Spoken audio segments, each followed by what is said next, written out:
Good morning, everybody. How you doing? Nice to see you all. Welcome back. It's Tuesday. Oh, hello. That's a good start. London Gatwick De-Icer sub for 4 months on Twitch. Thank you very much indeed for the tier 1 sub, London Gatwick De-Icer. Appreciate you. What a great start to the stream. Happy Tuesday.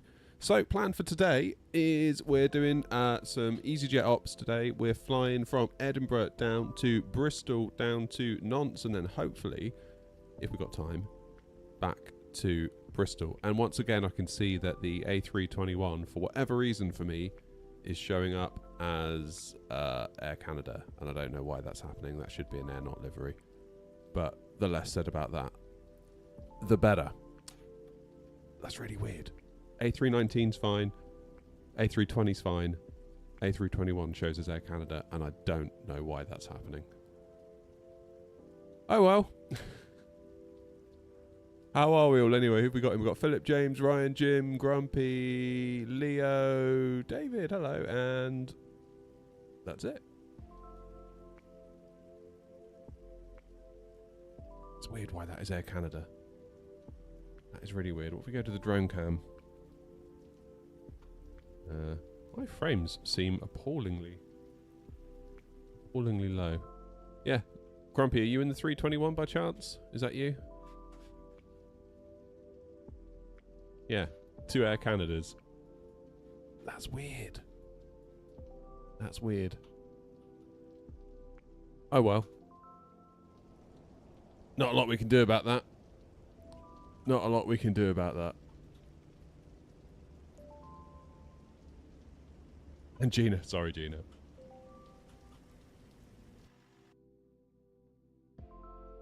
Right, so we got some new scenery for Nantes, actually. I picked it up last night off of Orbex. It's by... Who's it by? France... VFR, I think? It was like £8. So, I figured we'd give that a go, because I think Nantes has always been a little bit lacking in terms of its scenery. Let's get the plane fired up a minute. Battery 1. Battery 2. Take the external power. Arm the emergency lights, no smoking to on because it's not the early 90s. Crew supply oxygen on. Let's get the lamps on as well.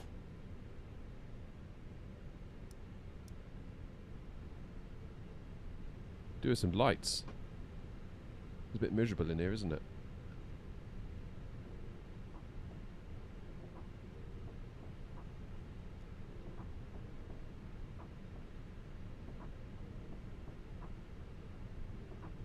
Better. That's better. Nice. So we're kind of masquerading as EasyJet today because we're actually logging the flight as an Air Not flight on New Sky. That's the plan. So we should get some hours in for ourselves, sneakily. Push back in approximately 25 minutes. Although there's quite a lot of us all going to Bristol, so it might take longer than that, depending on who gets out first. Real life traffic's going from 2.4. Yeah, I saw that new Simbrief wanted me on 0.6. But then Bristol was 2.7, and I thought that's weird, because normally if Bristol's 2.7, Edinburgh's 2.4. So that would make sense, wouldn't it? If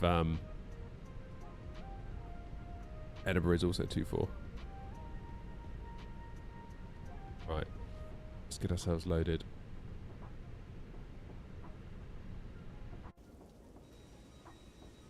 Why are you appearing as Air Canada?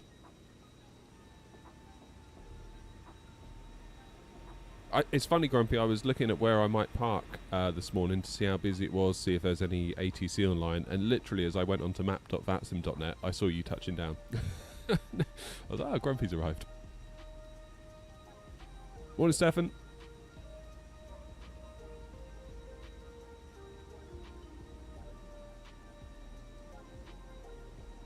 Just departed Nook for Vagar. Oh my goodness. That is a hell of an approach into there. I feel like even though we did alright at it, and we did even better when we had a second go on FSI panel, I feel like if I was to do it again, that could still go a bit wrong. Hey, Clark's in. Morning, Clark. So you doing that as a scheduled flight then, Grumpy, or not? I learned to fly the 7378. Cool.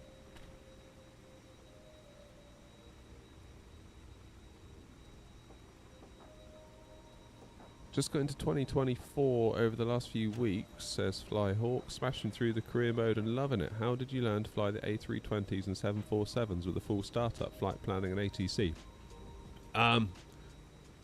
YouTube, pretty much. 747 I don't really fly though, in fairness. I was going to say, Grumpy, I don't think we've got a scheduled route down to Bristol. I might revisit the schedule actually.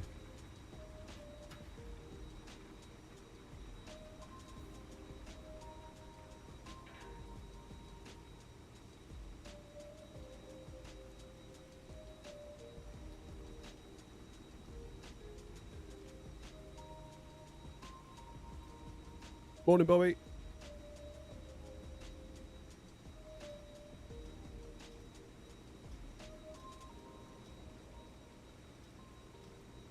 Right, do you guys notice anything?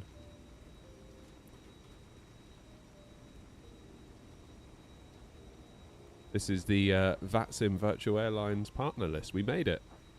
It got approved last night. Which is pretty cool, isn't it? It's unclear to me, though, whether we are an affiliate or an associate or a partner. I thought we'd met the requirements to be a proper partner, but all the communication I've had only mentions the word associate. So I don't know. I need further clarification on that, but we are listed on the Virtual Airlines website on VATSIM now, so that's very cool. So thank you all for all of your hard work.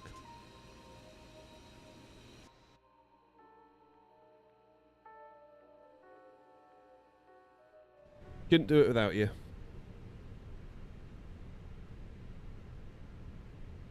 Right, I need to make sure that my GPU undervolt settings are all in place, actually. Because I do not want to get halfway down to Bristol and find that they are not. Yes, they are.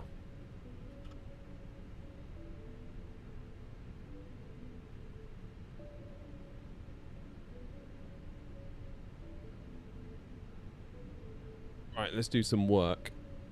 Can't stand around yapping all day. As much as I would love to.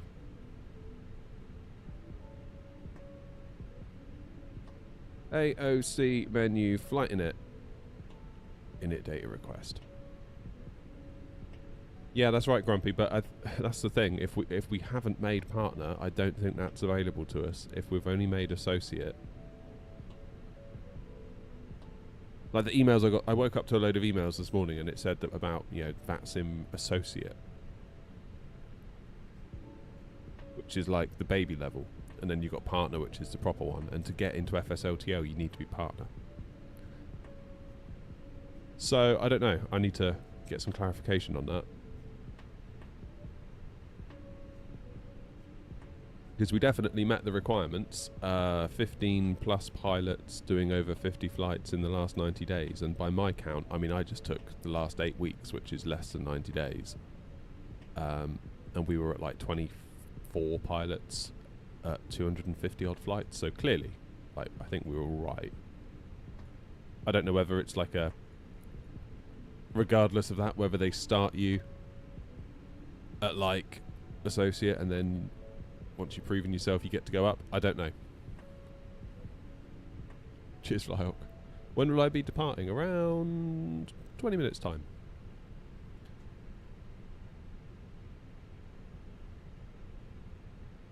Cost index 60. What's my cruise? Get this over here, then you can all see it, can't you? That's better. Right. Briefing preview. 310.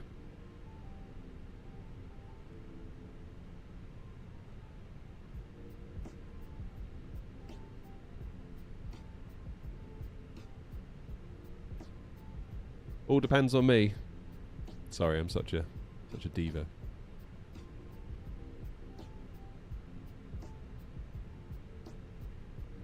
Edinburgh 45 Whiskey, ready to check. 5. Yep.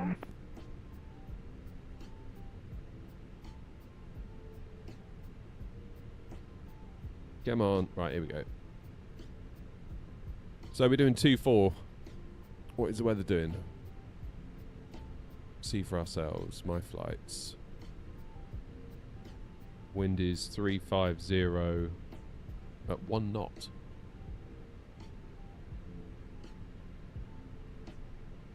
Yeah.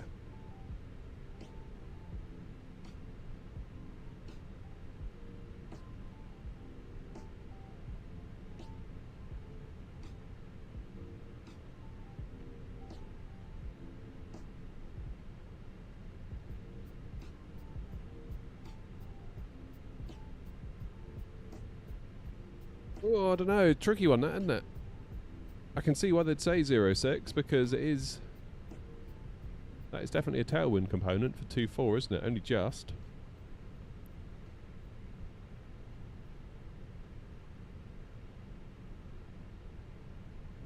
We're doing on flight radar.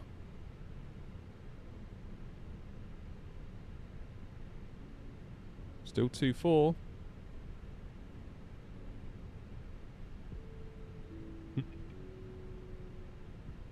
Let's go 2-4. YOLO. YOLO.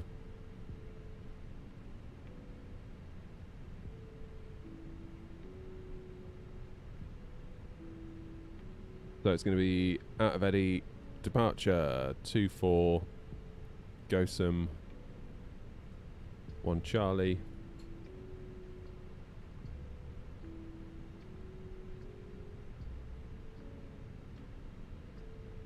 Then Bristol is 2-7, thank God. 2-7 so much easier at Bristol.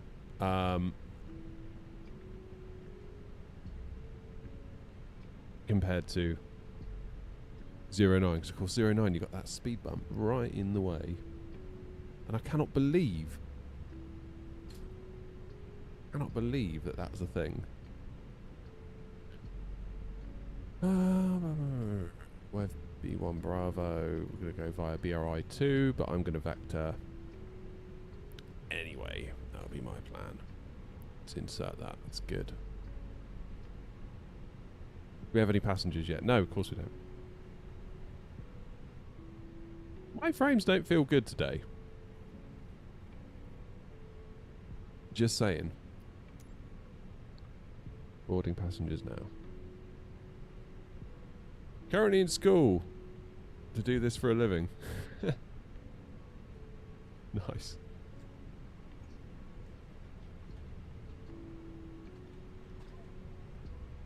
You'd pick 2-4. Okay. 2-4 it is.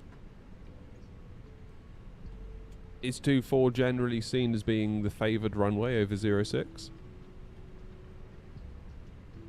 Like, are you more likely to stick with 2-4 even when it looks like maybe 06 could be a thing?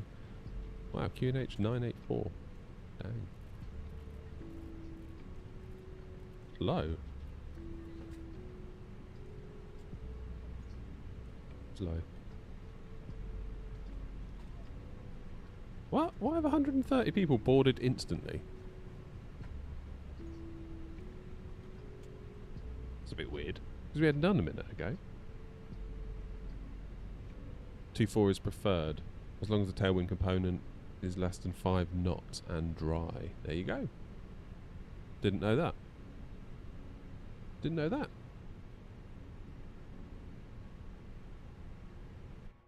Not 212 Alpha, radio check. 5/5.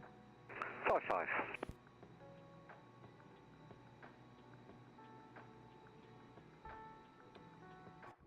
Not loving what's going on with these frames here.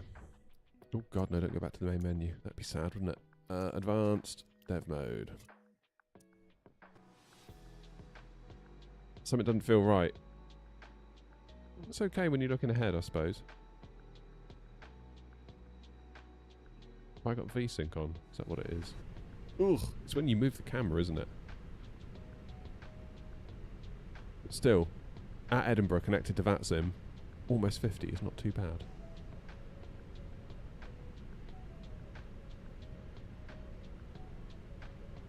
Apparently, it is my Twitch affiliate anniversary today. So that's cool.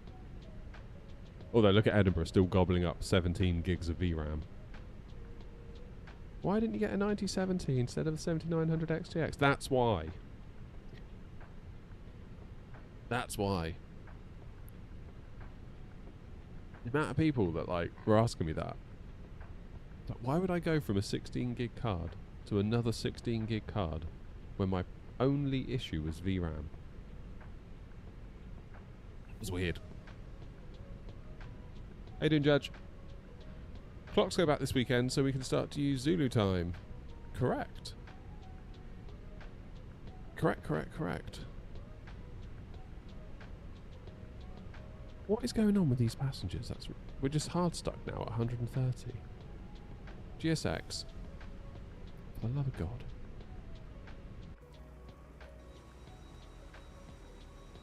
What is it doing?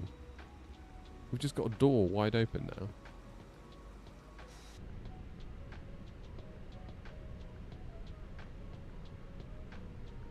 So the fuel's down. Like, what's going on? I don't get it.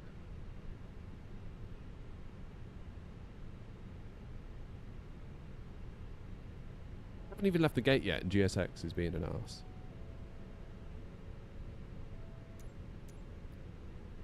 Sim brief's okay. 180 out of 180 boarded. But it's 212 Alpha. It's not though. 3, pushing back Echo, facing north. Cheers, Jason. So what do I do now then? Oh, now it's loaded.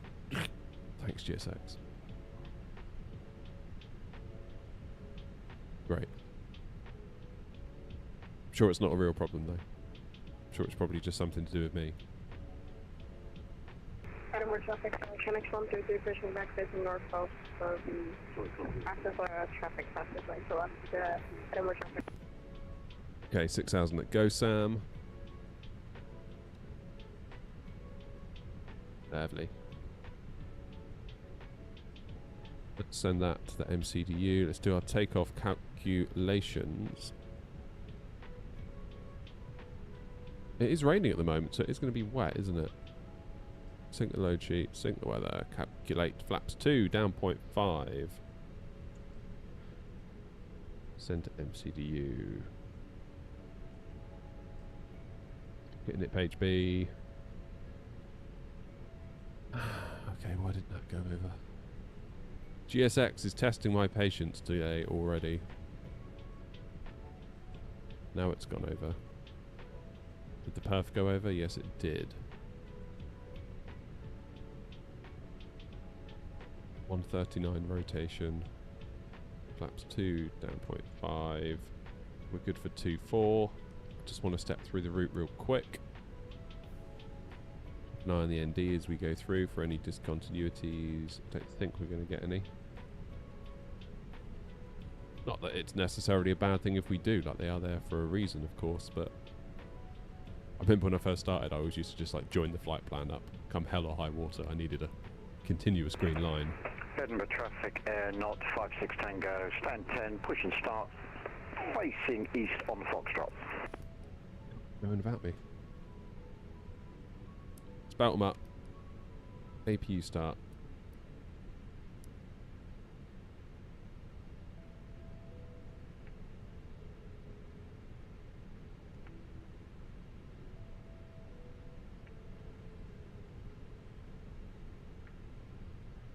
Model matching, that is done through FSLTL. Cheers Fortnite, cheers Yash.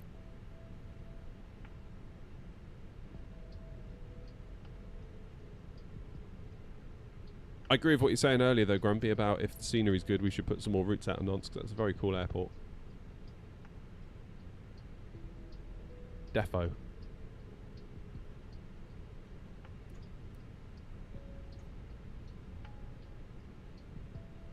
And it's not too far away from the UK, and you could almost use it as a stopping off point if you wanted to do a Spain back to the UK, like if you wanted to break it up a bit. There's like £8 for the scenery, and it looked good. It looked good in the screenshots. I haven't actually been there yet. I have confirmed it's installed.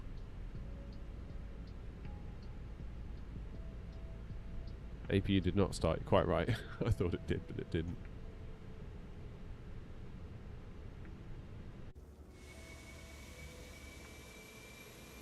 There's Air Canada. Off to Bristol. GPU attached. Of course it is.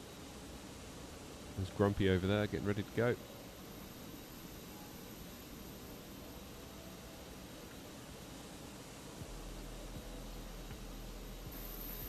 Do I have an APU? Yes, I do. Good. In that case, beacon on. Not 232, taxiing off 1 via Alpha and Echo. 9, push and start after the aeronaut A321 behind Miss Little, Edinburgh traffic. Edinburgh traffic, Airnaut 212 Alpha, taxiing Alpha 1 via Alpha and Echo. Edinburgh traffic, Shanix 123 pushing back, Edinburgh traffic.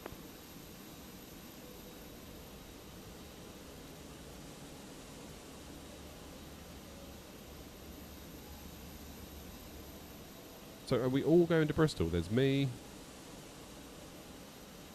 Zana, James, Heathrow, Ryan, Grumpy's on the roll.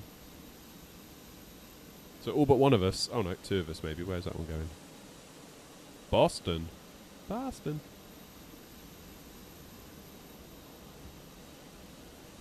Morning, Brian.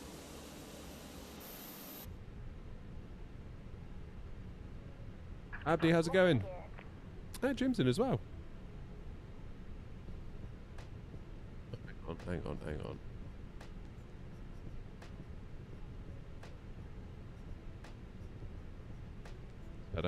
I had a little pop-up on my Twitch chat.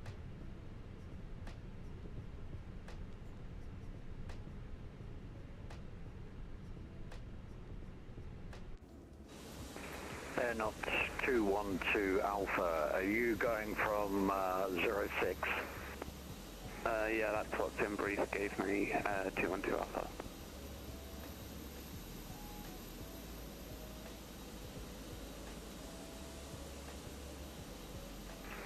Okay, I think everyone else is going from 24, so we'll wait till you're in the air. Okay, many thanks. Sorry about that, 212 Alpha.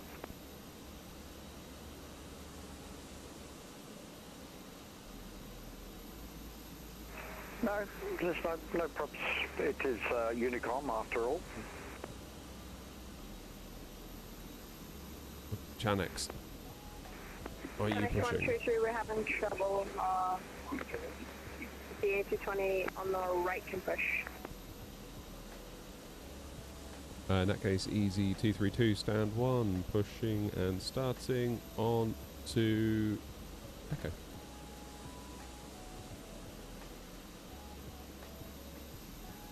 That is Echo, isn't it? Yeah, it is. Might have ad-libbed that just then. Edinburgh traffic going up 56 Tango, taxiing to holding point runway 24 via Foxtrot Alpha. Who's left tail right? Release parking brakes, please.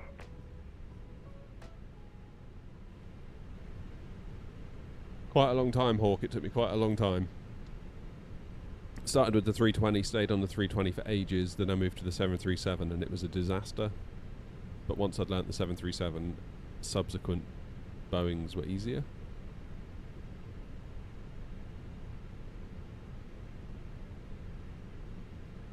Abdi says, happy affiliate anniversary, by the way, same day as my birthday. Oh, happy birthday, mate.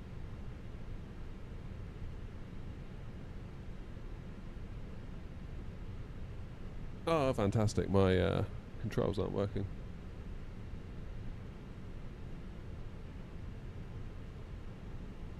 That's better. Commencing push. All engines clear. Start at will. Thank you, thank you.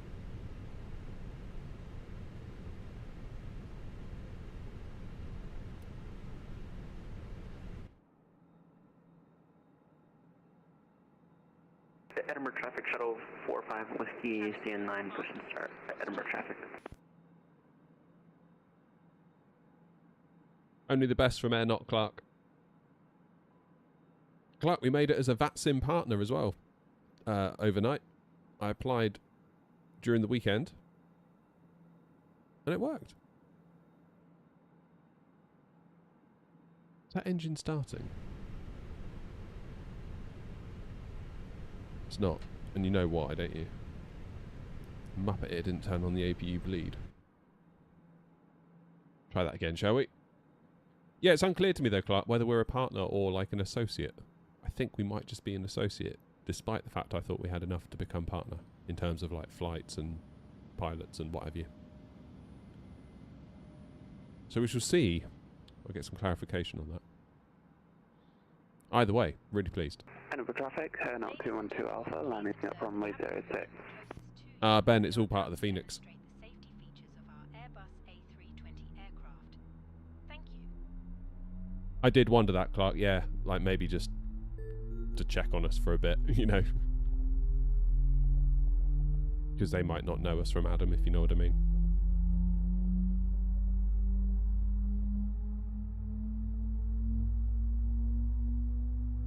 Sandwich, we're off to Bristol. Edinburgh traffic and 56 Tango holding Delta 1 for taking off traffic, runway 6. Oh, cheers, Brian. There are 8 emergency exits on this aircraft. Thanks for the prime on Twitch. Appreciate you. Pointing out the exits nearest. Oh, going between views and this is not good today.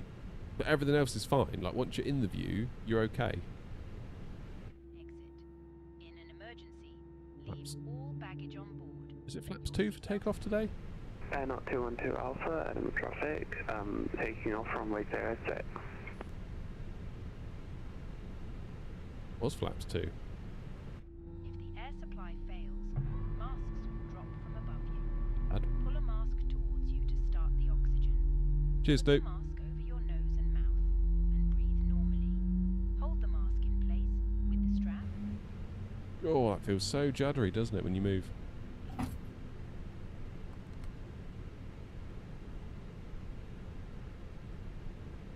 Okay, parking brake is set.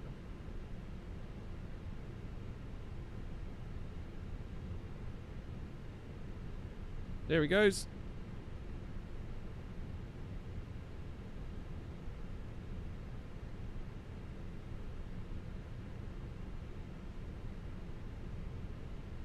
Edinburgh traffic and 56 Tango line up, runway 24.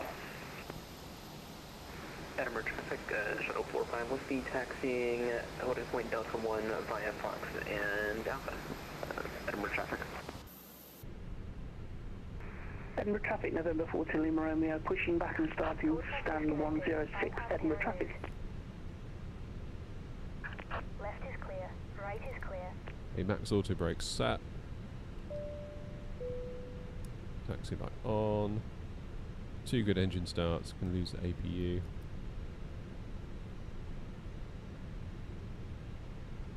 And our trim was down 0.5.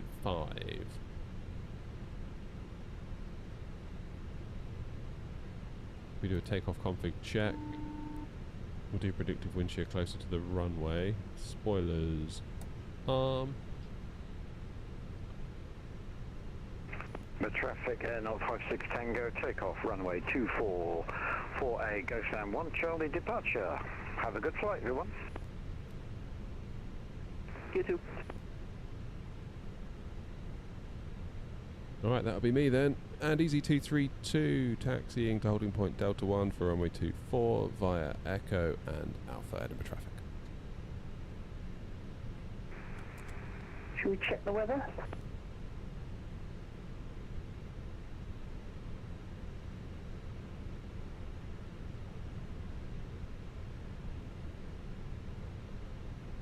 Edinburgh traffic for the weather conditions, 24 is appropriate.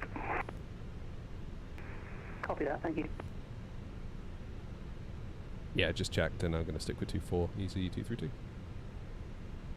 Any questions, check flight radar 24 and see what they're using real time. Many thanks.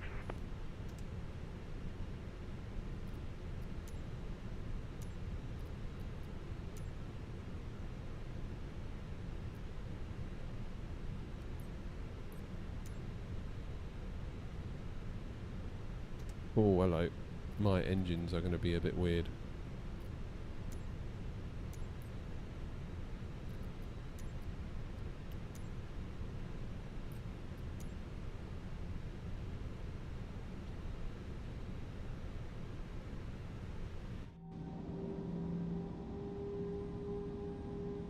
Edinburgh traffic via Delta 1 and Shuttle 45 Whiskey lining up runway 24, Edinburgh traffic.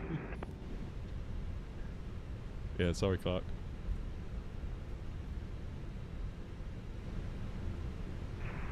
Edinburgh traffic, not 56 Tango, airborne from 24, passing 2,500.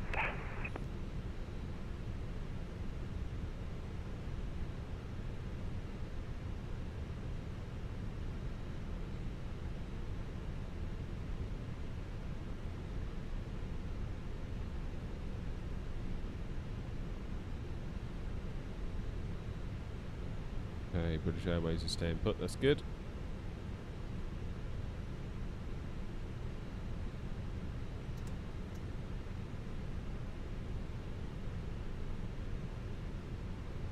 Cheers, Clark.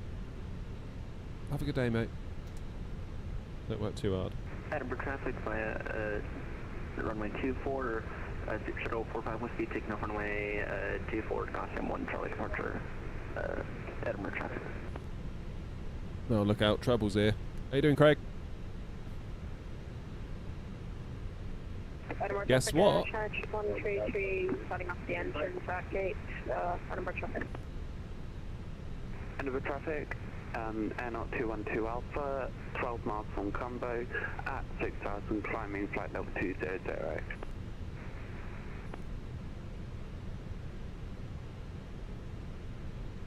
How did you get into FSLTL, Craig?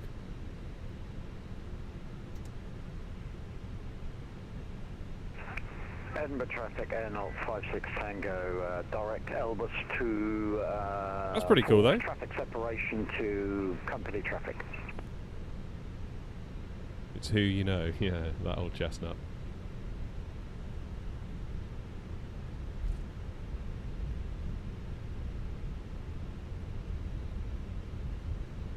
Well, I'm hoping that we'll be there soon because we made VATSIM VA partner last night. Well, partner or associate, I'm not sure. Associate, I think, means we don't... It doesn't work. I don't think we get the FSLTL Edinburgh privileges. traffic, Shuttle 45 Whiskey is airborne passing 1,700 climbing 6,000 on the Gotham 1 I Charlie. think. Edinburgh Don't worry, Craig, I'll do it the hard way. Edinburgh traffic, ED195, pushing back stand 16 Alpha. I'll walk the hard yards.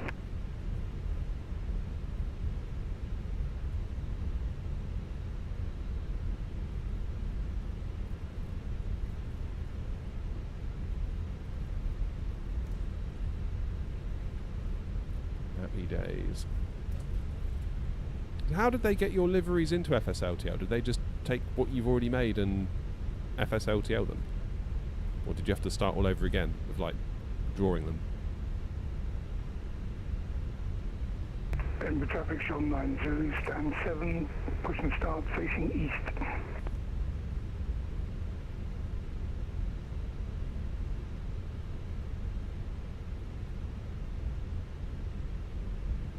Alright. Where's my charts? There they are.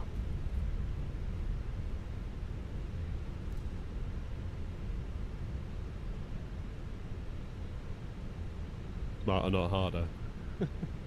Shuttle 45 Whiskey, climbing flight level 330, traffic. Do feel free to tell them about me. Alpha, climbing flight level 330, traffic.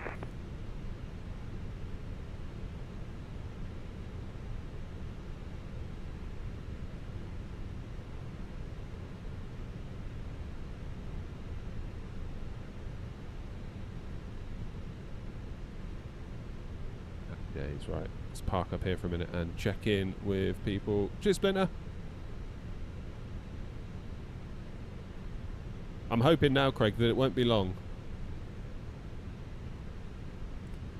for us. So we made VA something last night with VATSIM. I don't know whether it's partner or affiliate.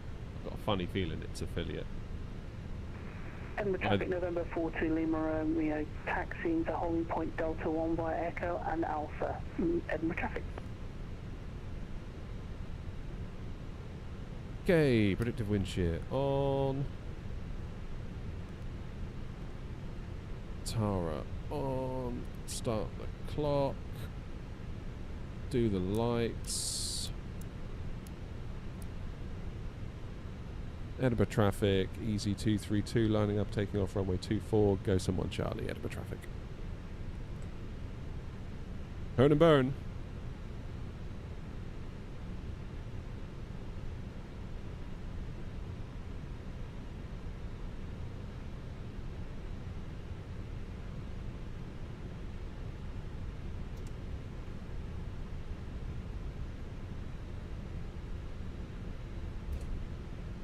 Traffic 8195, taxiing Golf Mike to runway 24, Delta. Edinburgh traffic.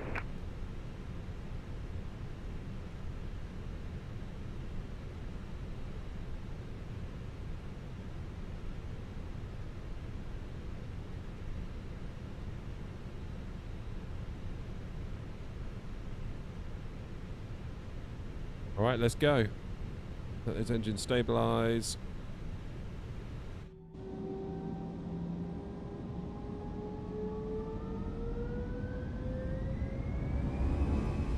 Quickly get back to the cockpit view before we realise we're heading towards the grass. SOS green, auto thrust blue, man flight 62. That's good. That's what we want.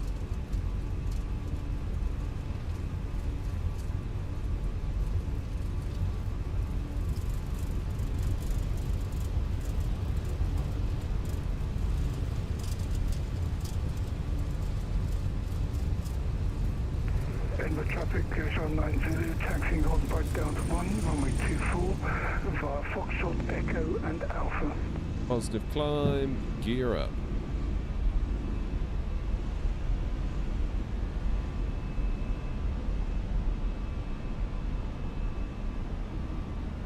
Feet off the rudders.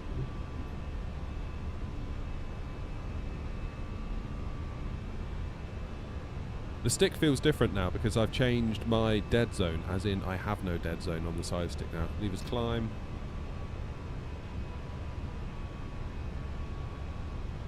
Traffic, easy 232, airborne out of 24, go someone Charlie, passing 1,500 feet, Edinburgh traffic.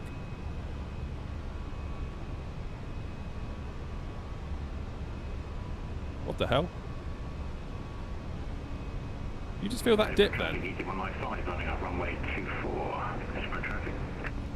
Weird.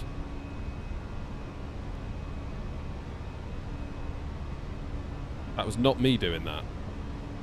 The plane just went, That was 100% not me.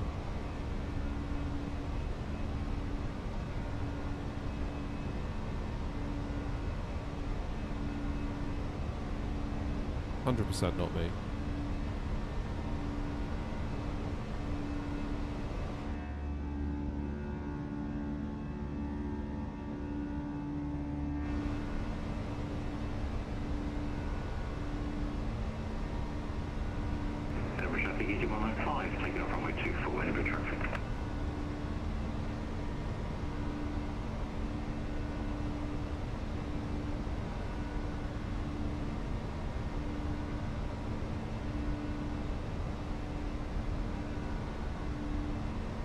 Awesome. There we go.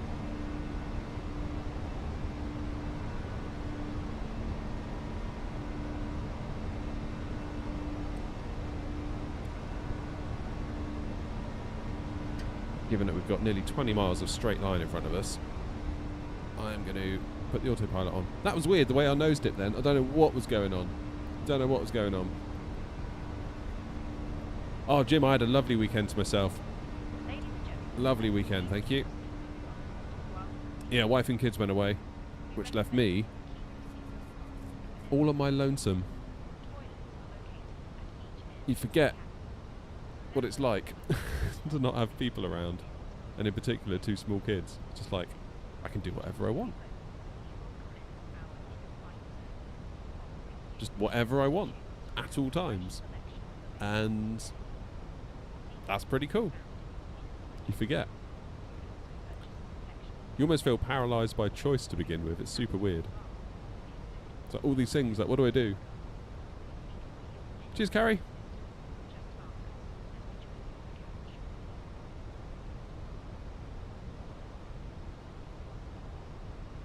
I did think about streaming, but I had a load of video editing to catch up on, so I basically just sat there for most of Saturday, just quietly editing video. Edinburgh traffic, November 40, Lima Romeo, departing on runway 24, Edinburgh traffic.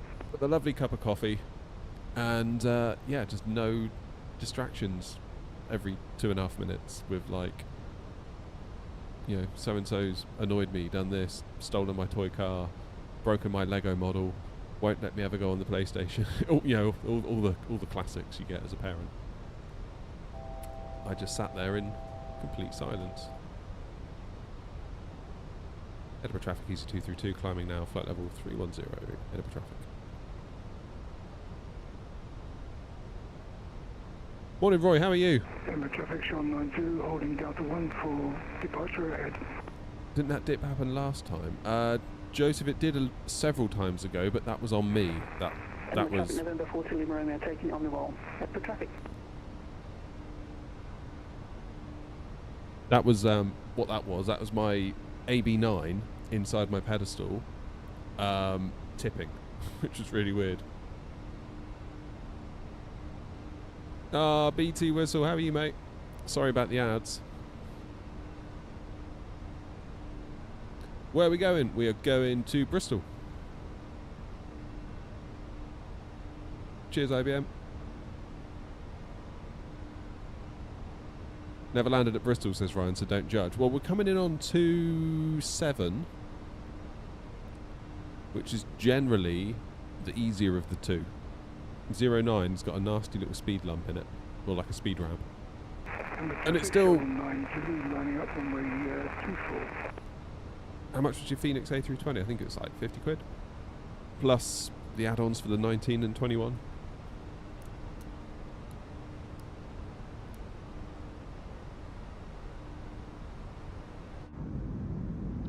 Jubbly. Yeah, 27's not a bad runway. At the risk of jinxing it, 27 basically runs uphill. So as long as you give it a nice bit of flare, you can effectively float it. Edinburgh traffic, Charles 90 to November 14, Lima Romeo, confirm squawking mode Charlie and OC on TCAS. Copy that. Yeah, you can basically float your landing into 27, and then the ground will just come up and kiss the bottom of your wheels. Obviously, if you float it way too much, then you're screwed, but... Yeah, 09, you've basically got this lump right on the touchdown zone, more or less. And... you've got two choices, really. November 40, Lima Romeo, squawking, on mode Charlie, November 40, Lima Romeo, Edinburgh traffic. Thank you. You've got two choices. You either land after it, or you accept a hard landing when it inevitably comes and bangs into your wheels if you aim for it. So, I will always take 27. The traffic on 90, runway 24, takeoff, Gotham 1, Delta departure.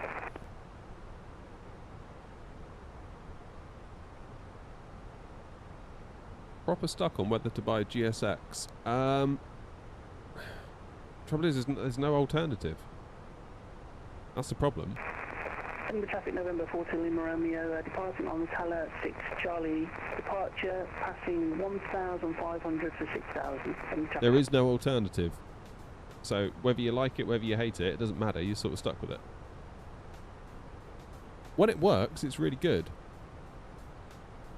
But it definitely feels like a big old pile of hacks in a lot of ways, you know? Just a big old pile of hacks. And when all those hacks work, it's great. But occasionally it's just like, it just doesn't work. And it's like, well, why not? And it's like, I don't know, it could be anything. So you have to restart the coaxial engine thing, or the whole, I don't know, just... yeah. When it works, it's great. And most of the time it does work, but I don't know. I don't know.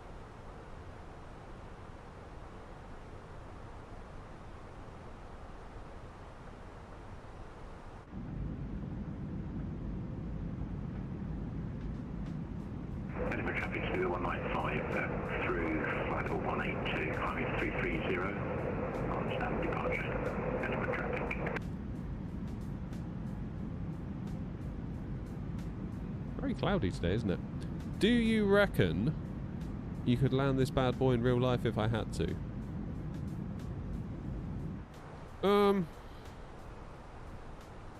Before I went to Gatwick to Infinity Sim Wings, I'd have probably said no. But having been there, and having been in their cockpit, I wouldn't like to say for sure.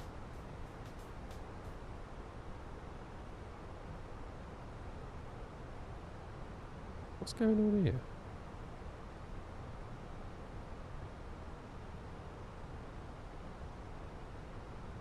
Why are we climbing so aggressively? And now why... TD reached.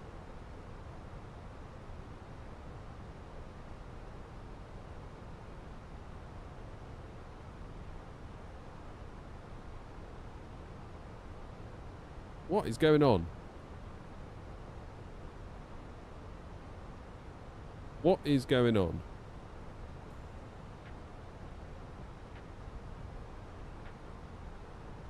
It's like it doesn't...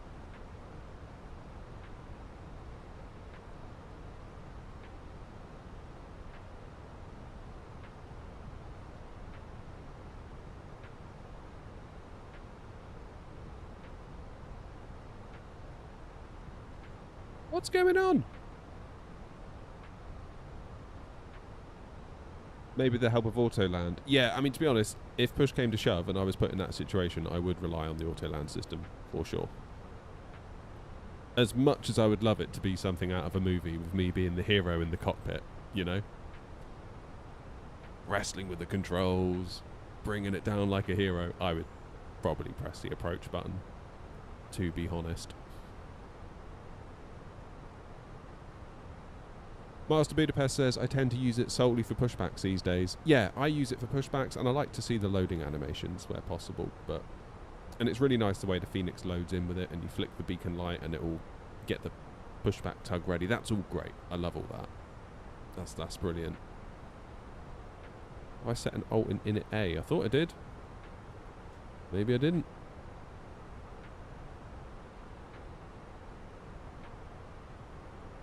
Cruise alt 310.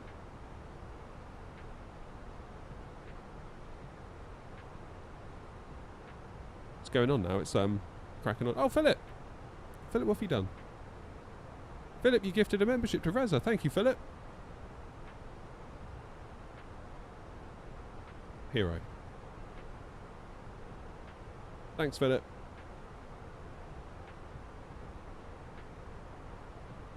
Cheers, gods. Go to my progress page. Yeah, look. Cruise 310, optimum 350. So it wants 35, I get that, but yeah, we'll go 31. Only thing I did, Grumpy, was I preempted the SID and cracked on a bit and went to 310 when we were still pre-GoSam, but I don't see that as being a big issue. Yeah, that's, I am on Sim Update 4, so maybe it's an SU4 thing, I don't know.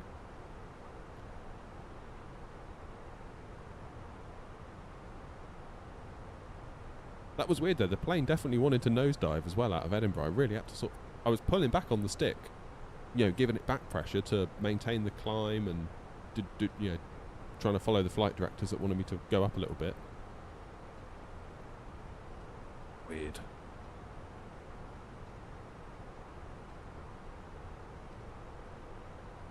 Who's on the radio in the background? Is that in-game or VATSIM? That's VATSIM.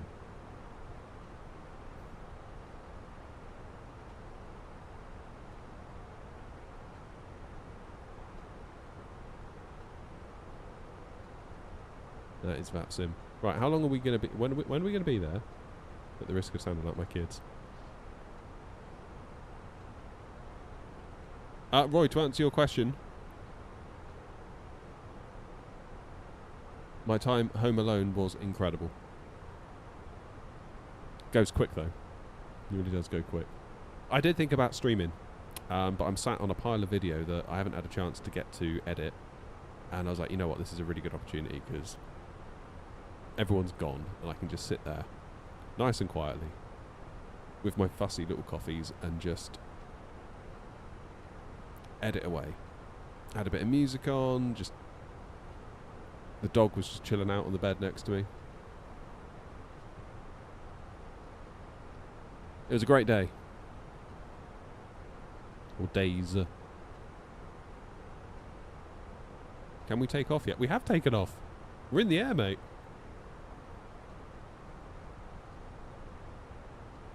Joseph says, excuse prepped, Sim being quirky. There you go. See?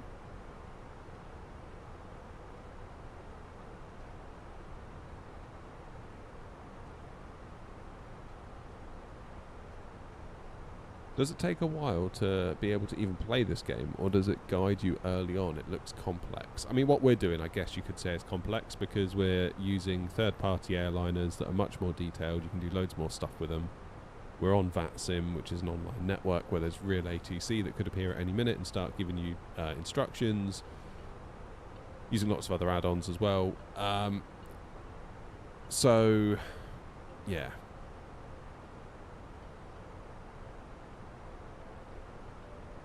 But if you don't know anything, start with the career mode, Min 24, and that will start you in a Cessna, and you can work your way up. Yeah, what's funny, Roy, when as soon as my wife and kids left, it was, I just felt this overwhelming sense of tiredness. Like, I knew I could relax, so I did, if that makes sense.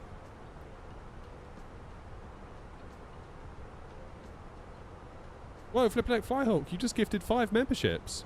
Here's to another UK-based dad gamer. Hopefully, after another 50+ hours of practice and YouTube tutorials, I might see you in VATSIM soon. Oh, thank you, Flyhawk. Well, Flyhawk, a perk of being a member on YouTube is that you get access to our Discord, but I think because you've gifted other people memberships, you yourself don't have that right, which seems a bit wrong in my opinion. So shoot me an email, airnot@icloud.com. Get yourself in the Discord, and there's a load of people that can help you get started. But thank you very much indeed. I really appreciate the 5 gifted. That's incredible. What a legend.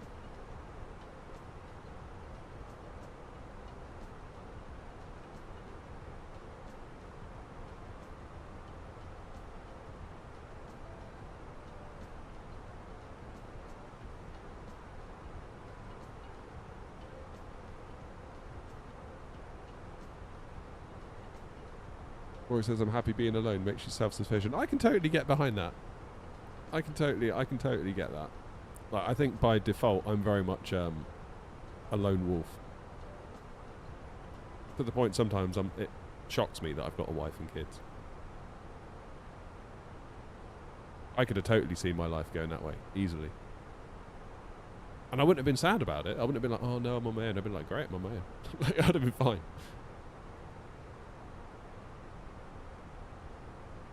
Flyhawk, you've given yourself a membership as well now. Oh, amazing. In that case, you should now find the link to the Discord.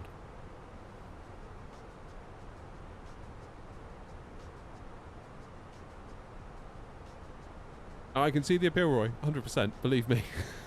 I totally get where you're coming from. Yeah, same bad service though, Flyhawk. That's the trouble.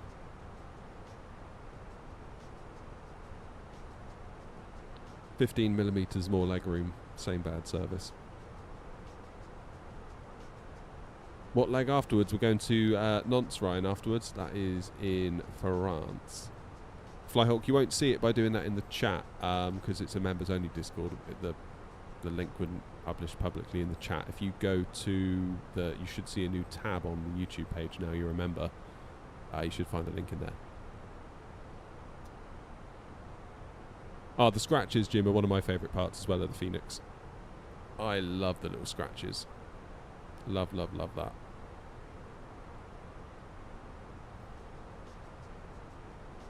Okay, so after the sim being weird so far, which has been nothing to do with me, honestly, Are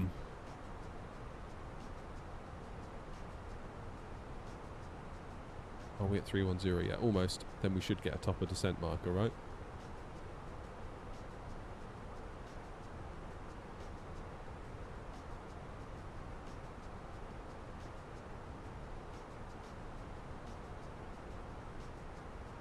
Cloudage is looking very good. I haven't it's really weird, Roy. People always say to me, how do you get your clouds to look so good? I'm like, I don't know, I just put them on Ultra or whatever they are. I don't do anything. Like, people always say that, oh, you run in that, whatever it is. The weather thing. I forget what the name is. It's like, no, just clouds. 111 miles. But if we drop our cost index to 6, it's going to be a lot less, isn't it? Only thing it might be is that I game at 4K, but I stream at 1080. So my 4K image is getting crunched into a 1080p stream. Now, I don't know whether that makes it look a bit crispier than perhaps it otherwise might. It's the only thing I can think of. Maybe that's why it looks a bit more. But then you're only viewing at 1080. I used to stream in light's a bit low. I used to stream in 4K. But then people would quite often complain that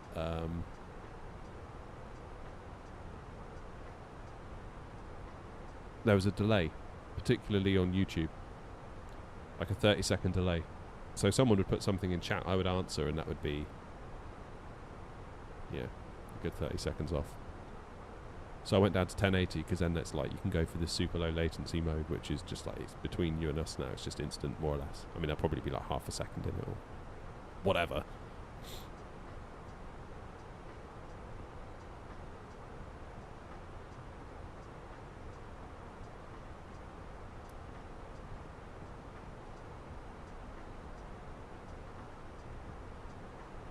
Alright, anything ATC wise I should be aware of? We're going to bump into London Control. Is this us? This is all, God, there's all of us. Look, we're stretching from the Lake District down to, where is that? I know that's like the Welsh border, but where roughly is that? Birmingham there. I'm going to Birmingham next week, by the way. Yeah, no streams next week. I'm going to Birmingham.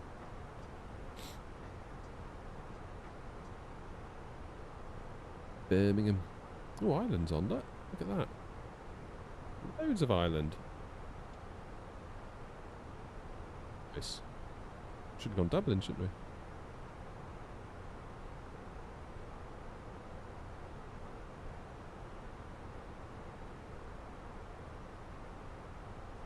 There are a couple on the ground at Bristol. Nice. I'd love to see Bristol getting some love.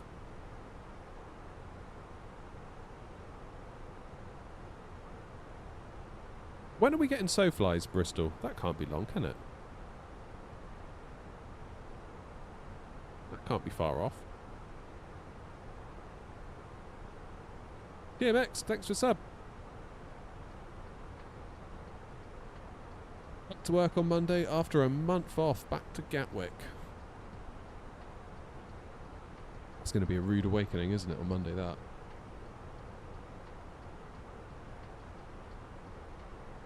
Oh, airside. Cheers, man.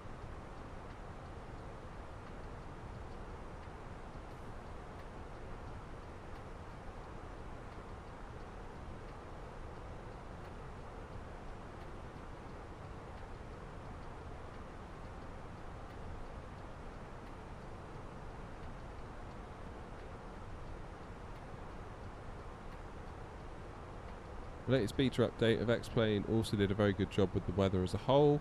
A real working weather radar, and the clouds look stunning. Yeah, it's looking good, isn't it? X-Plane.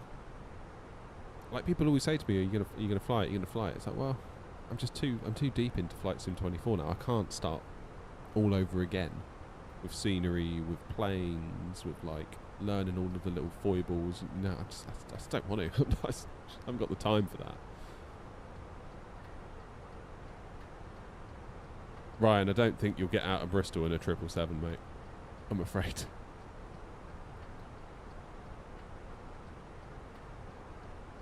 They used to do 7.5s out of there quite a bit, didn't they? Fairly certain, speaking to a Neo pilot out of Bristol, I think he said the biggest thing he's ever seen there was a 787-8.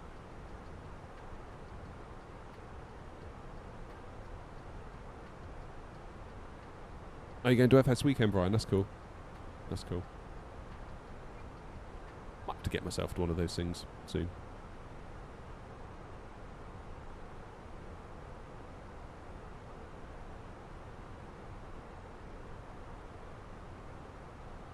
As a loner, I've got the time and financials for both sims. Living the dream. I've barely got time for this sim. Never mind another one. This is my main problem, is that like whenever I use the sim, I am streaming, pretty much. It's quite rare for me to not be using the sim and not either streaming or making content. Which I am a little bit uncomfortable with, but at the same time it's not a bad problem to have, I suppose.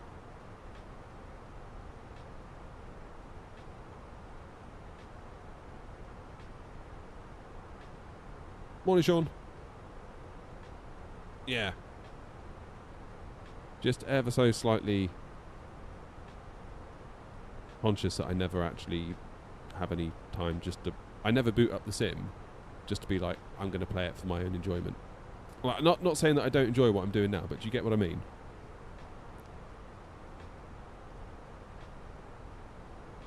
Only time I do it is occasionally is if I'll do a VR flight on my own. They're bloody amazing. I do love a good VR. And I say a flight. Loosely use the word flight. I mean, I'll just like take off from like a little tiny airport and just go sightseeing, basically. I just quite like doing that for fun. What's going on at Bristol then? 90902. 61 plus 3.2.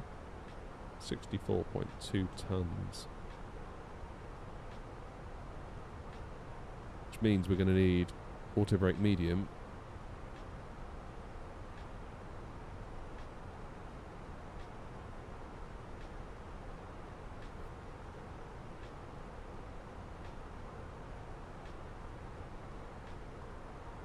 Auto brake medium. It is.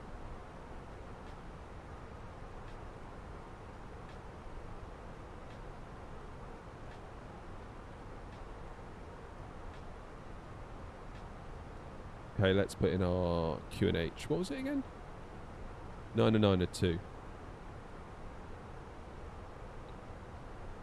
Temperature is 11.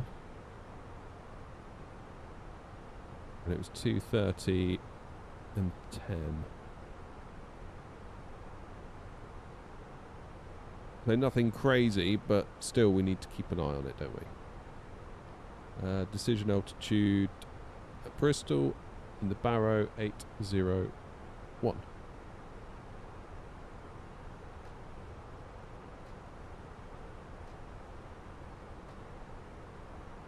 Morning, Flight Sim Man.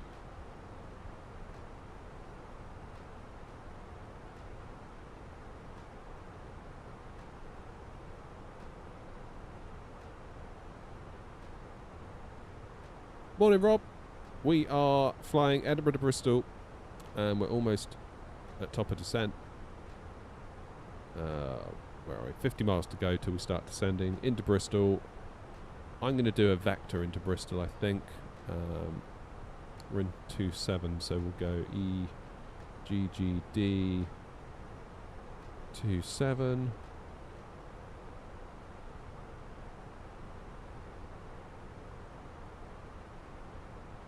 And the opposite runway heading is 087 on the radial, and we'll do a 10-mile final.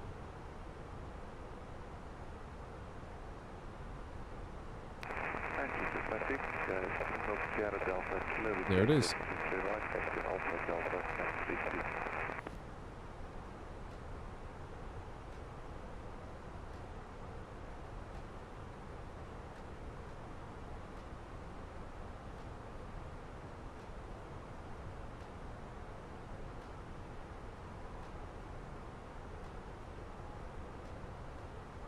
I'm surprised that no one you know is into flight sim, Jim, if you say you work at Gatwick.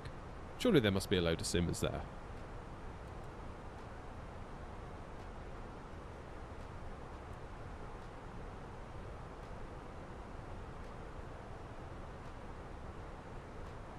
You think, right?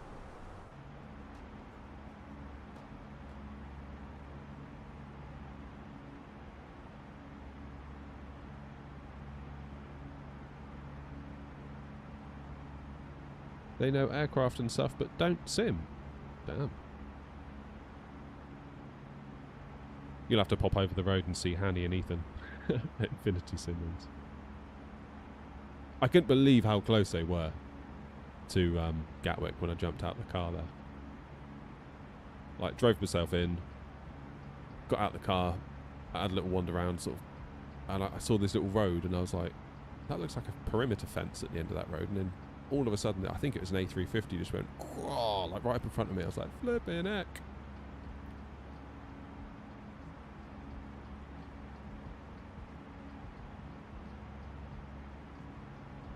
Almost like I'm surprised they allowed buildings to be built that close to the perimeter, because that is really close.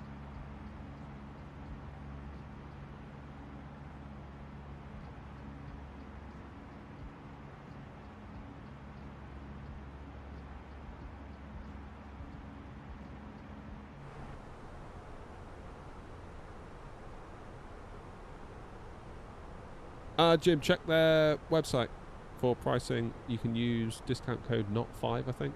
That'll get you 5% off.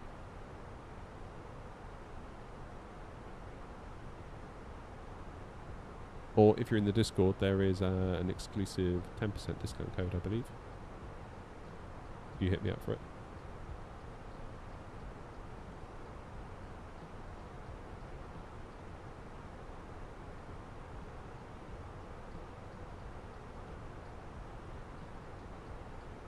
You got Wordle in 4. Ooh.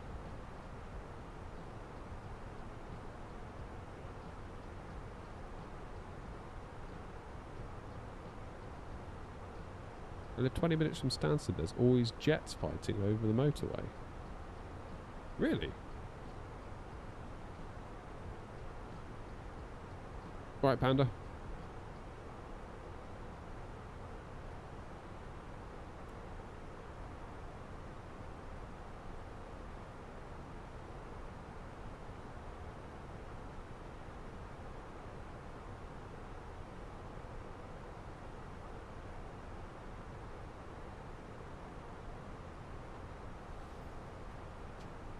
I've been actively trying...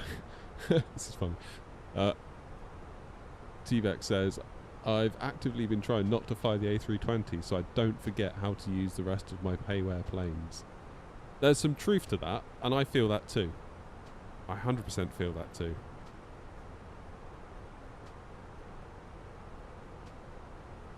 I can absolutely feel that.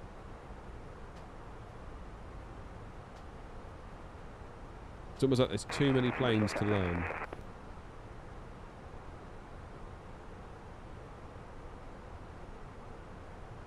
Okay, let's get down to 3,500.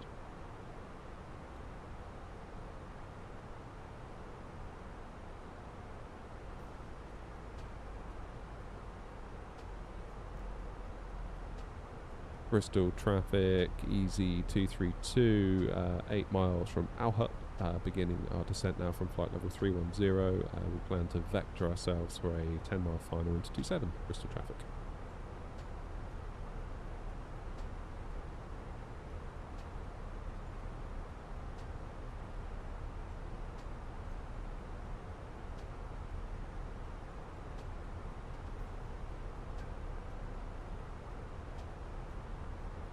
Yeah, I mean, part of me it's like, oh, I'd like to learn the TFDI MD-11. I'd like to try this plane, that plane. It's like, there's too many. There's too many.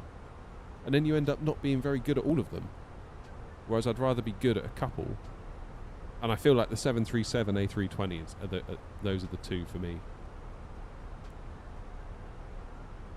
So I can't get away from those planes. They're just too good. They're too versatile. They're like the power couple of flight sim, those two planes. They really are.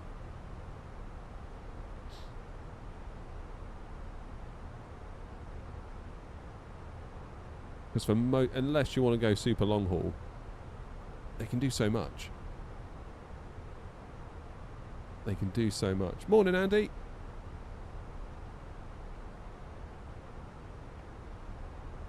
Thought you were calling me Pepper then for a minute, Andy. It's been a while since I've had to watch Peppa Pig. The kids have grown out of that, thankfully. Although it was quite funny in its own little way. I must admit, I did quite like Peppa Pig. Out of all the kids' TV shows, that one was up there. Dougie wasn't bad either.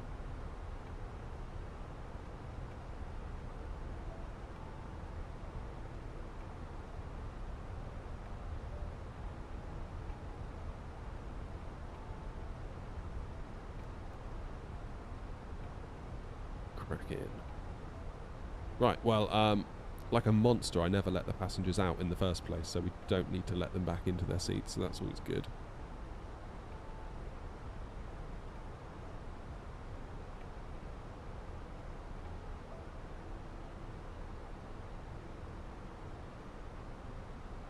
Bit rusty on the 321, so don't expect me to butter.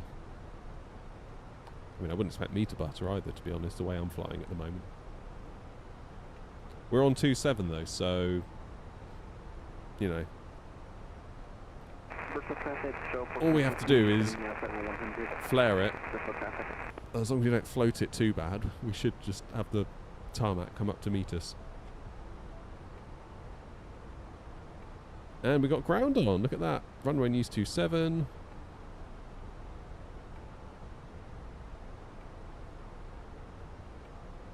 Happy days.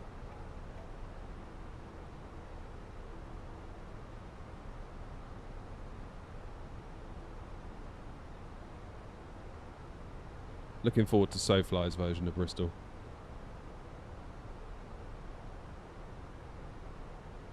That's going to be great.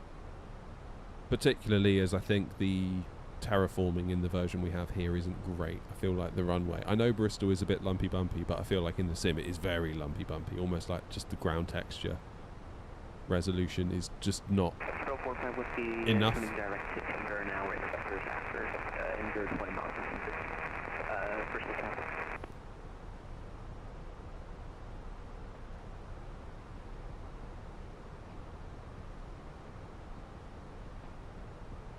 Because it does feel like even once you get past the speed ramp on 09, just the general runway that follows, it does feel a very, very sort of like the plane is being thrown around quite a lot.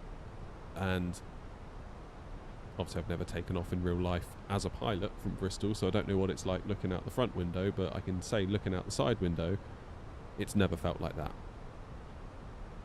So I'm hoping that SoFly, given that they're making a 2024 native version, could have a pretty good crack at that.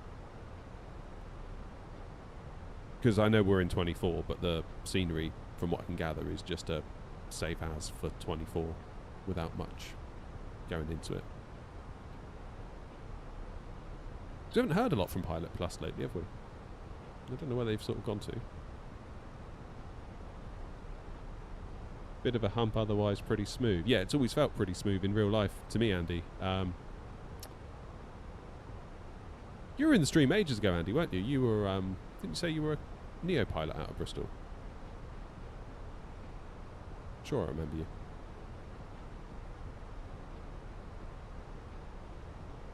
But even like in the sim here, like as you vacate 2.7 onto, is it Gulf X-Ray? It's yeah, there's a definite like ka-dunk as you leave the runway. That's again just not there in real life. I remember last time I took off from Bristol, I was like paying like such a nerd, just paying particular attention to try and see if it is like that in real life. If there is like a big, I know it's uphill a little bit, but yeah. I just think what we have here from Pilot Plus is a good start, but it's not quite what we need. So all eyes on SoFly. Criminal as well, the lack of applause SoFly got at FS Expo when they were on stage. And they mentioned they were doing a version of Bristol, and everyone was like, okay. I'm sat at home being like, yes, get in! Bristol, let's go! Wrong audience, I guess.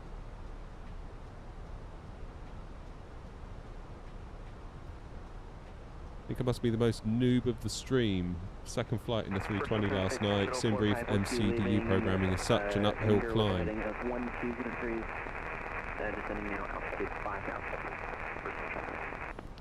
It ain't easy if you've never seen it before.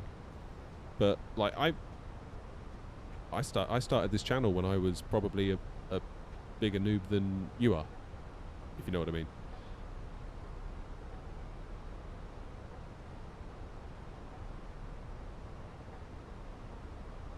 If you live near Bristol Airport, there's a perimeter road which, if you are close to the end when they are landing on 09, they literally pass you 100 feet. Which end is... That's not the road the bus takes, is it? Like if you're at the Silver parking and it takes you from the terminal to Silver, that's 27, isn't it? Is that the 27 end? DC195, we're making a Z1 Bravo arrival with a... Here's Asim.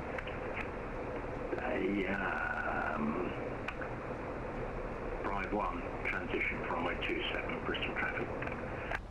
Cheers, Roy.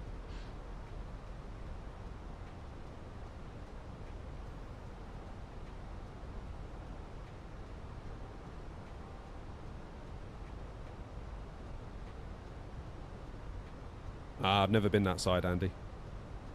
I've always just dumped the car in the Silver parking and got the little bus. Or the bendy bus.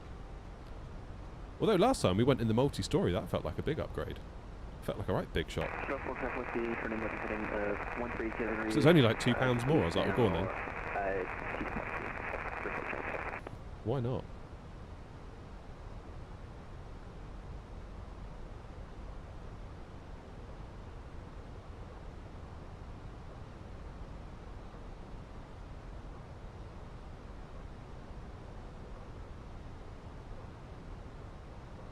No, it took forever to find a parking space in that place. In the end, I just had to go on the roof.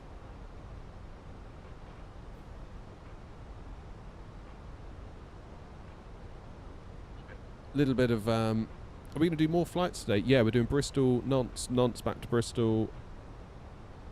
And I'm guessing that's going to be it. I'm probably going to run out of time by then. So this lot are all coming out. Vectoring by the looks of it. I shall just follow.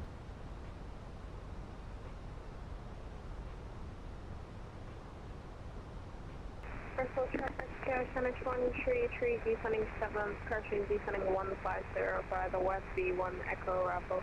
Runway 27, Bristol.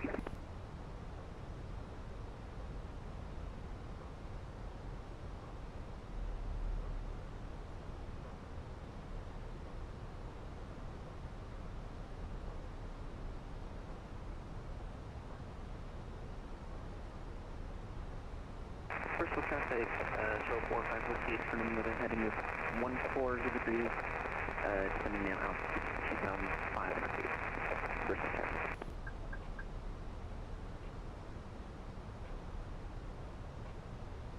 Bristol traffic, EZ232 leaving Upcam at heading 140, descending for 2,500 feet for a vector approach into runway 27, Bristol traffic.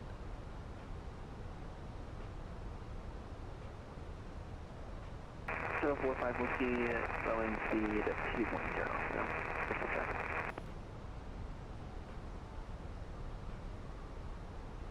Bristol traffic ET195, over ZB for a ZB1 Bravo arrival for localised runway 27 with a Bright 1 transition. Bristol traffic.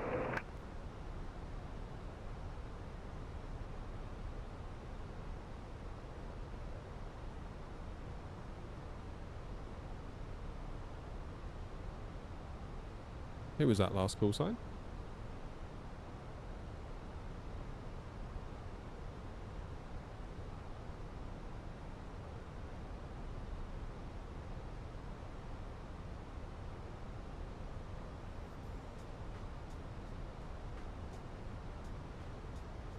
045 Whiskey, turning left heading 17 degrees now. Bristol traffic. Traffic not 212 Alpha and accepting localizer for ILS 27.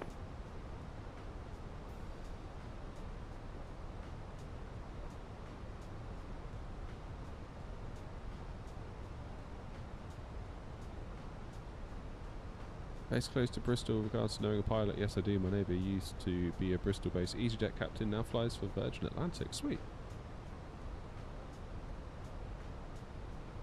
Bristol traffic, shuttle 45 Whiskey, going speed 195. Bristol traffic. Correction 190. Bristol traffic, not 212 Alpha, intercepting flight 6 for ILS 27 on 6 mile final.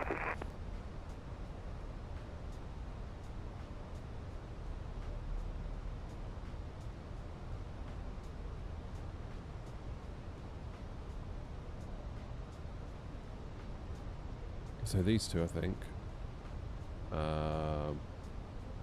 might clash with Easy 195. It might be that I have to extend my approach a bit. Because if Easy 195 is going via the BRI... 122, turning up, turning 125. Easy 195 is going to go by the Bristol transition. That could cause a problem.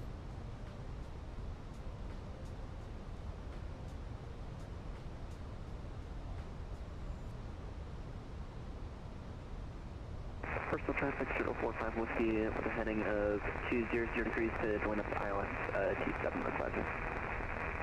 Bristol traffic. Bristol traffic, not 212 Alpha on 5 mile final, runway 27, Bristol traffic.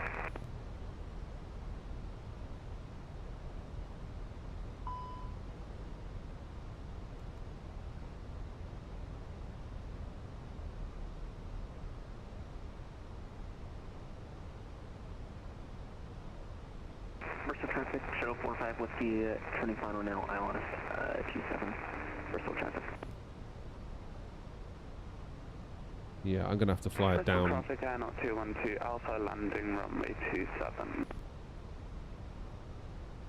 Because you know what's going to happen here? Easy 195 is going to hit Bristol, make a turn, come back, just as I'm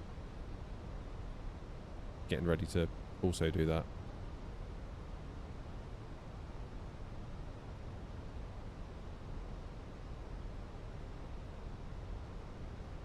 In which case I'm going to level at 5,000, I think.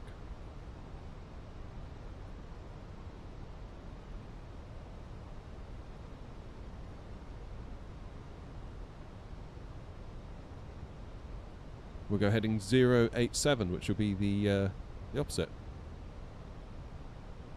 Bristol traffic, shuttle 45 Whiskey now fully established. ILS T7, 7.5 mile final. Bristol traffic.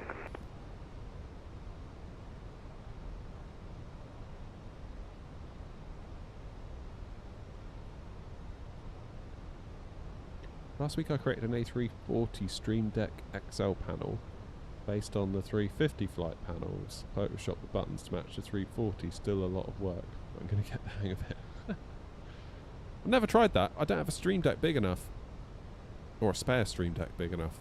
I've got two, but just none that are available for that purpose.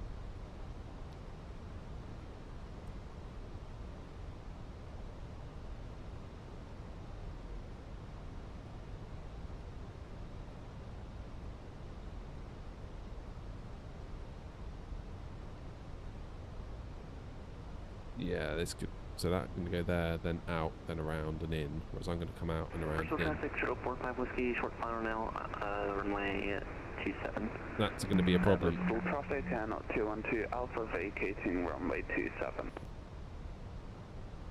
Visibility down to 900 feet.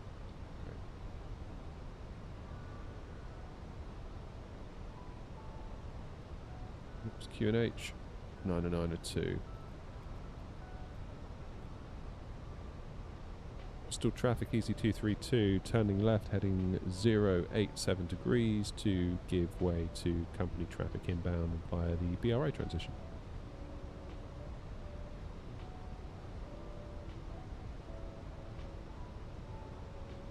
no need to do that. ED195, we're going to take up the hold at Bristol VOR and keep there until you guys have landed. The lazy people doing vectors. Okay, in that case, Easy 232, we are going to vector to join the ILS with 27. Thanks very much. Bristol traffic.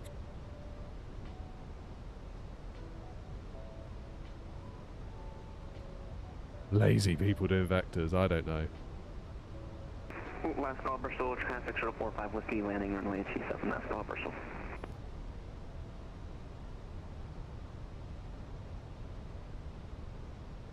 Bristol traffic, Navigraph 133, sending west heading to our manager.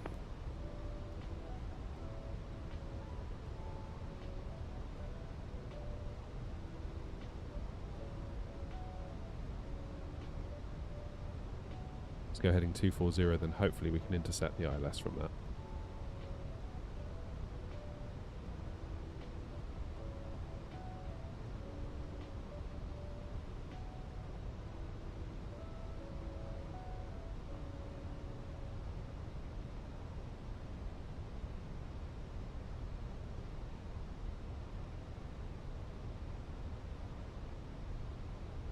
Bristol traffic, Navigraph 133, beginning right, heading 150. Shuttle 45 Whiskey, southern round. Oh no! Well, that could be me. Bristol traffic ED195, engine the hold at Bristol, altitude 6,500.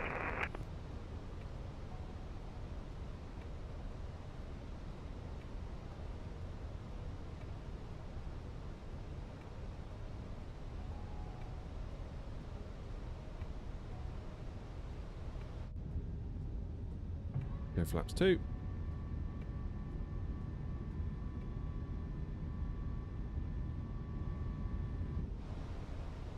Did I do my lights? I didn't. New Sky won't be happy with that.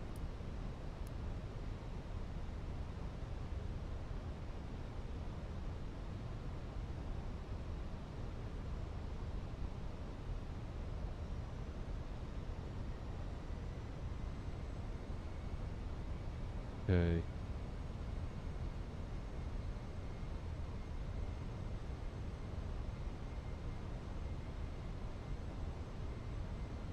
Approach mode armed. And keep our speed where it is for now.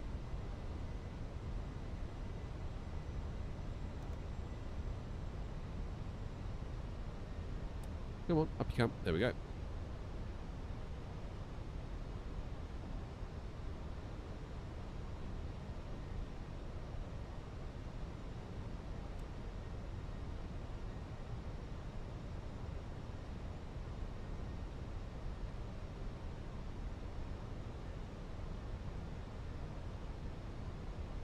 Bristol traffic, shuttle 45 Whiskey is turning downwind for an ILS, approaching to runway 27, with speed 180 knots, Bristol traffic. Bristol traffic, Easy 232, joining the ILS for 27, currently in 11.5 mile final. Speed 180 knots, and we'll maintain 160 until 5 DME, Bristol traffic.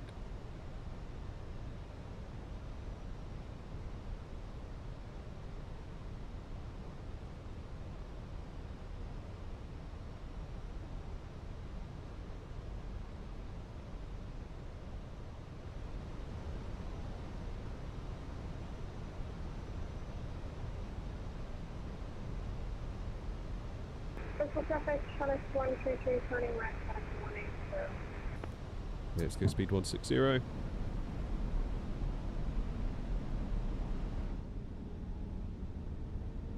Visibility is not good, is it? Maps 3.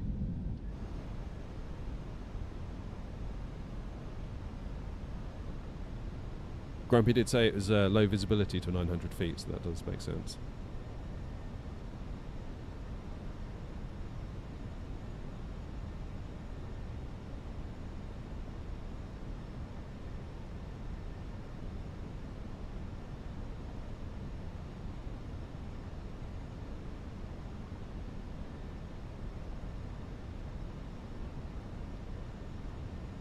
Why deploy the gear so early? Yeah, it was a bit early in fairness.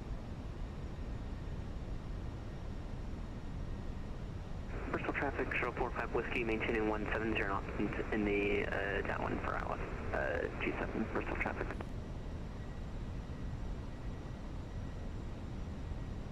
Okay, activate the approach mode.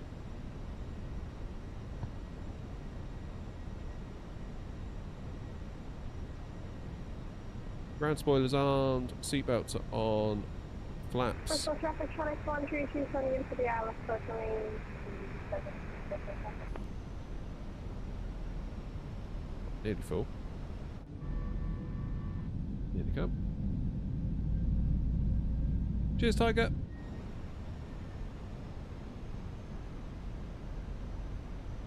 And thank you, Madlock, as well. Appreciate you.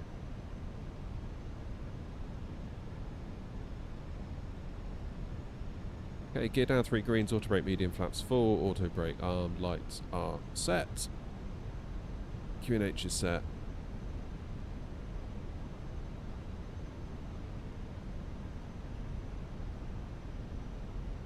Go around altitude. Also set. Bristol traffic, shuttle, actually, never mind. Bristol traffic EG195, we're exiting the hold and we're on the Lima Bravo 1, Bravo 1 arrival, descend to 3,500 feet, Bristol traffic. Keep the autopilot in for a minute, shall we? Because I can't see a dratted thing. Beria, thank you, mate.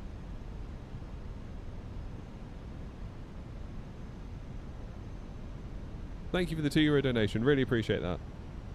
Bristol Hope traffic, you're well. Tronics 132, full established from the ILS, runway 27, approach, Bristol traffic easy 232, 3 mile final 407, 27. The thing I haven't done is tune ground 121930. 21 30. I still can't see anything. Oh, alright, fine, you win. I'll just have to do an auto land.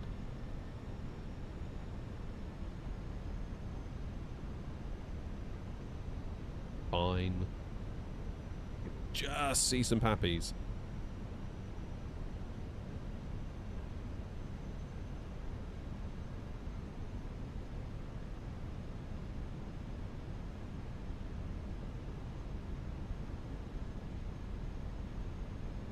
EG195 downwind, runway 27, got a tucking behind EXX 133, Bristol traffic. Minimum. Continue.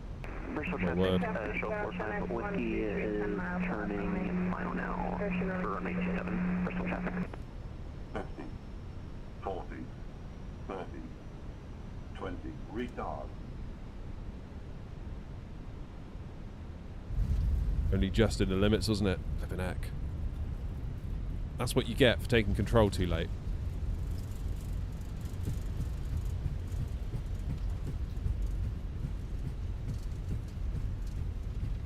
Should have been a go around already, 4 whites. I want to get to Nantes on time and back.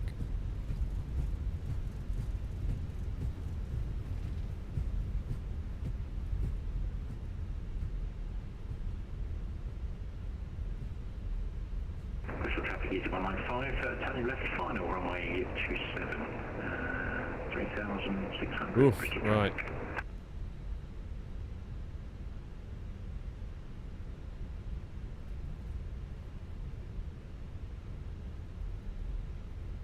There you go, there's that lump. Oof.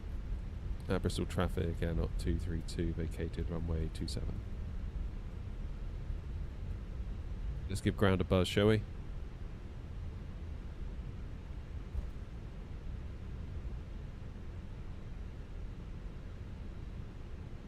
Iberia again with another €2. Thank you, buddy. Ground, good morning. Easy 232 with you on golf. Easy 232 Bristol ground, very good morning. Great landing there. Taxi stand 5 via Golf and Zulu. Stand 5, Golf and Zulu, easy 232. Thank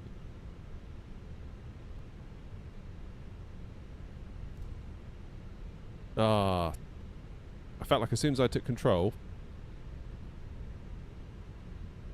The ILS just dropped away from me.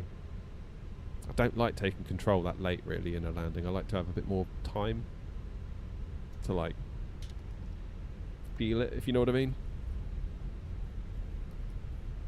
People have better luck at Nantes.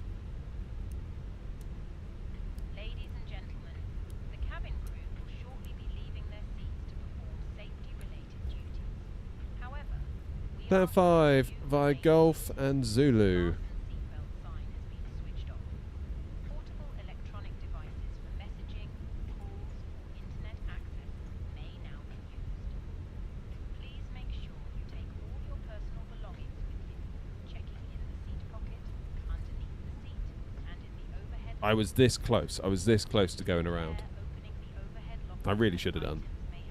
Except I could feel like I was probably going to get a butter landing out of it, and I would just be within the touchdown zone.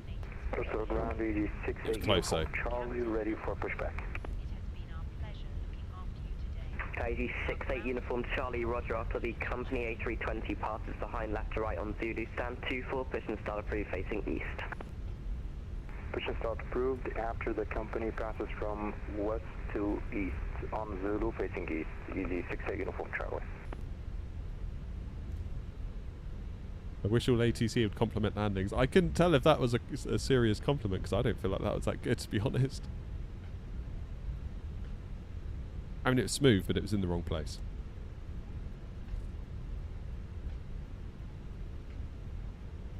In my humble opinion. It's too far down the touchdown zone for my comfort zone.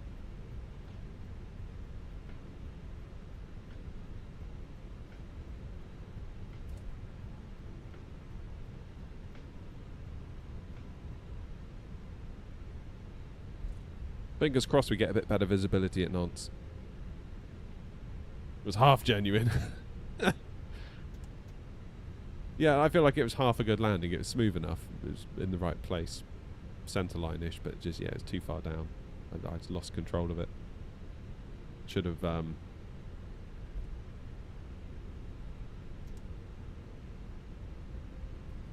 Here comes one.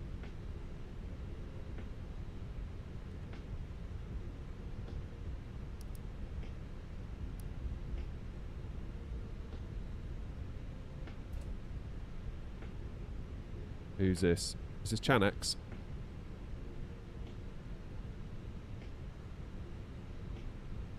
All day long. Oh no! He didn't like it either. So at least Chanex had the brains to go around, whereas I didn't.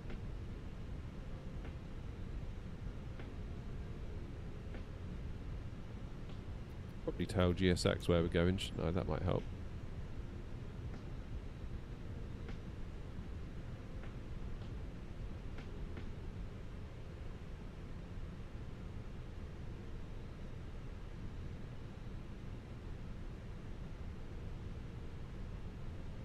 Yes, I always find it hard when you get poor visibility and then you disconnect at like 100 feet to go. I feel like that's... I like to have a bit of time to get used to the feel. And I know that's a poor excuse, but...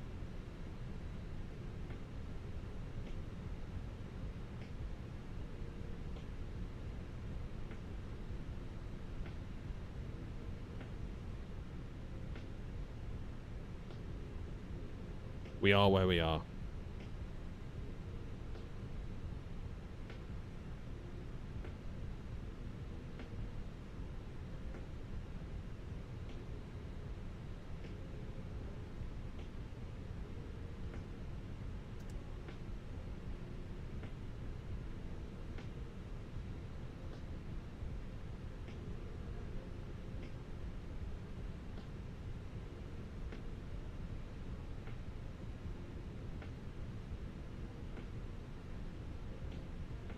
Can't see the text because the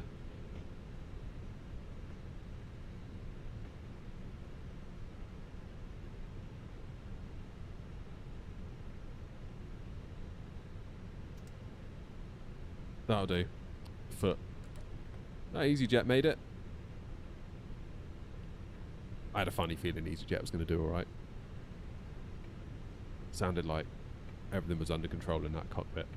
Okay, APU is fired, so that's good. Let's do engines off in that case, and we'll see what New Sky made of the landing.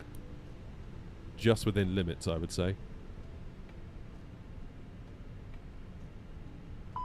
What do we got then? Great touchdown. 1.4G though. That sounds a bit hard. Traffic ET195, fully vacated, runway 27. Look at that. Distance from threshold, 627 metres. Accepted range Ground frequency. as the maximum. I'll let you know. Anyway, speed ET195, just vacated 27. Hello, ground. Easy 195, Bristol ground, very good afternoon. Taxi stand 6 via Golf and Zulu. 6-5 Golf and Zulu. That was alright. Had we been 5 feet more, or 5 metres more, that might have been a problem. Easy 68 uniform Charlie, hold position, I'll call you back. No, I don't want to manage the airline, I want to book a flight. Free flight. Easy 195, hold short Zulu via Golf. 233. Short Zulu via Golf. Easy 195. Grizzle. And Easy 68 uniform Charlie with no delay, taxi holding point Alpha Forgotten X-ray. LFRS, that's what it is. 320 CFMs. Taxi holding point Alpha X-ray via Zulu, Easy 68 uniform Charlie. Ground Easy 195, can we hold Golf 3? Easy 195, AFM hold Golf 3. Let's do 20-minute turnaround. Make ourselves a sim brief plan. Thanks again, Iberia, for the donations. I really appreciate you for that. Good morning again, Air Not 56 Tango, stand 3. A321, with information Foxtrot on board, request IFR clearance to Nantes Atlantique. S'il vous plaît. Grumpy's doing the accent and everything. Bonjour, Air Not 56 Tango, first Easy 195, taxi now stand 6 via Golf and Zulu. 6 Golf Zulu, Easy 195. Grumpy's doing a Del Boy. Tango, you cleared Nantes, Exmoor 1 Zulu, correction, Exmoor 1 X-ray departure, runway 27, squawk 5222, information Foxtrot is correct, QNH 90902. I thought I might have got that in French. Read back is squawk 522 and cleared to Nantes Atlantique, Exmoor 1 X-ray departure, and squawk 5222. Thank you very much. Air 56 Tango, read back correct. Break Easy 68 uniform Charlie, Unicom 122.8. Enjoy your flight, bye-bye. Okay, we're out of 27 on the Exmoor 1 X-ray. Easy 68 uniform Charlie, Unicom 122.8. Enjoy your flight, bye-bye. 122.8 Unicom, thanks so much. Easy 68 uniform Charlie, bye-bye. 2-1 into Nantes on the Godin 1 Delta.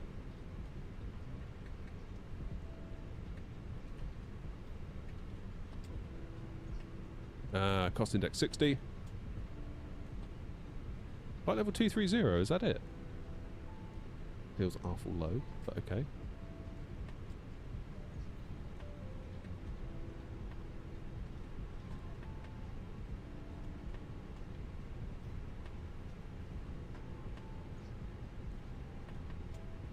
Yeah, 230. Fair enough. We can always adjust that on route. I mean, we're not going to be flying for that long, are we? Not really. You bored? A fault has been detected with my side stick. Ah, see? I knew there was something up with it. I knew there was... That's why we got that weirdness at Edinburgh, maybe. And probably why the runway dipped away from us so fast. Yes, the excuses are lining up. Love excuses. Convenient. Yeah. I live for my excuses. Airside, believe me. I don't know if you're watching it as we were coming out of Edinburgh. All of a sudden, the nose of the aircraft just dipped. I was like, oh God, like pulling back. So something is not quite right. That is today's excuse.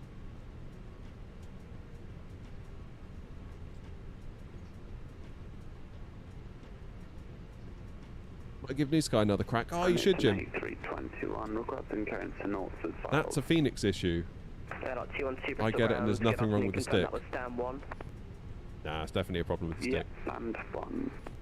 Airlock 212, thanks. Cleared Nantes, Exmoor 1 X-ray departure, runway 277505. Sorry, that's way too loud. QNH 992.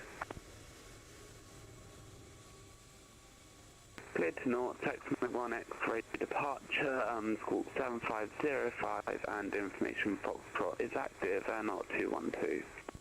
Airlock 212, read back correct. What have I got on board? Foxtrot, and the QNH is 992. Right, 70 left on board. Oh, I need to sort out my thing. It always says the speed brakes disagree with the thingy bob. Let's take external power. Then we can lose the APU. We can turn the fuel pumps off, ready for refueling. Should be good.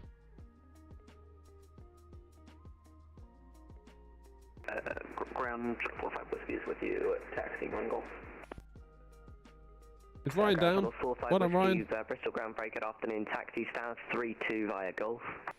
Stand 32 via Golf, shuttle 45 Whiskey. What I should do, I should get you guys to vote for my excuses. That's what I should do.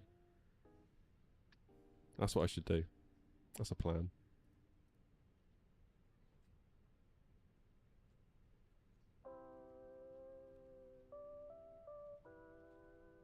Ground, good morning again. EZ233, stand 5 with Foxtrot on board, type A320 with IFR clearance to Nantes.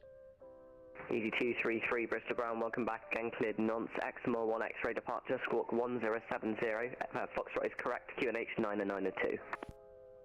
Good to Nantes via the Exmoor 1 X-ray departure, squawk 1070, and Foxtrot is correct. Squawk is QNH 992, EZ233. EZ233, you're back correct. Just choked then, didn't I? Doesn't matter how many times you do a readback on. EZ192, hosting clearance to Nantes. We are information Foxtrot, stand 2. Come on, you lot, get off. Bristol ground, very good afternoon. Say your aircraft type. A320, EZ192. EZ192, thanks. Do Easy have any 321s? X-ray departure, squawk 1172. Information Foxtrot, QNH 992. Well done, Ryan.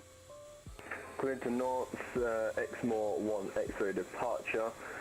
Squawk 1172, QNH 992, and information Foxtrot is correct. EZ192.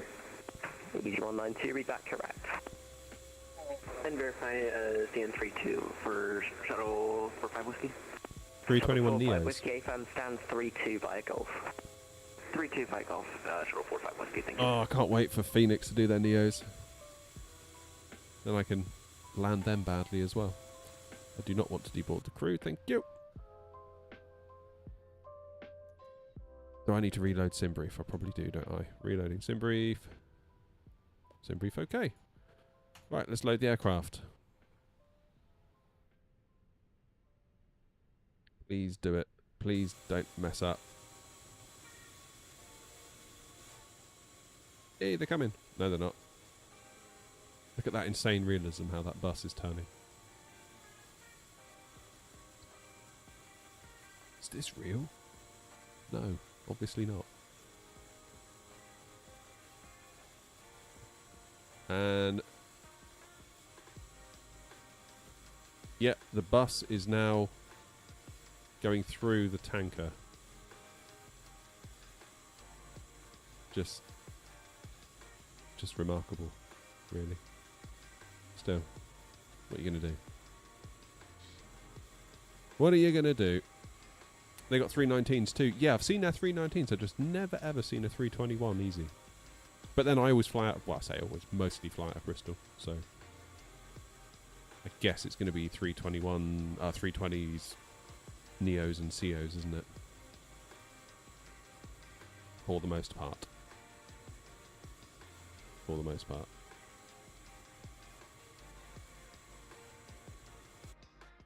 Here they come. Right, I'm going to go and let the dog out in the garden real quick.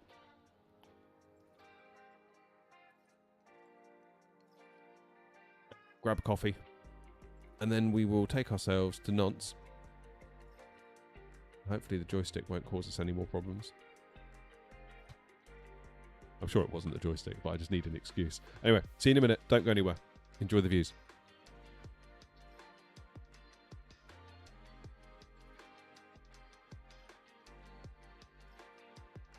Bristol ground is a 212 with you, stand 8 Echo with Foxtrot on board, type A320 with clearance to Nantes, please.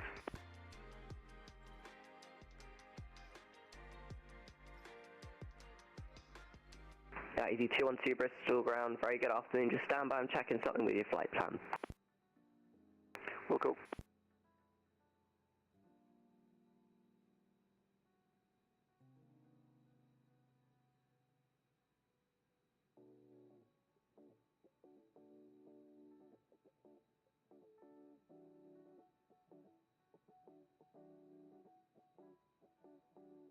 AG212, you filed an initial altitude of 250. I can only give you up to 230 for your initial altitude, although you can climb higher later. Is that alright with you? 230 is fine, it's 212. 212, thanks. Cleared Nantes, Exmore 1 X-ray departure, squawk 6355, information Golf, QNH 992. Cleared via Exmore 1 X-ray departure, squawking 6355, will copy Golf and QNH is 992, easy 212. 212, read that correct.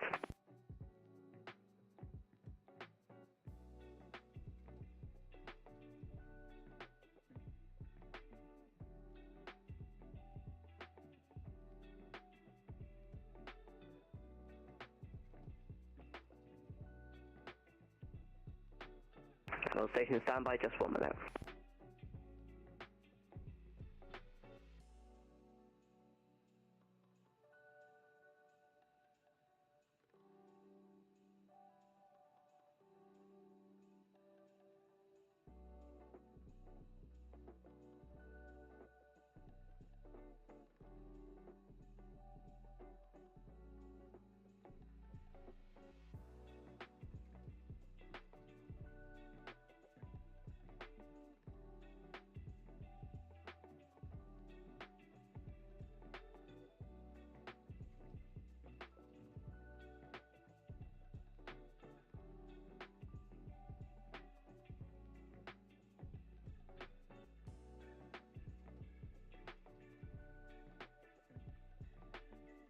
Well, station's ground is back.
It's still loading, flipping out. Good afternoon. You can taxi to stand 10 via Golf and Zulu. Golf and Zulu, stand 10, Sonic 133. Dom, thank you for the donation. Sorry I was making coffee when you sent it. I really appreciate it though. at Bristol ground, hello. Easy 27 Juliet X-rays of type A320 at stand. Am I a Vatsim? Yes, I am. Golf is on board with QNH 992. Request Alpha goes to Olbia Tower, please. AZ27 Juliet X-ray. Rackham. Very good afternoon. Cleared Olbia, Hawthorne 1 X-ray departure, runway 27, squawk 5467, information Golf QNH 992. How you doing, Mackham? Good weekend? Cleared Olbia via the Hawthorne 1 X-ray departure, squawk 5467, EC27 Juliet X-ray. What's going on there? 27 Juliet X-ray, read back correct. Fuel's done. People are nearly done. What the cargo? What's cargo doing? Oh, here it comes. Those frames today are not good. Was all my controls easy to set up and map? To be honest, the joystick, yes.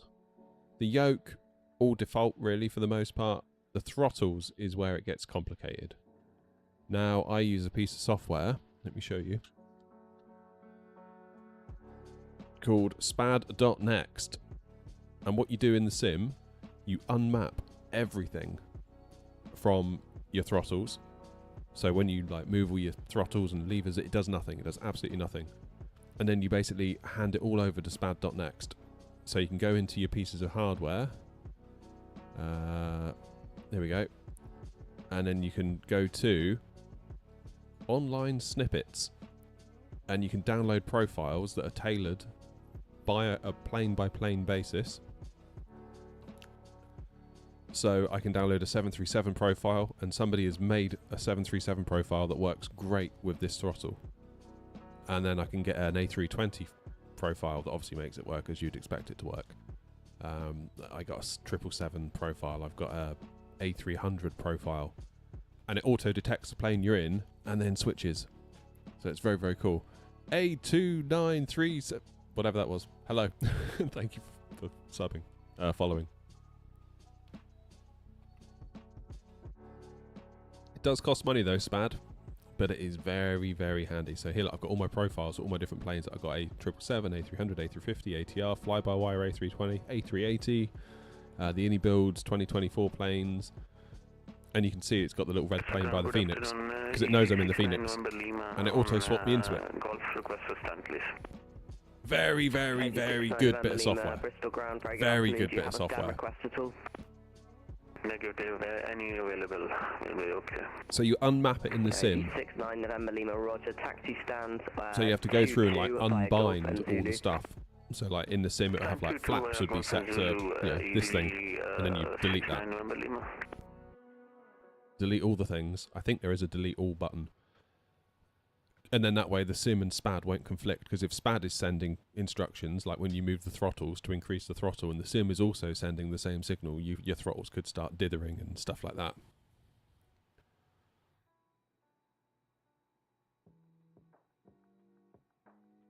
There you go. Roy's saying it is the best tool you can get if you have a lot of devices. And it's got other advantages, like this radio panel here from Logitech, which is okay. It's an alright radio panel. It's not the greatest. Am I looking to upgrade it? Probably. But the point is, the biggest issue with this Logitech radio panel is that it was made years and years ago by Saytech. Logitech bought out Saytech, however you're supposed to say it, Saytech. And it's the same bit of hardware, just rebadged, and it's donkey's years old. But as a result, you notice how our frequencies here in the plane have got 6 digits, so 121.930. This was made so long ago, it's only got 5 digits. So SPAD basically shifts everything over one place, because all the frequencies start with a 1. So it moves everything over one decimal place. So on my radio panels, instead of 121.930, it says 21.930, such that the frequency bit that matters fits. Wouldn't have been able to do that. I couldn't have done that without SPAD. It's very clever. I'm always badgering Wingflex, who've made this little thing here, the autopilot FCU thing. I'm always like, guys, when are you going to give it SPAD support? Because when it gets SPAD support, guess what? We can use it with a Boeing. Potentially. EZ233. Cost index 60. Cruise 230. Whoop, not 320. 230, you wally. There we go. Wind.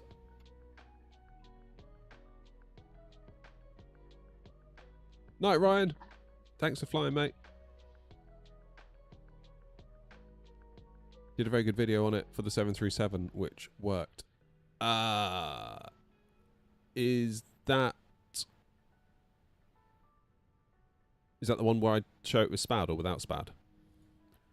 Oh, cheers, Tom. Thank you, mate.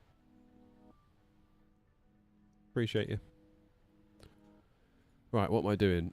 Departure 27, Exmoor 1 X-ray into Nantes. We are planning for a, what was it? Runway 21. Is that only RNAV on the 21? It is, isn't it? Let's do an RNAV 21 via the Godin 1 Delta. Just import my flight into Navigraph a minute.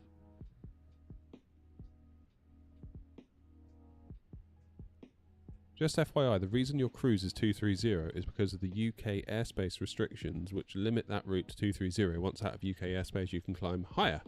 Nice. Mind you, once I'm out of UK airspace, I'm not going to be that far from being there, am I? I didn't know that, though. I'd often wondered why it's... I quite often see 230, and I'm always like, why is that? Now we know. Bristol ground, not 212, stand 1, ready for position, start. With SPAD, yeah. Yeah, SPAD changed everything for me. It's so good. Such an amazing bit of software. Not 212, stand 1. Hey, we're loaded. Through facing east. Position start face east, not 212. Gonna get the APU fired, so fuel pumps on, passengers strapped in, master switch on, wait 1, 2, and 3. Whoops.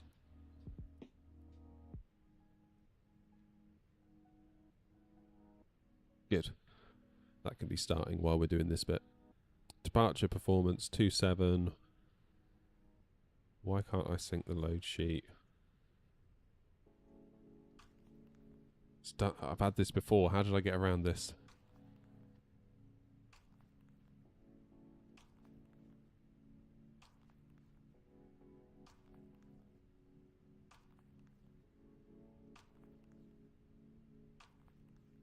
Why can't I sync the load sheet, everybody? Easy 212, echo ready for start. Easy 212, stand 8 echo startup approved, call for taxi. Start approved and we'll call for taxi, easy 212.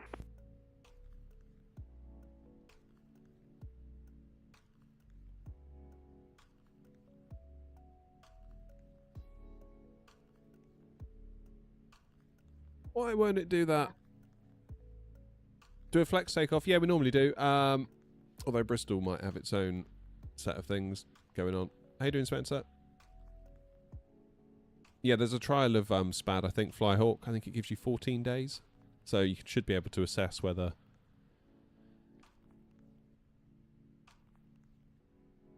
Zero fuel weight is 60,997.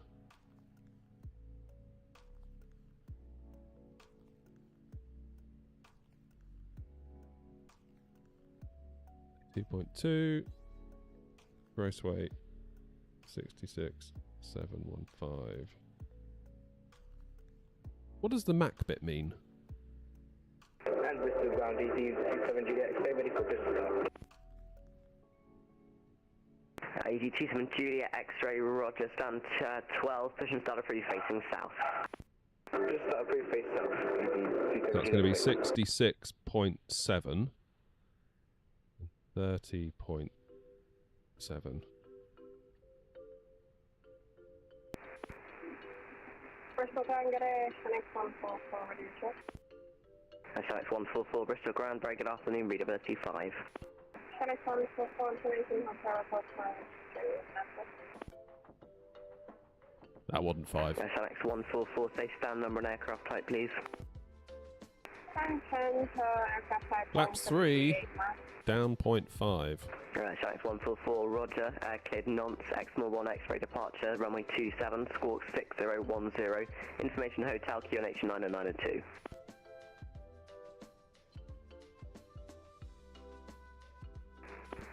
Clear to Nantes via the Exmoor 1 X-ray departure, runway 27, squawk 6010. Information hotel QNH 90902, Shanks 144. Shanks 144, read back correct.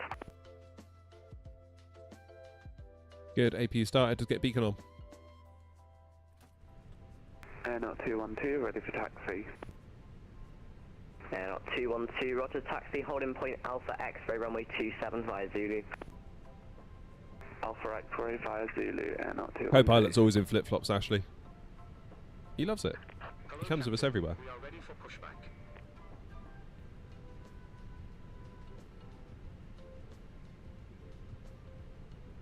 He loves it.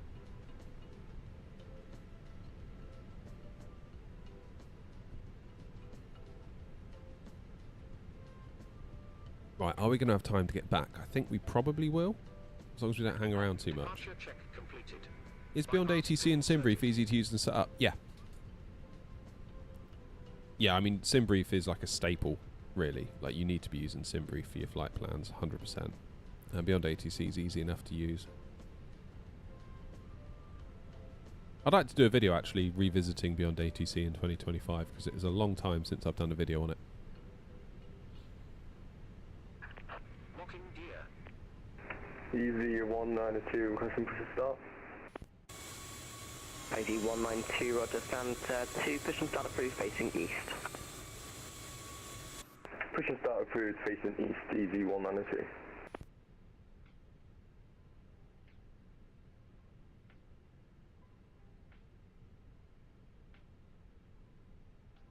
Ground easy 233, stand 5, ready for push and start. ID 233, stand 5, push and start approved, facing south. Push and start approved, facing south, easy 233. Airnaut 212, Unicom 122.8, bye-bye. 122.8, thanks for Nose the left. ATC, see you next Tail time. right. Bye-bye. Shanks 144, perfect. Correction, Northwest engine. Shanks 144, negative, stand by, I'll call you back. Roger, Shanks 144. I need to start new sky.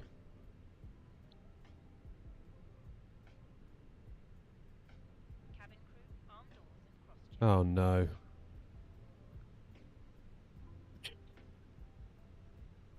Love it.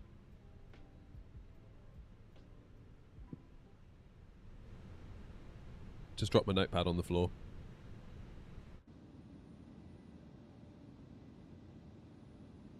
That's better.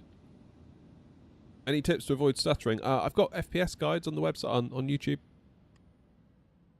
Or settings guides, I should say. It's probably your best bet.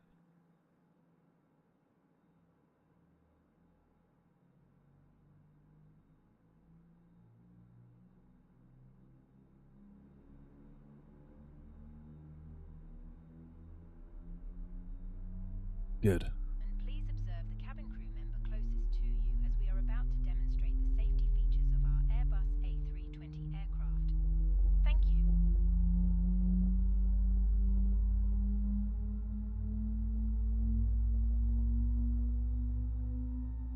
Ladies and gentlemen, welcome aboard our Airbus A320.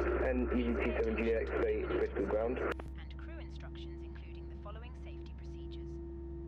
ID No worries, 270, X-ray, confirm you're ready, taxi. Set parking. Yeah, we're ready for taxi, but the Chanex 737 in front seems to, might be a Tinu glitch, but we're unable to taxi past them. Because of the Tinu difference, we might need to taxi to like stand 15 and 16, if that's available. Out the exits nearest to you. Please be aware that your nearest usable exit may be behind you. ID 270, X-ray, if you'd like to do that, you can. Otherwise, you can taxi. In fact, you could taxi into stand 11 and wait for ED 212 to start up and taxi through stand 8. As shown. It must be fastened whenever the seat. Yeah, we'll do that. Through stand 11 and stand 8. Is that available? 27 Juliet X-ray, affirmative. So taxi stand 1-1, and I'll call you back once the EZ212 is pushed. Correction, taxied away. Roger, taxi to stand 1-1, EZ27 Juliet X-ray. Grumpy gone.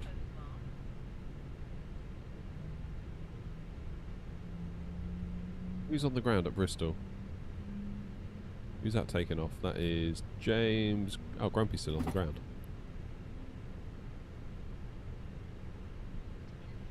Lovely. 2 good engine starts. When outside, inflate it by pulling the toggle. If it fails to inflate or needs topping up, blow into this tube. There is a light and whistle for attracting attention.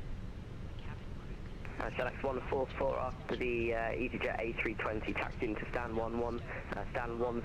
Okay, fair enough, Grumpy. Facing south. After the company traffic, passing right to left, so should start taxing. Morning, OG.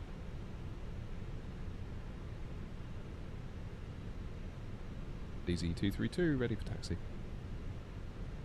Correction, EZ233, ready for taxi. EZ233, thanks. Taxi on point Alpha X-ray runway 27 via Zulu. Alpha X-ray for 27 via Zulu, EZ233. I knew I was going to say 232 at some point. Ready for taxi? EZ192, roger, hold position, call you back. Hold position, EZ192. EZ212, also ready for taxi. EZ212, roger, hold position, call you back. Hey, Interloper, you alright? What's my specs on my computer? If you go to airnot.co.uk/setup, you'll be able to see it, but briefly it's the 9800 X3D, 7900 XTX. Why aren't we moving?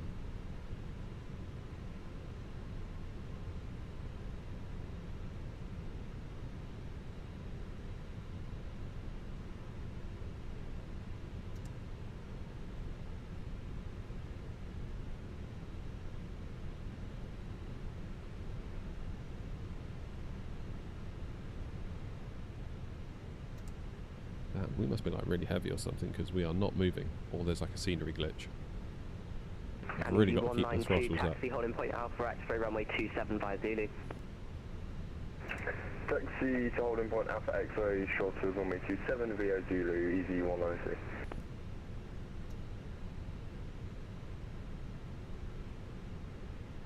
Bravo X-ray, we want Alpha X-ray. Bristol Grand, Airnot 56 Tango, stand 3, request push and start. Airnot 56 Tango after the EasyJet A320 passes on Zulu, stand 3, push and start approved facing east. After EZ192 has passed, cleared push and start. EZ233, Unicom 122.8, enjoy your flight, bye bye. Unicom, thanks very much for your ATC, EZ233.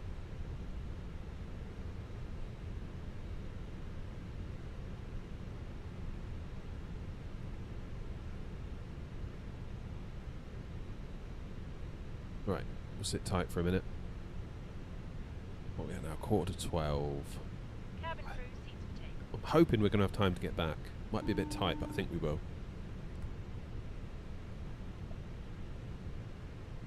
Anything on final? Nope. Nothing. Oh, who was that? Osgrilla, cheers. Thank you for raiding. We have a party of 10. Appreciate that. Thank you very much indeed. Bristol traffic, EZ233 lining up and taking off runway 27 on an Exmore 1 X-ray departure. Bristol traffic. Yo. Tara. Lights. Come on.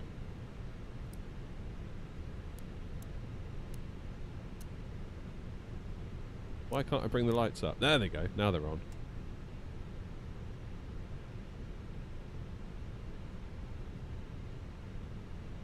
How was your stream, Osgorilla?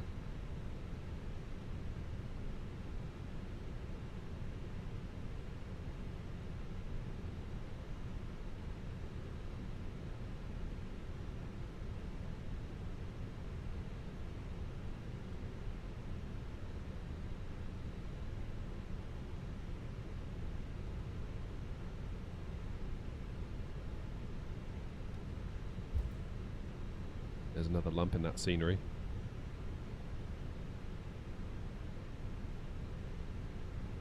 Take all the runway here, I think.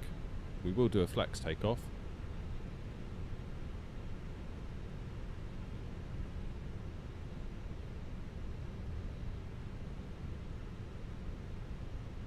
Here, I messed up that turn. Okay. Bristol traffic, easy 233, taking off runway 27, X-more 1 X-ray, Bristol.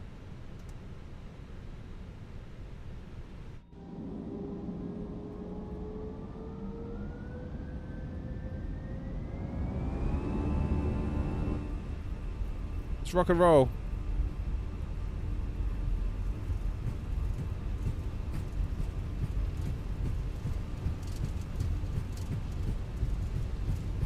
Thrust green, auto thrust blue, man flex 55. This is what I mean about the lumpiness. Bristol traffic, easy 192, lining up runway 27. Up, up and away. Positive climb. Gear up.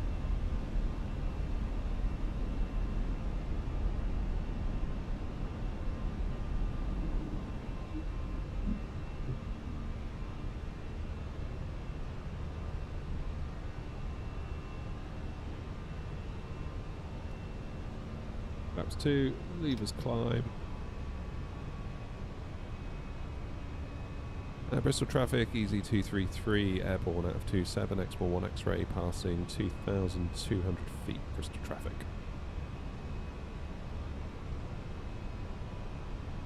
Okay, let's see if the plane decides to nosedive again like it did out of Edinburgh. Don't think it should do. Could have been some weather loading in, I suppose. That might have been it, I don't know.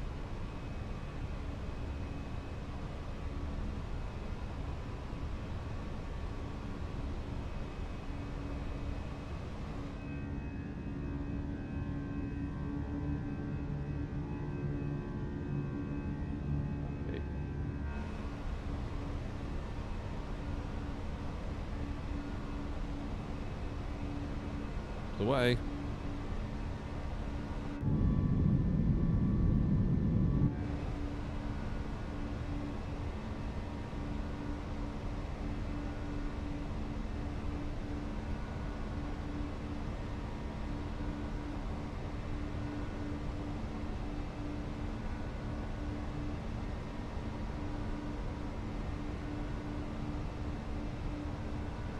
Bristol Shop, traffic Linux 144, taxi north by Alpha X-ray, next running aircraft. We recommend keep your seatbelt. Toilets are located at each end. Fingers crossed. Conditions are a bit better in Nantes. 192, taking off runway 27, Bristol traffic. And Bristol traffic behind departing company A320 will line up on way behind via Alpha X-ray, 212 Bristol traffic. Bristol traffic, EG 270 X-ray, holding short runway 27 via Alpha X-ray, Bristol.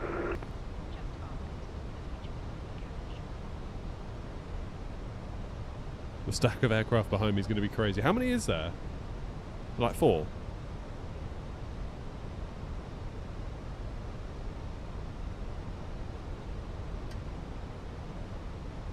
Bit of autopilot now, I think, so I can clean things up.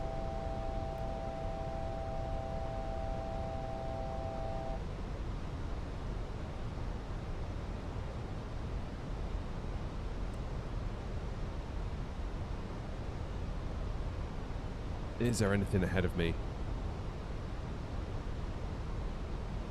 There's you. Where are you? You're going to be going right across me. What height are you at? 360. We should be alright. Bristol traffic, easy 233, passing Somot, climbing now, flight level 230, Bristol traffic. Bristol traffic, easy 192, is cleared runway 27 and passing 3,000 feet.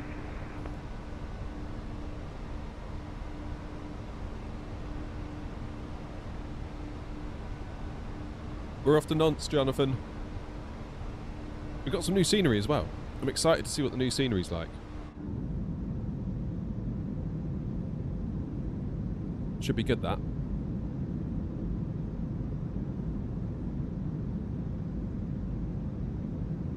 No, taking it easy. How you doing, Ronald? Sorry, Matt, I didn't say. I don't know how long you've been sat there in chat. I was hand flying. Bristol traffic, easy 212 departing 27 Bristol. Tiger says, what's my FPS with that setup? Mid-50s? It depends what you do. Like looking out the wing, yeah, 50-ish. If you move your mouse, though, in the circle, it drops to like 30-odd. Then you stop moving the mouse, it goes back up. Right, 10,000 feet.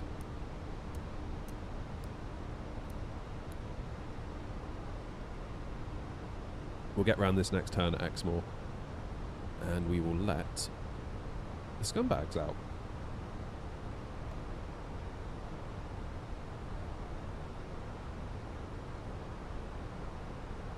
Is this the Innie? No, it's the Phoenix. Bristol traffic, QZ192 is climbing to cruising altitude of 230. Bristol traffic. Bristol traffic,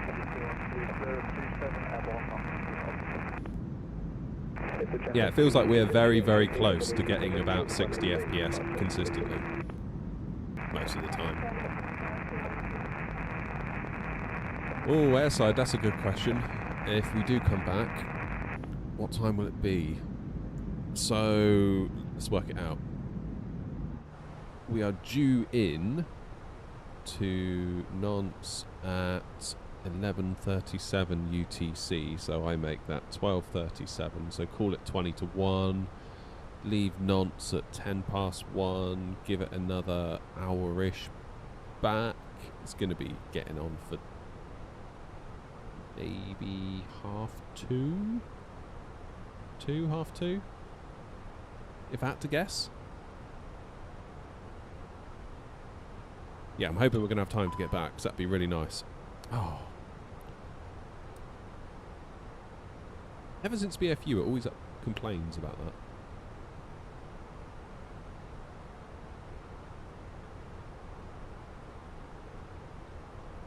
How's your stream design coming on, Ronald? Is it all going all right?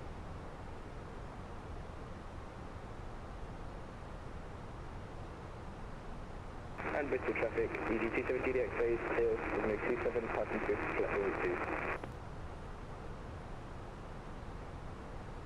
Greetings from Egypt. Damn. We should fly to Egypt on the sim, shouldn't we? It's a longer route than you would think, though, isn't it, Egypt? I always think of Egypt as probably not being all that far, but actually it's quite a long way.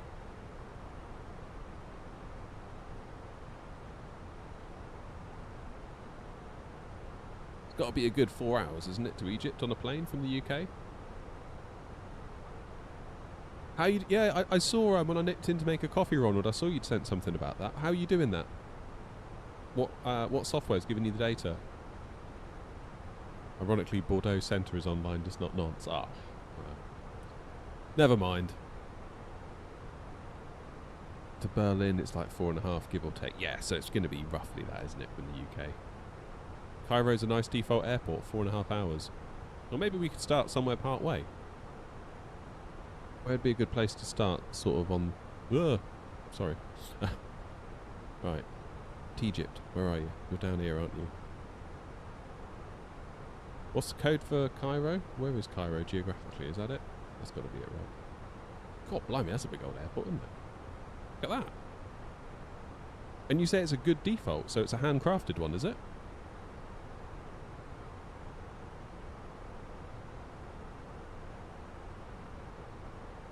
Have a look at Sim Toolkit Pro, Ronald.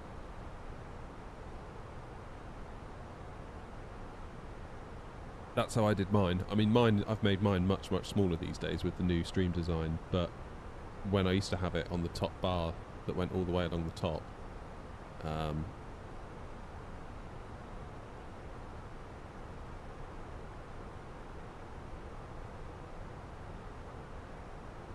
mean, I don't use Sim Toolkit Pro for anything other than to get that information out of it.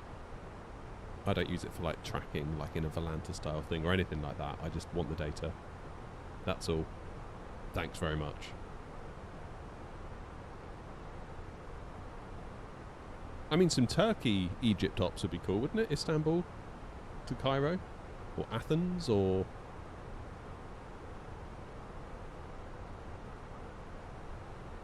I mean, to be honest, Ronald, I don't know it that well either. I just know that it gives, if you give it the sim brief for your flight, it will give you the little top bar thing.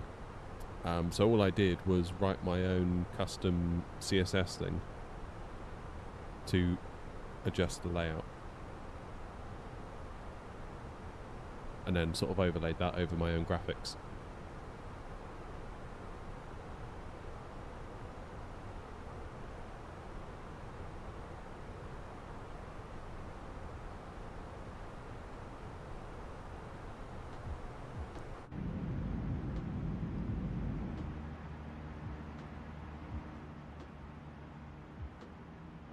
While cruising, can you give us a crash course for newbies?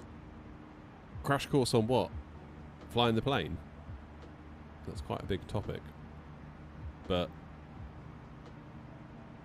learn how to do a cold and dark.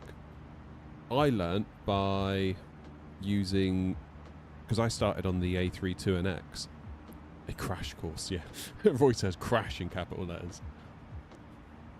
Wrong choice of words, perhaps.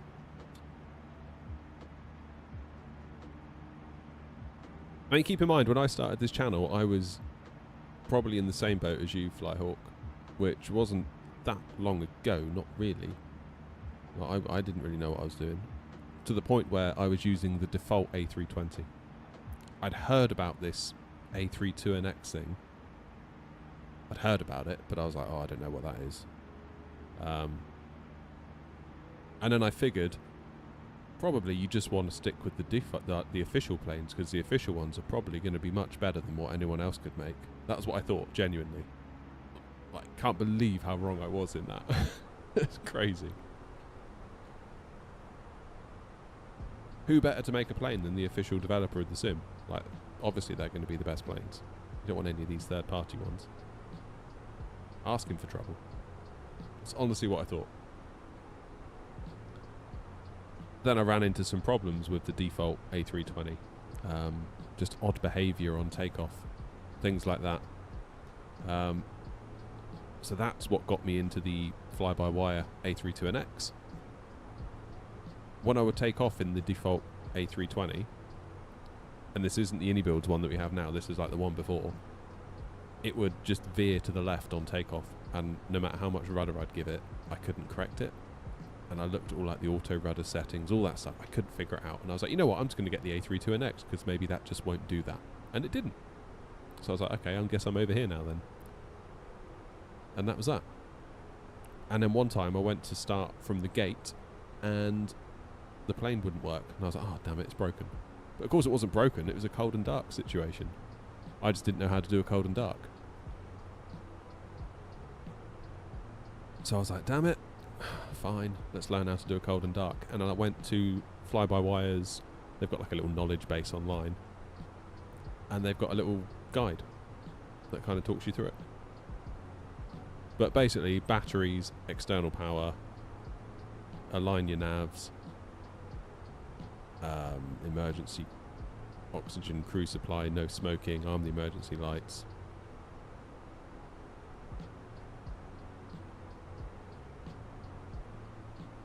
Import your flight plan from SimBrief. So go to the SimBrief website, make your flight plan, link your SimBrief account with the plane. So I think in the MCDU or the EFB you've got to type in your SimBrief account so it can make the link. Then the plane will pull in your flight plan, set up your departure, set up your arrival. The Phoenix is very, very nice because if you do it all with GSX, as you saw with this page here, the mass and balance page, if you click on the left hand side, you've got all the figures that get pulled in from SimBrief. So SimBrief have decided we're having 180, or sorry, no, New Sky decided we're going to have 180 passengers with this much cargo and therefore this much fuel. We then make a SimBrief plan with that data from New Sky. That gets pulled into here. Then there's a load of GSX, and then GSX will load the plane according to these figures. It's very nice. Do you have any ways to fix the WASM crashes in the INI A340? Because I've had 2 in the same flight. Oh dear, Thomas. No, I've not had any WASM crashes yet. It was my understanding that the A340 was a little bit less prone to it than the 350. So I couldn't say. Sorry, mate.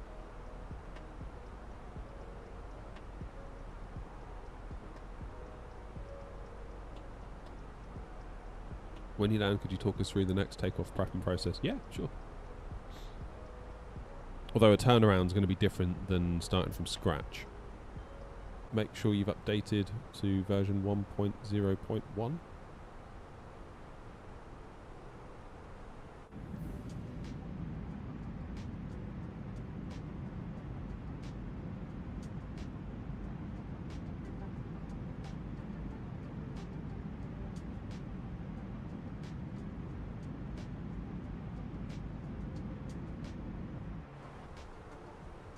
Right, let's see this conga line. Have we got a line behind us or not?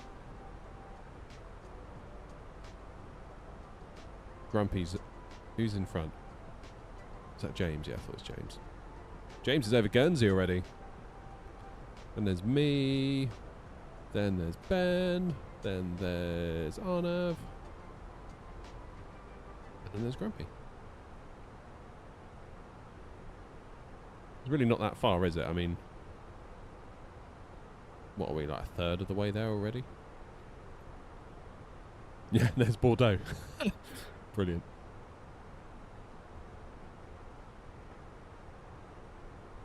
It's alright, we'll still have a nice time on our own.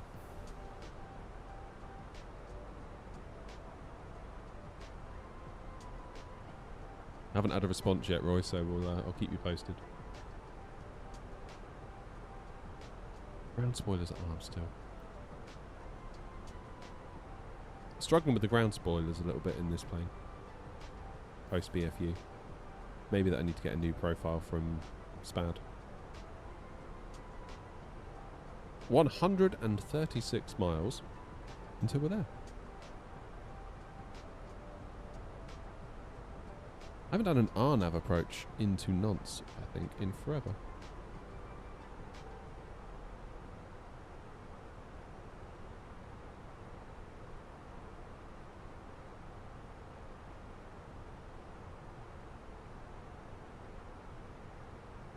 Have a little look at the charts, shall we?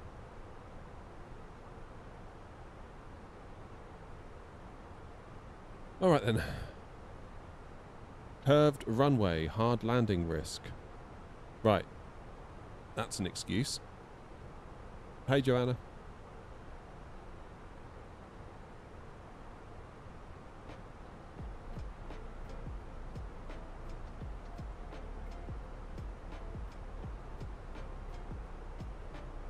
Final approach track offset 12 degrees from runway center line. So is this a circle to land then? Kind of.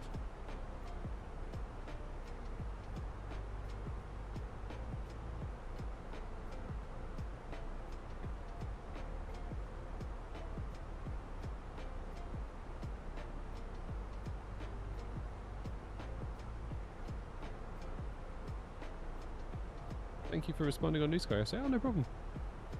It was really lucky, actually. I was in New Sky doing some bits and pieces, and then I saw your message come through. Quite often it's difficult with New Sky because it's not like it's an app on your iPhone or something where you get a push notification when someone messages you. I just have to log in, and if I see a message, I just have to hope that I haven't been away from it for too long, if you know what I mean.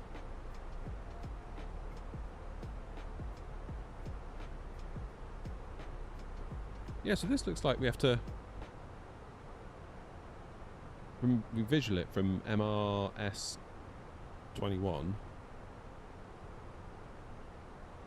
Do not align on runway axis before 1 mile to MRS 21. Wow. So we have to do a last minute turn. Roy says the reason I was asking him is because they fixed some WASM crashes in the latest version. Yeah. Yeah, you're right, Roy.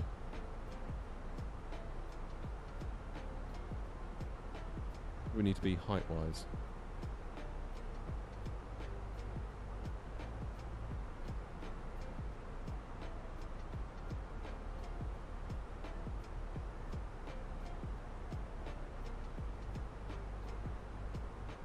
I think this approach takes us over the city. Barely certain, because when we stayed there on holiday, our house thing that we rented was literally on this little bit of pokey out land, I think.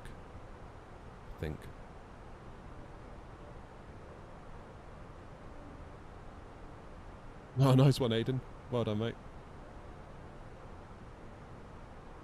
Yeah, we were sort of like over here somewhere. There's my mouse. Yeah, sort of like here, I think. Because I remember like twice a day we'd see the beluga, which was very cool. The beluga is included in the scenery I've got as well, which I'm looking forward to seeing.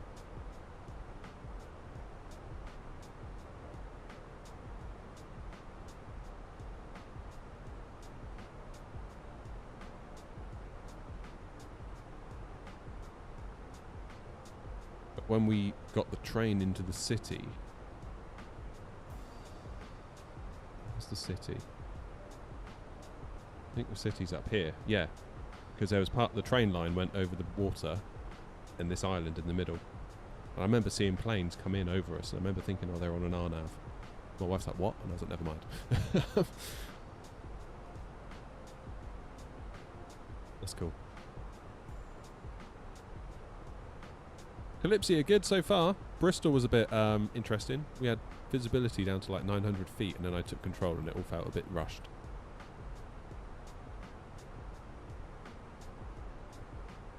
Andrew says, no, I would love to get your opinion on this. I believe you're currently on the 7900 XTX. Correct. Because you wanted the extra VRAM for the sim to run better. However, do you think the sim has improved, and would you consider recommending something like a 5070 Ti with 16 gigs of VRAM, or would you go 7900 XTX for a new user? Oh man, I got so many thoughts. So right now, we are using 12.4 gigs of VRAM. So right now, we'd be okay. Like, if I was to go in, my 4080's in the house. That's in my inside PC now. I know that sounds like such a flex, but it's really, yeah, it's like I could either sell it or I could keep it and use my old parts and have another PC for in the house, which I use for all my editing work and stuff. It's working out really well. Anyway, that aside, right now we would be okay on our 4080 Super. However, at Edinburgh this morning, keep in mind we're on the Sim Update 4 beta as well right now. At Edinburgh this morning, connected to VATSIM with GSX doing all of its stuff and this and that, we were up at 16.7, I think. And you might think, oh, that's only 700 megabytes over. It's like, no, it's actually a lot more than that, because oftentimes you will find on a 16 gig card, once you get into the sim, maybe 13.8 is available to the sim, or maybe 14.1 or 14.2 or maybe 13.9, I don't know, something in that range, you know. Because obviously Windows takes some for itself. Windows has to manage it with other applications that need VRAM. I don't know, maybe you've got Volanta on a second monitor, maybe you've got Navigraph Charts on a second monitor, maybe, I don't know, but more often than not I would end up with about 13, high 13s, 13.9. Sometimes I'd get lucky and get like 14.2. But either way, 16.7 at Edinburgh this morning, we would have been in trouble. Now, on a 16 gig card, it's not going to use 16.7. It's going to probably cap out at like 14. And the number will turn red in the little display thing I've got up now, and you'll just have rubbish performance until either you clear that area, or sometimes it's so bad that it just locks into this awful mode of like 7 FPS and you just can't get out of it unless you reboot the sim. Now, granted, I'm at 4K. If I was at 1440p, you might get away with it. But even then, there's times I've seen it at Edinburgh at 1440p. Go back and look at some of my videos where I've done testing. The VRAM can get very high at somewhere like Edinburgh, even at 1440p. And I'm fairly certain it's all because 2024 uses DirectX 12.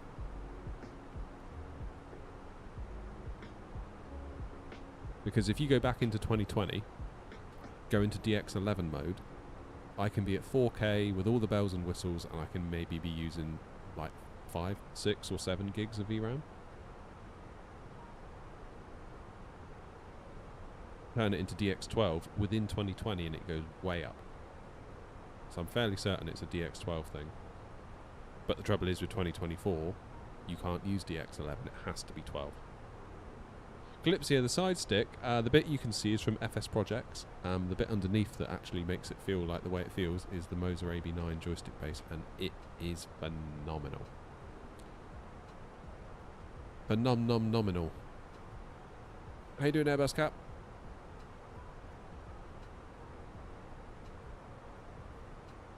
So yeah, very long answer. I would not feel good recommending a 16 gig card to anyone right now and saying don't worry, you'll be fine, because I don't think in my heart of hearts you will be. I also notice that if you look at the development thing on Flight Sim from Asobo, that little table of stuff, like basically it's like a table of issues that they're working on, and they say whether it's fixed or it's in progress, and it'll be fixed in, I don't know, Sim Update 5 or whatever.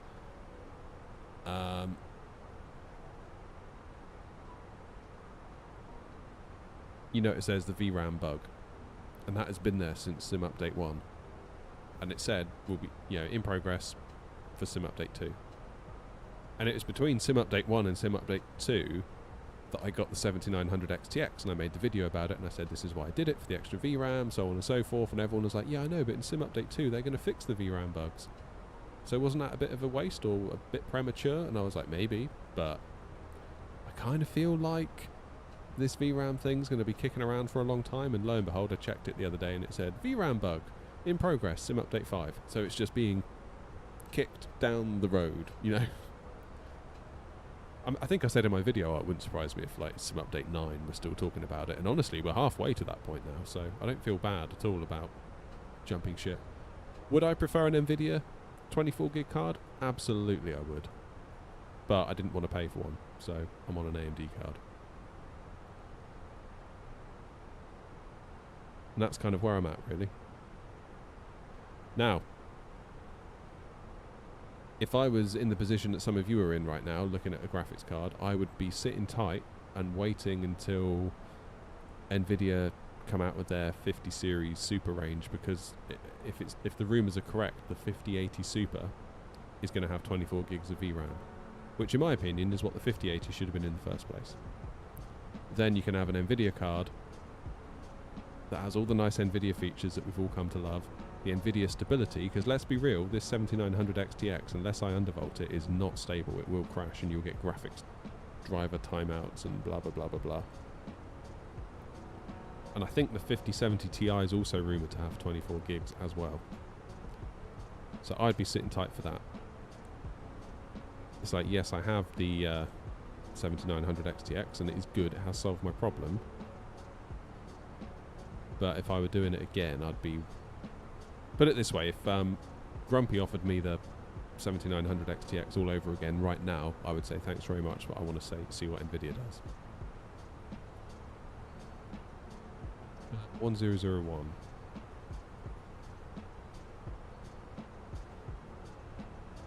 Temperature 17.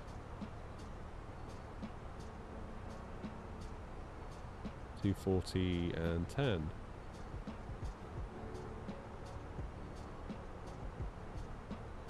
And what's the barrow?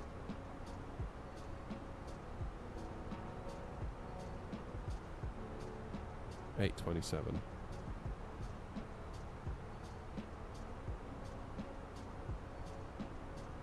Landing weight is going to be 64.2 tons, which is the same as last time.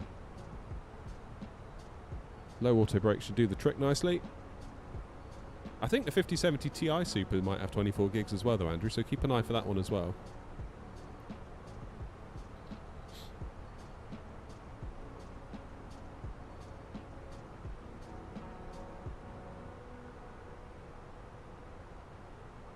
$30 miles. Hello, J-Space. Thinking of doing a long haul from Atlanta to Johannesburg with the A350. Flip, that's going to be some time, isn't it?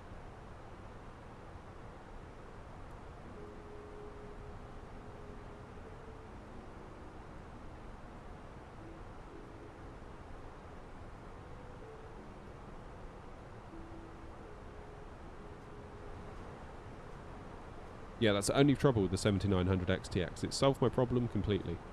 But I do have to undervolt it, otherwise it crashes. And I think that is so bad that I have to do that.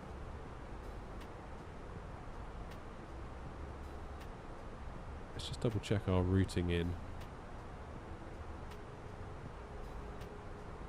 Easy.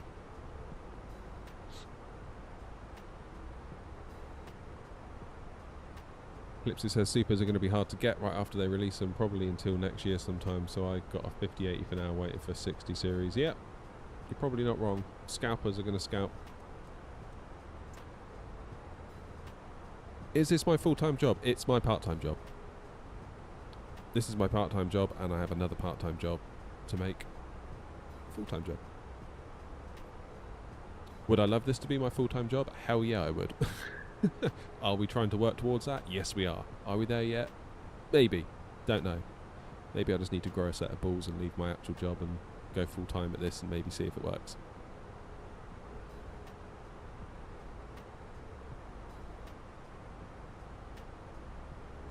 This may be the perfect stream to listen to during work. Thank you. Keep up the good stuff. Thanks, mate.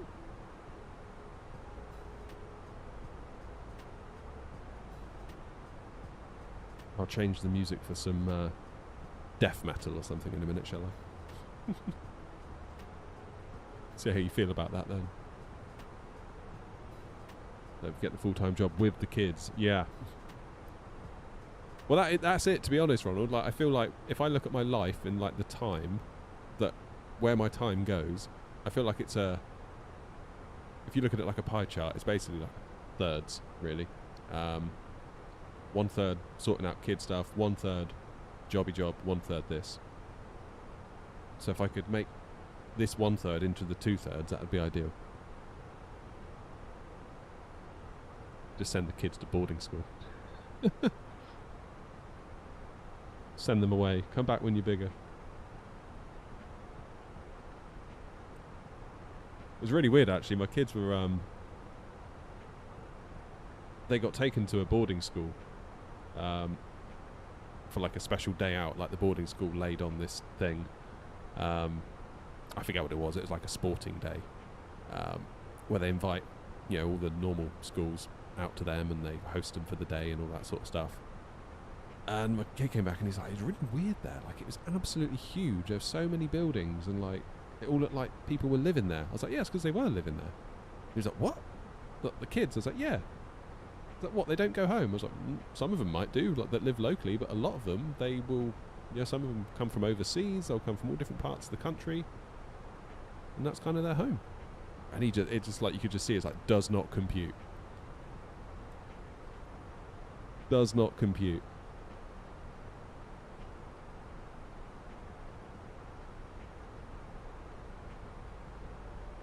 Couldn't get that into his head at all. Nantes traffic, easy 233, 23 miles inbound Godin, flight level 230, descending now for 3,000 feet for an RNAV approach into runway 21 on the Godin 1 Delta departure, Nantes traffic.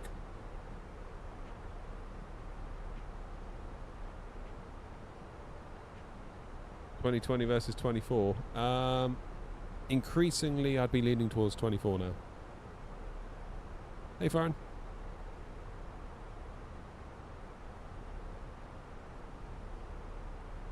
Oh, from Hibicus. Where's Hibicus? Just ordered the Moser AB9 base. Flipping heck, Flyhawk. Dropping the cash. So they do... hang on. Moser will sell you one of these. This is the MA3X. It really depends whether you like to fly left-handed or right-handed. This is a right-handed stick. So if you like to fly right-handed, this would be perfect. I really like this stick, and I think the price is very reasonable as well, really, for what you're getting. If they did a left-handed version, and I think I said this in the review, if they did a left-handed version and I could just pop this on what I have here, I probably would not have gone to the expense of buying the FS Project stick. So what I have here that I'm flying with Hawk is an FS Project stick. If you Google FS Projects, you'll find their website, but basically they're built to order, very expensive side sticks.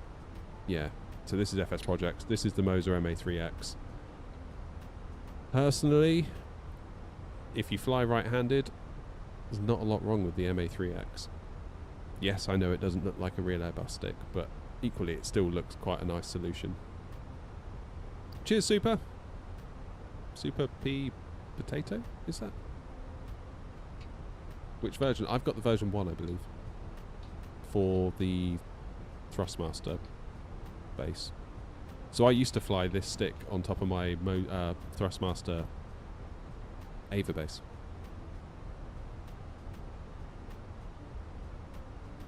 But it also fits on the Moser, which is damn lucky. I was so relieved when Moser said, like, oh yeah, that'll work. I was like, oh, thank God.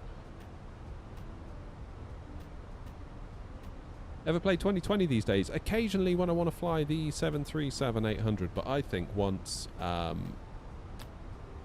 comes over to 24, I'm pretty much done, I think, for 2020. I fly left because I've got the Thrustmaster throttle, same as you. Yeah, I mean, you can fly right if you wanted to. But yeah, I like to fly left, personally.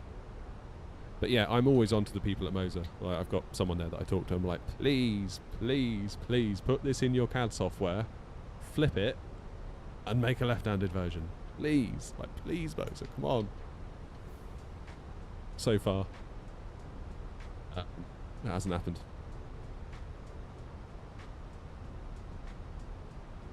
I'll break them eventually.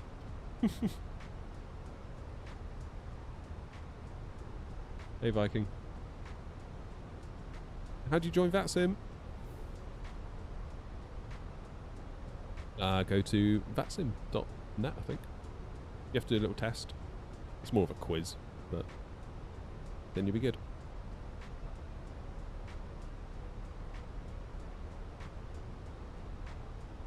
Yeah, so the Verpil's a manufacturer of joystick base, so it's I ordered the HOTAS magnetic base one, which is like Thrustmaster's Warthog base, but it's also compatible with the Ava base from Thrustmaster, and it's also then compatible with the Moser, because Moser used the same screw. But don't get the Verpil one, because that will not work. Not 212 on base for Nate, runway 21 on approach.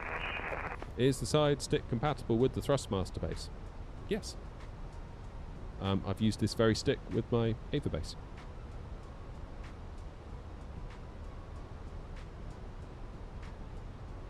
Want the new wind wing throttle for the Airbus? Yeah, I bet you do. Looks good, doesn't it?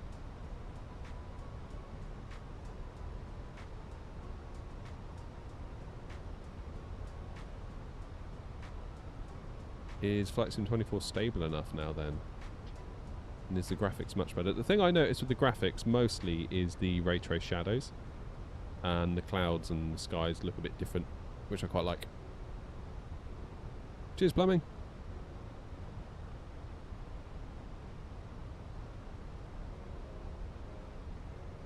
You got a 45-inch OLED 5K monitor.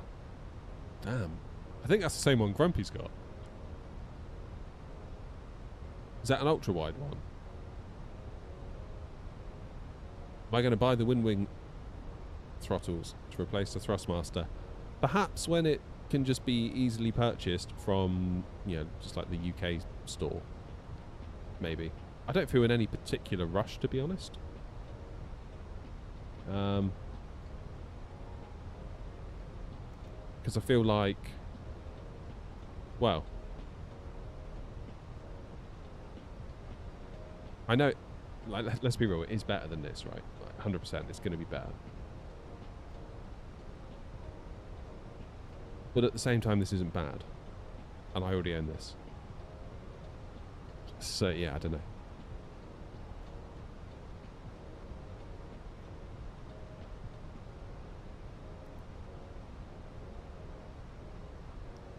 Maybe I'll cave in the new year and buy it.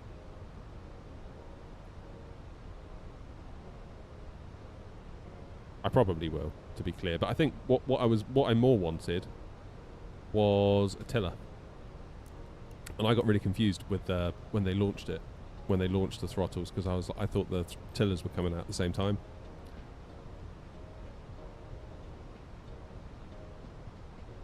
And they weren't. Apparently they're coming later. So the tiller's what I want, because the tiller, I can put it right here. I've got a lovely little spot just for a tiller in my pedestal. And I should be able to bury it so that we just see the handle poking through, much like we just see the stick poking up. Not 212 on final runway 21. Thrustmaster have the 6 detents Airbus needs. They lack, Thrustmaster lacks idle reverse. It's the one thing they lack.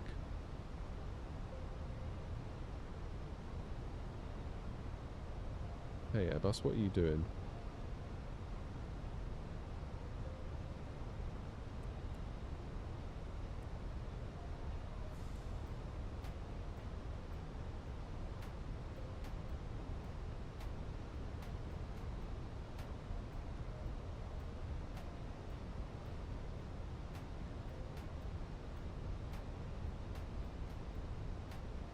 Business expense. That is one of the perks, I suppose, isn't it? I fly better. Okay.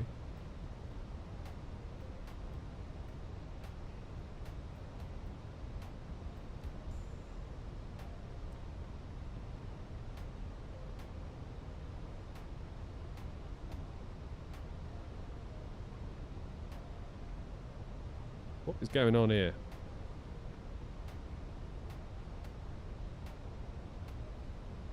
Knots traffic, not 212, landing on runway 21, knots traffic.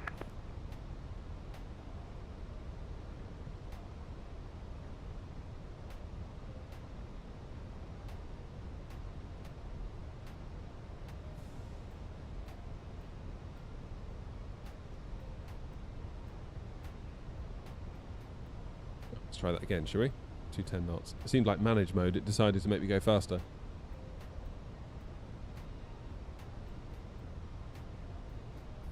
HOTAS magnetic base from Thrustmaster or only the Ava? Don't understand what you mean.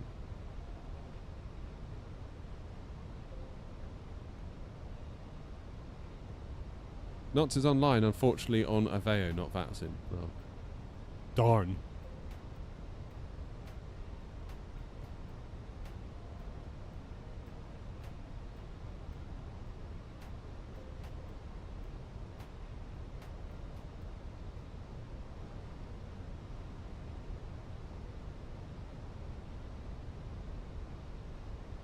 Should turn on the train radar, shouldn't we? I don't know is the honest answer, Arco. Okay, we need to be at 210 at this turn.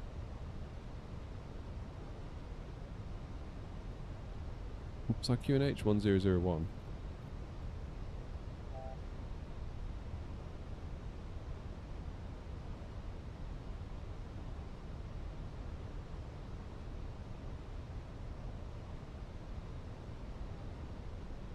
Let's go speed 180. What's traffic? Easy 233 turning final for runway 21, 10 miles to, 12 miles to run and slowing speed 180 knots and we'll maintain 160 until 5 miles traffic.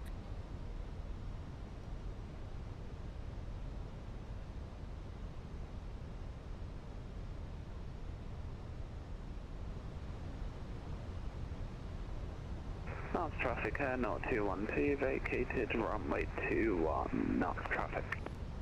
Visibility looks a bit iffy again, doesn't it? So that's fun.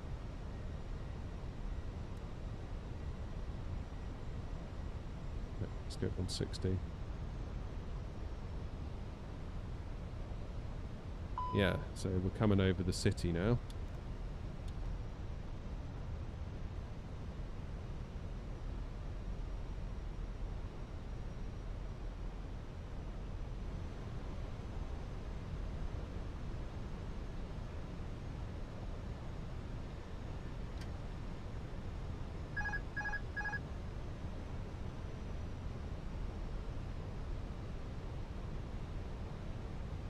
Right, this is the thing I always get. I get the bricks, and then the flight directors disagree. So I never know quite what to do here.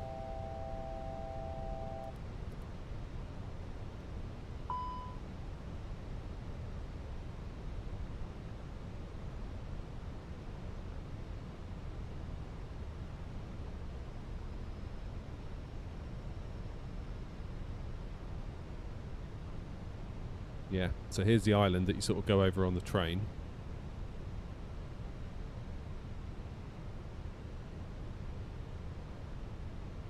Oh, visibility stinks. Okay, let's get gear down, lights on.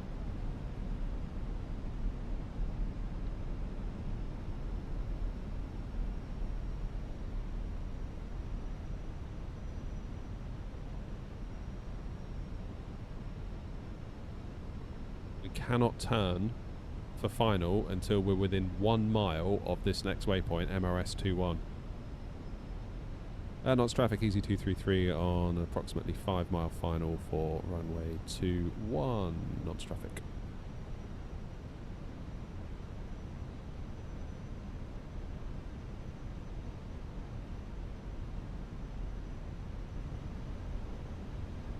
Yeah, should the flight directors be aligning with where it wants us to go right now? Feels like maybe it should.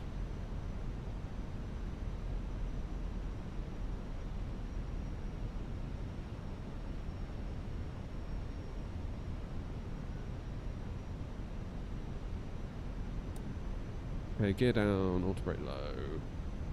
Lights are on, flaps full.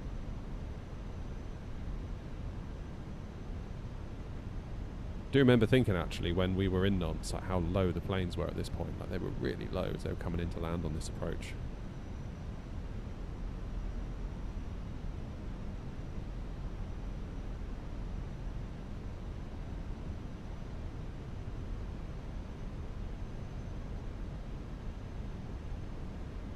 Still must not turn final yet because we are still not within 1 mile of MRS 21. Oh my god, this is like the day of bad weather landings for us, isn't it? 100 above.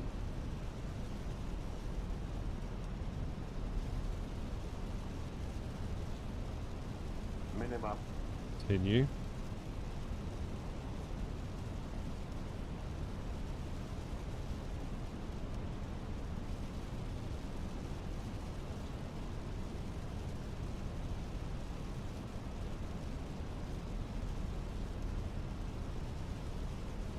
Cannot see a sodding thing.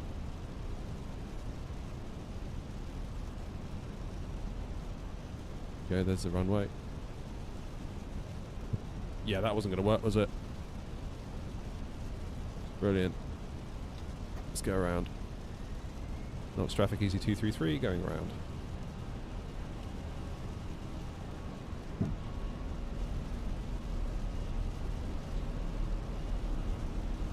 Terrific.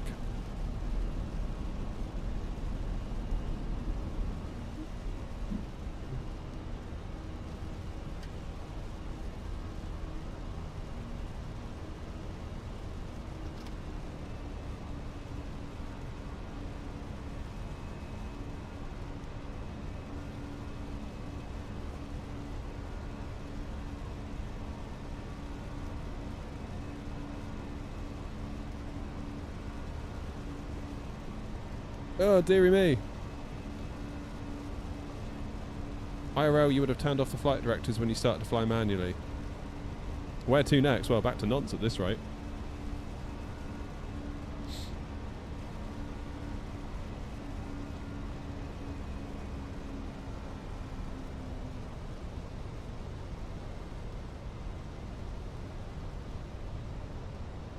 So then, how on earth are we going to get here?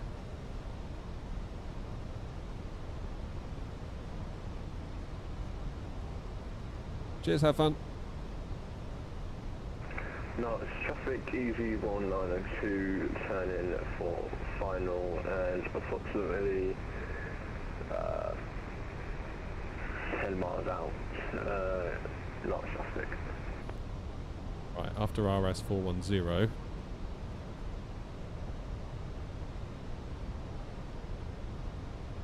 Nantes traffic, caution, incredibly poor visibility into runway 21.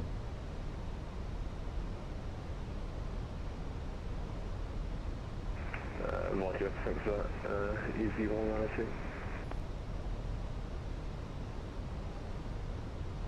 I'll have to divert back to Bristol. Should we just go straight back to Bristol?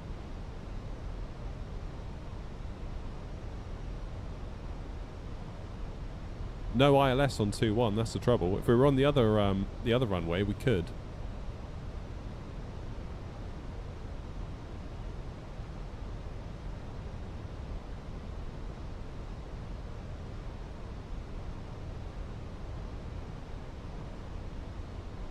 Okay, so my plan is to do the go-around procedure out to here.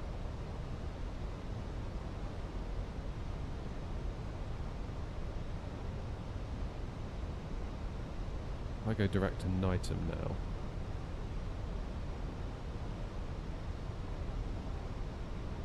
Nantes traffic easy 233, 4,000 feet on the go-around procedure, now flying direct to Nantes.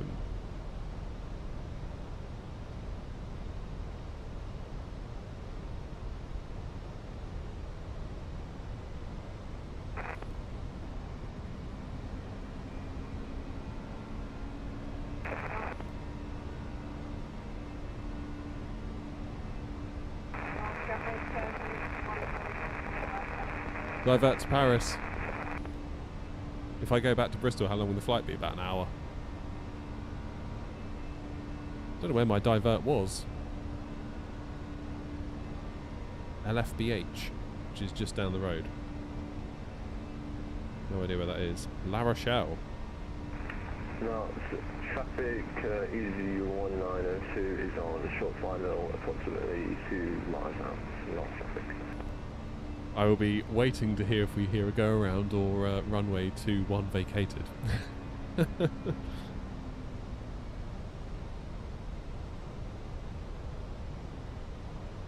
Give it one more go. Who knows, the weather might have passed by then. Our hopes of getting back to Bristol, though, are quickly vanishing, aren't they, with all of this? Like, we should be at the gate by now, getting everyone off, getting ready to turn around.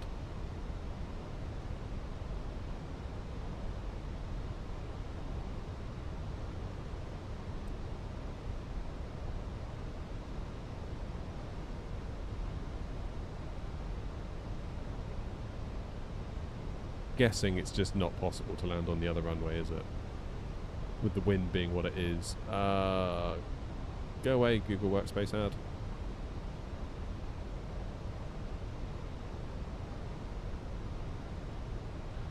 Yeah, runway 03 just ain't gonna happen today, is it? What are they doing in real life?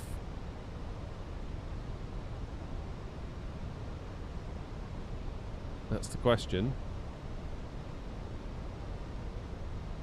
Yeah, they're doing it. Look in real life. No messing. One's just coming in on final. From Paris. Oh no, they're going to say Sao Paulo. What about you? Where did you go? You've just left Nantes on runway 24. Anyone else coming in? Doesn't look like it.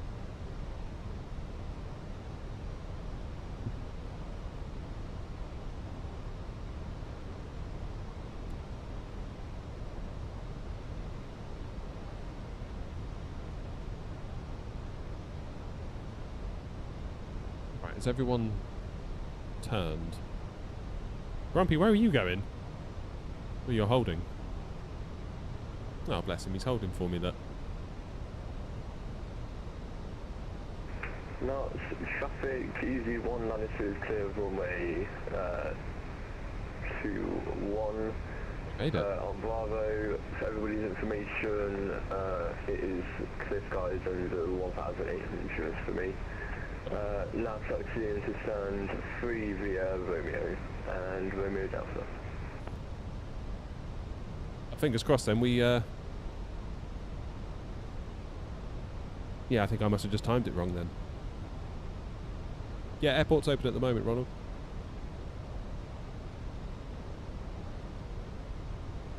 Cheers, Snoop.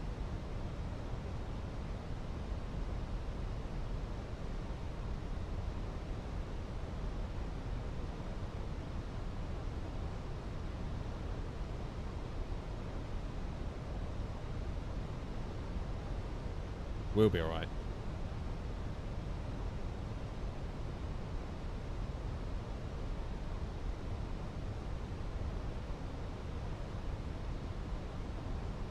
What does it say? Constraint delete up to normal. Non-traffic, Connect 144 turning in for the RMP approach from me 21, lost traffic.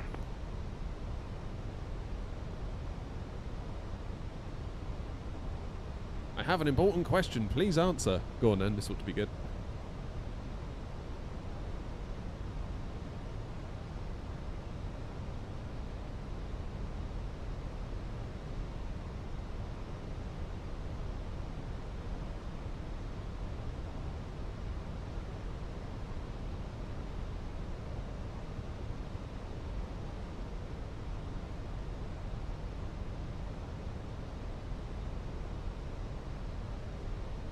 Traffic, easy 212, No idea. 2 miles out, can hold sorry.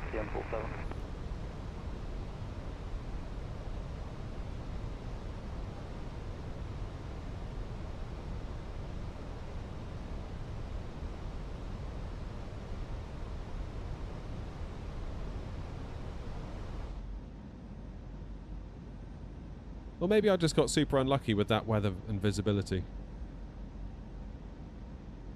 Because that was worse than Bristol, that was.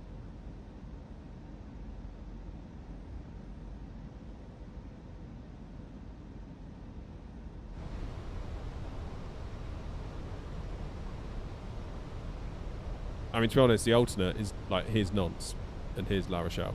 It's really not very far. Like, we've probably almost done most of that in this hold.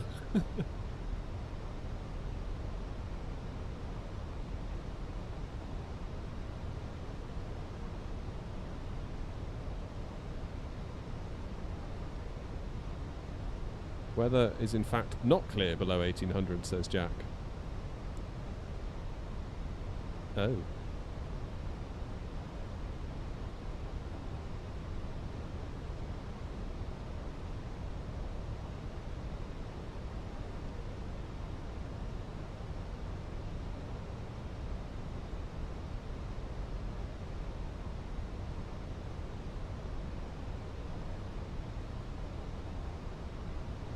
No, Flyhawk, it's not. So VATSIM is basically, all the controllers are volunteers. So, kind of get what you get, really.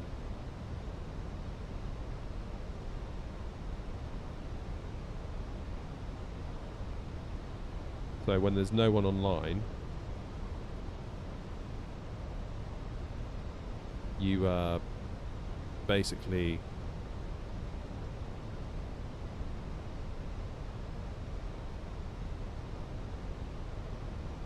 kind of in the Unicom territory.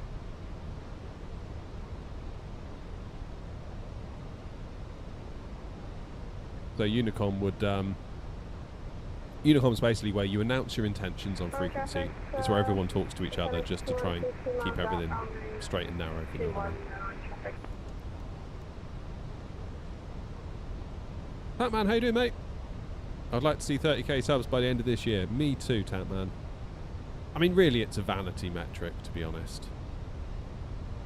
It really is a vanity metric. It makes no difference to the performance of the channel. If I start making crap videos, then the channel will suffer. It's a total vanity metric. But like brands, that's all they. There was a time where that's all they would care about. So how many subs have you got? I said, yeah, but that doesn't matter, because if I make a good video and I've only got 5,000 subs and it pops off to 100k views, what odds does it make? Am I full time on YouTube? No, part time. Part time only. Working to become full time, but it's a long old road.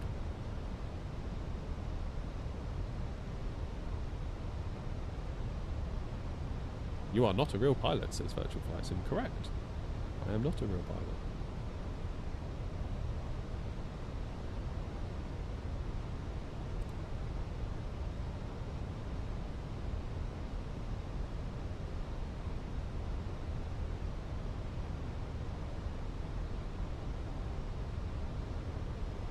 Extended centerline wouldn't be a bad idea, would it? Let's do that.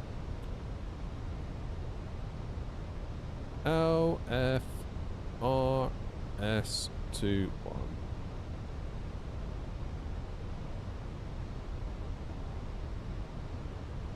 Nice traffic, is you 212 going around?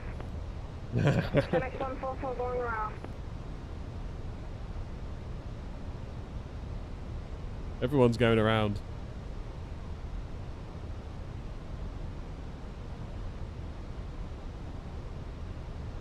To the next page, and we'll do MRS21.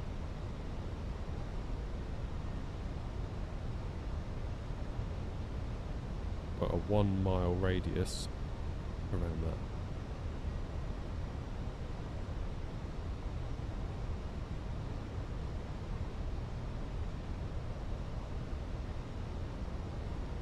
Yeah, I did have a tech channel as well. Where have my bricks gone? Why have I not got bricks?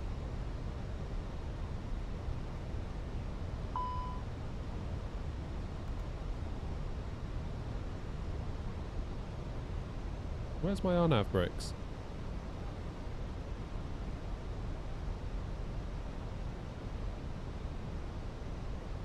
Create the approach mode, will that do it? There they are. Oof. Yeah, I've got a tech channel too, Hawk. But I rarely have time to put anything into it, sadly.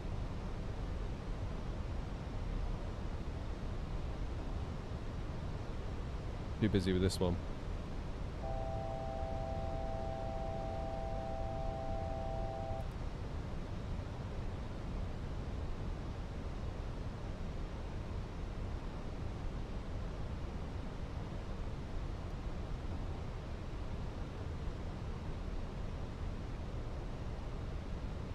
Nantes traffic, easy 233 inbound, FRS 21 and slow and speed 180, and we'll maintain 160 until 5 knots traffic.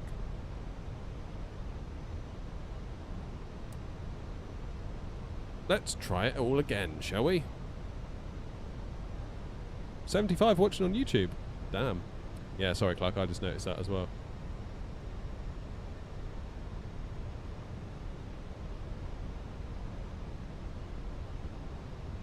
At least we got some visibility this time.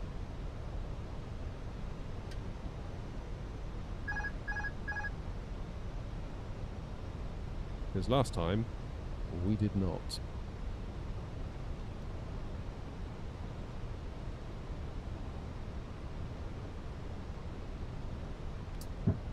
Gear down. One less thing to think about. Cheers, Swifty.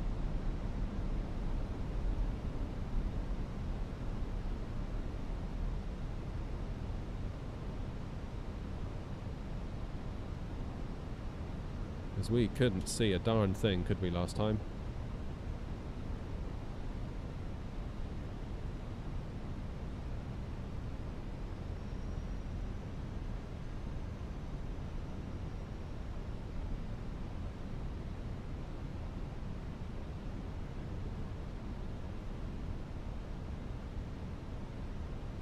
At least I can see the runway this time, that's good.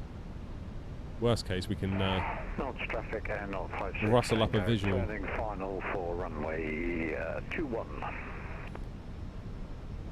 Lots of traffic, easy 233 on a 5 mile final for 21.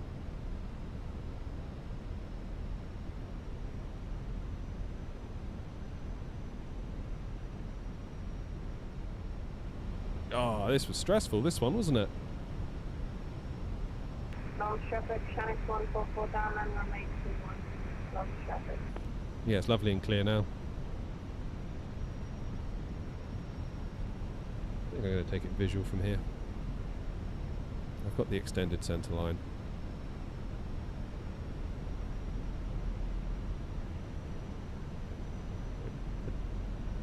Particularly trust those bricks.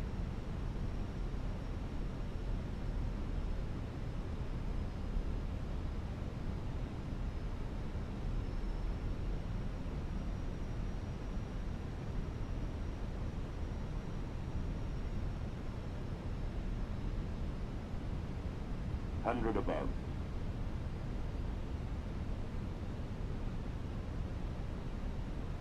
Minimum. Continue. You can see where I'm going now. This is amazing.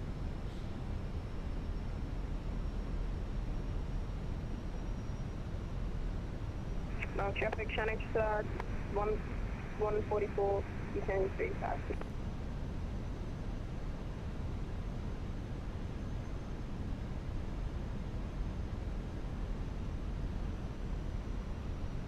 Nantes traffic, Air Knot 56 Tango on a 10 mile final, runway 21, speed 180 knots.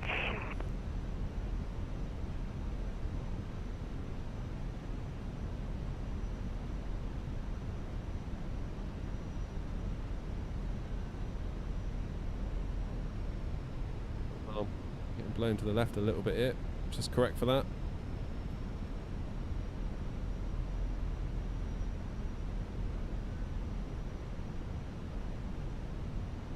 Come on. 50, 40, 30, 20, retard. Go on.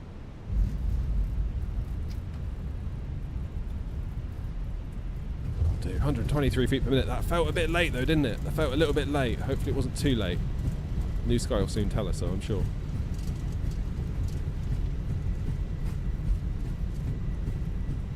Oh man, what a difference some visibility makes, eh? Nice landing, Air Knot. Thanks. Who knew visibility makes all the difference? Felt a little bit unstable on the approach. I was sort of fighting the crab a bit, but that's okay.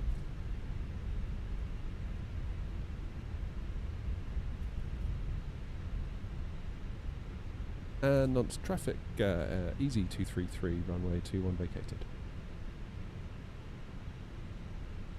Why have I stopped? That was alright. I would have liked to have not been struggling to find the crab angle so close to touchdown, but other than that, I can't really grumble too much with that.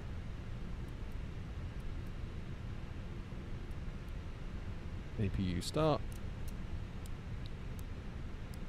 Get our lights sorted out.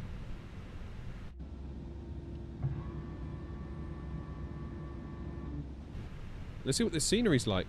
I like that they've got the beluga. Nantes traffic, Air Knot 56 Tango, 5 mile final, runway 21. The cabin crew will shortly be leaving their seats to perform safety-related duties. However, we ask that you remain... Yeah, it was so cool staying at Nantes, getting to see the beluga twice a day. Sometimes more, depending on where it was going. It was always out and about, that beluga. I was on Flight Radar 24 constantly being like, the transponder's on, it's going to go soon.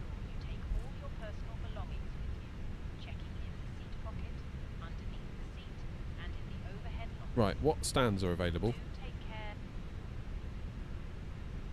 Let's go stand, say. On behalf of the captain and the crew, it has been our pleasure looking after you today. Our ground crew... Nantes traffic, easy 233 taxiing to the terminal via Romeo 2, Romeo Delta. Nantes traffic.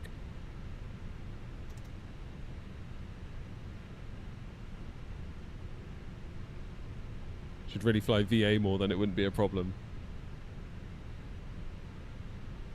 What wouldn't be a problem, as in visibility? Is this a game? Ooh, a lot of people don't like it being called a game. It's not a game, it's a simulator. That's what they'll say. But yeah, it's a game. On traffic, Channel 144, turning right and 19. I still think we can get back to Bristol.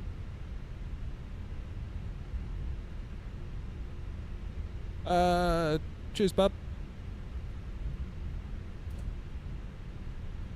All things considered, I was quite happy with that landing. The RNAV's good fun.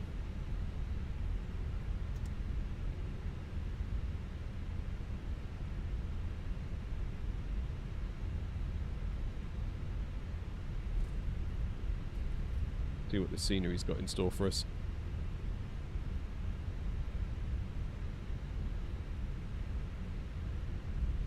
Oh, you'd learn to slip. Okay.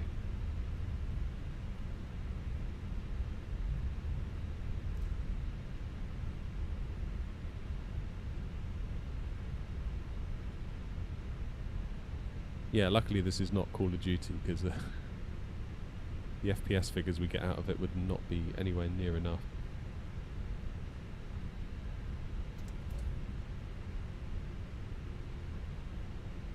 Aha, here comes Grumpy, look.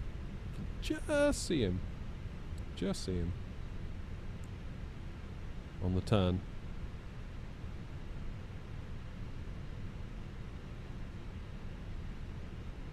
It's not a game, it's life. Flight sim is life. Alright, I'm just going to be very, very slow about making this turn so we can get a plane spotting opportunity.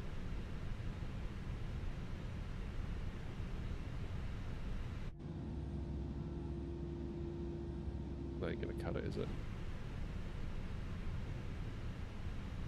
It's looking nice, so Grumpy. It's looking nice.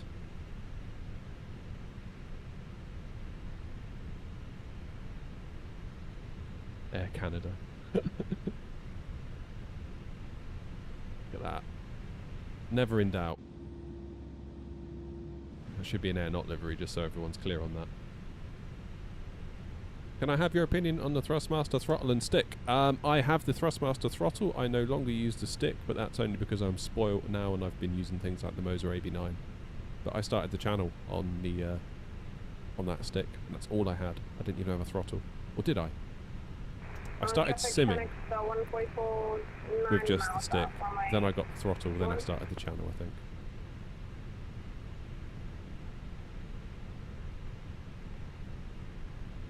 What's the difference between ILS and RNAV? ILS uses ground-based navigation aid, so basically think of it like a radio beam that the plane follows all the way down to the runway.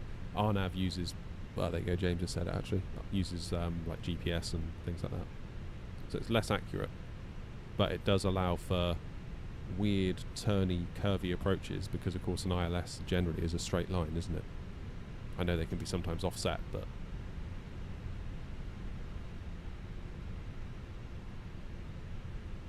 you need to, like, wriggle through some mountains. RNAV is what you want. Traffic, not 56 Tango, runway 21 vacated, taxiing to available stand.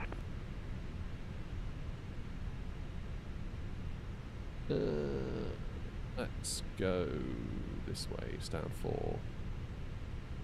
Stand 5 looks clear.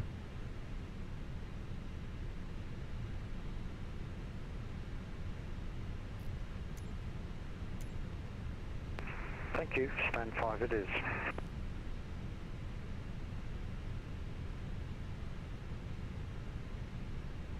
I think I might have just chosen the wrong gate.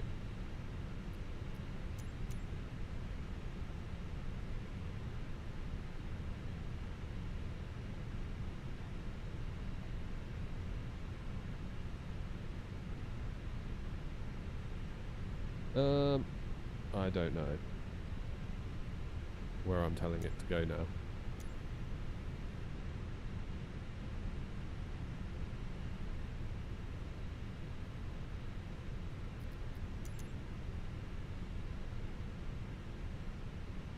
Is this Lima? Is this Kilo? Is it Mike?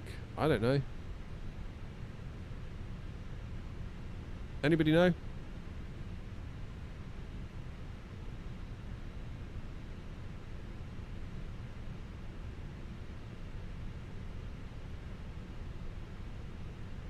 Yeah, it was good landing from Grumpy.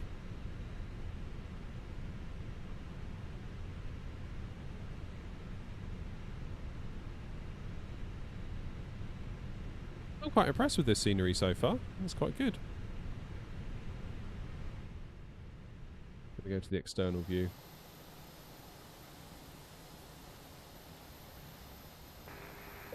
Yeah, I remember that building. The idea building. There's an Airbus building nearby as well, I believe. What I'll do, I'll get it.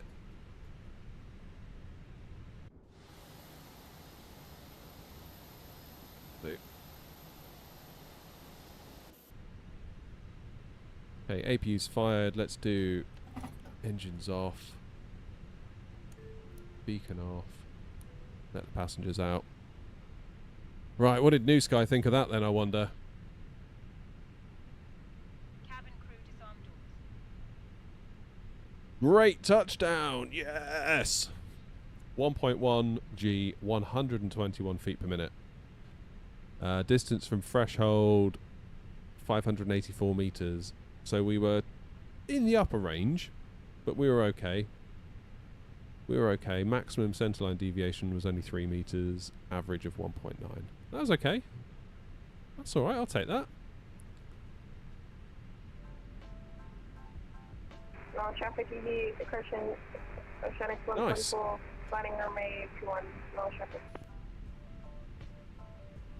A lady boarding us. It's like something's happening down there.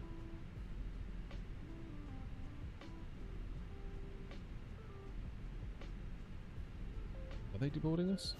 No, because GSX doesn't know where we are. Where are we? Oh, here we go. Look, GSX has had it now.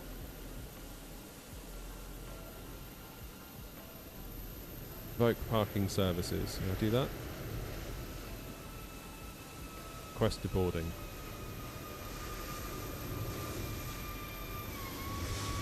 Hey, another one's landed.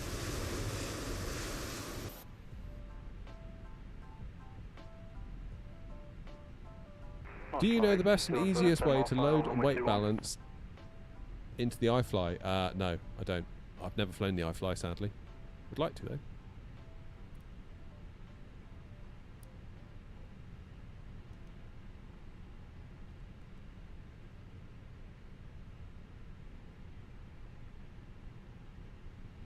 Jolly good. Right, are we being unloaded?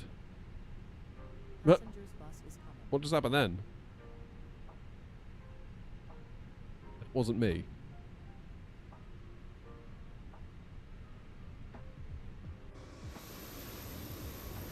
Being lifted up again, it seems.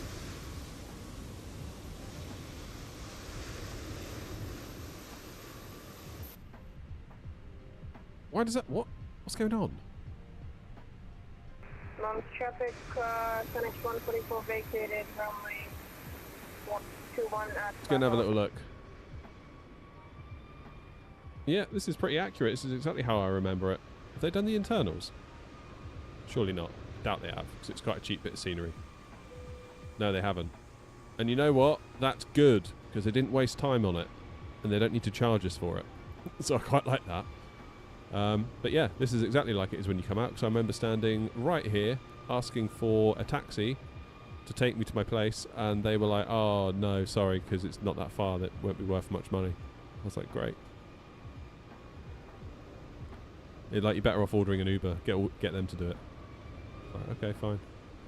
Then went to the next taxi driver and he was like, I'll do it. I was like, sweet, you're a legend. Let's go. Now, there is an Airbus facility. I'm sure there's an Airbus facility. I don't know whether they've modelled that. Is it up here? I remember seeing that on the bus. There it is. Because that's why the Beluga lives here. Because it has to feed this place, I presume. Cheers, Spence.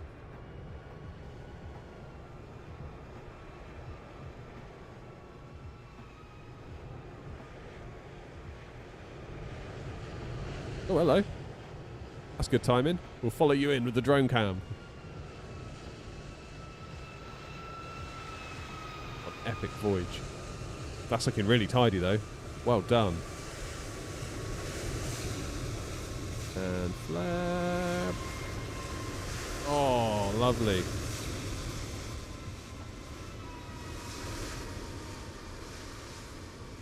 Yeah, this is a nice little bit of scenery for like the £8. Quite like it.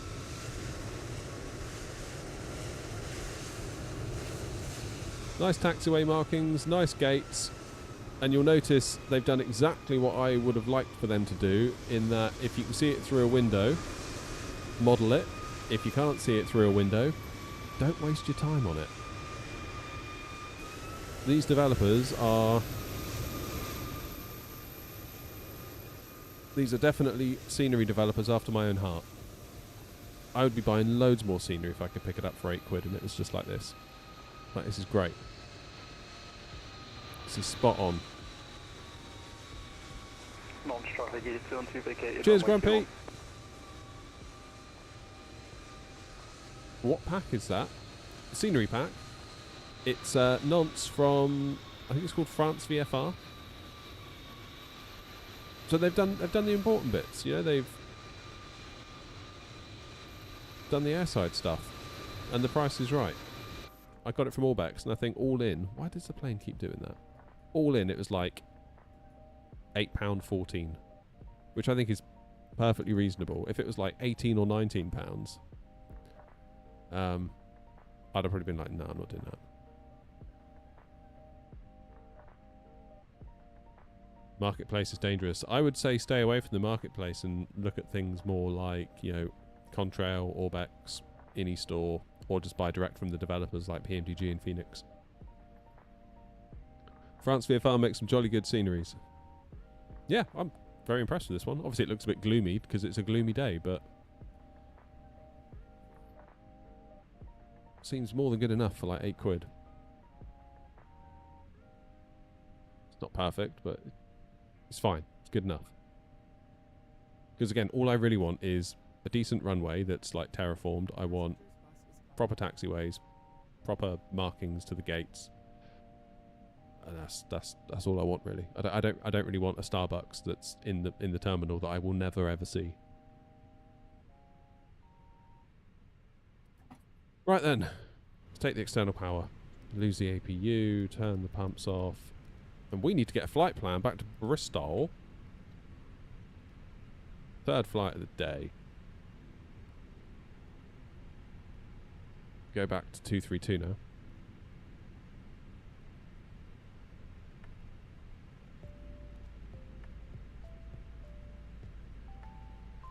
Uh, 320 CFMs. Boom. Let's make the sim brief plan. Try FS add-on. Compare comparison site for add-on scenery, etc. Never tried that.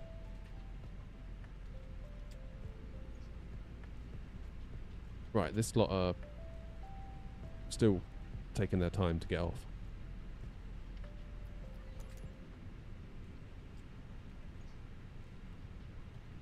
Let's reload sim brief. Probably know that Pirigi are developing Palmer. Yes, I do. I do. That could be a good one. Yeah, because you've got routes to Barca, you've got routes to even Alicante, do little short hops there and back, couldn't you? Nice. All sorts of little cool places you could go from Palma. Excuse me. Could even use it as a jumping off point to get down to like Morocco, over to Italy, Milan. There's loads of it.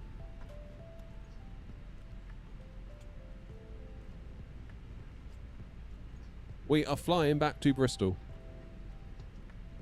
There we go. LFRS EGGD. Just waiting on the final 30 to get off, then we'll reload and then we'll go. And that'll be the last one of the day.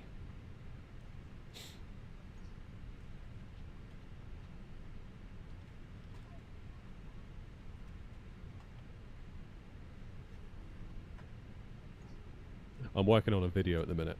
I don't know how it's going to go down with people. I feel like it could go either way. I really do. Currently doing my European North African tour. Seemed like a good way to learn. Absolutely. I mean, the best way to learn is just to keep flying.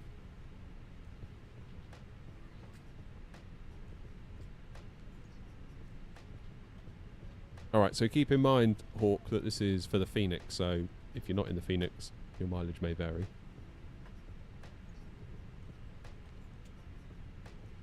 Now, we're in a turnaround state at the moment. Not cold and dark. But, if it were cold and dark, what I would be turning on right now is battery 1, battery 2. But that's obviously already on, because we've just arrived. And then I would be pressing the external power button, which would be green to say available, turn it to on. Then I'd be arming the emergency lights, no smoking to on, turn on the oxygen cruise supply, and then put all these 3 switches up here to nav. And that would get you pretty much to where we are now. And then the plane comes to life.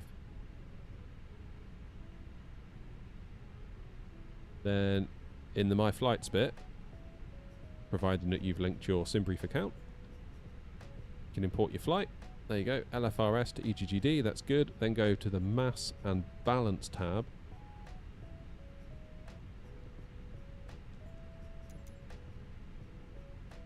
Then you press Load Aircraft. You got GSX options, boarding and refueling. Click that, and GSX should rock up and load your plane.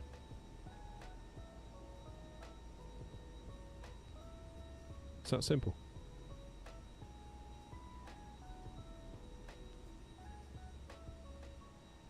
I do the tug now. Yeah, here comes the fuel truck.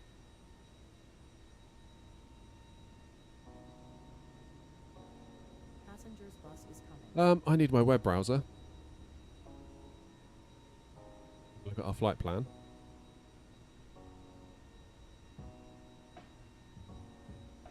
Now, because we're using New Sky, which is where we run the virtual airline,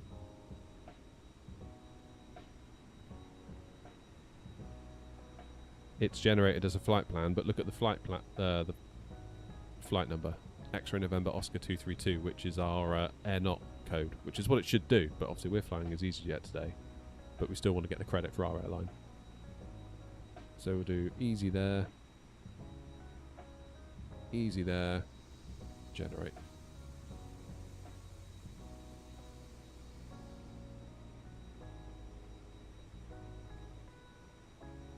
Then come down to pre-file on a network, press VATSIM. You only have to do this if you want to do VATSIM. If we're flying as AirNot, I'd put in here in the remarks CS for call sign /AirNot, so the controllers know we're AirNot when they see X-ray November Oscar if they're not familiar. Fire the flight plan.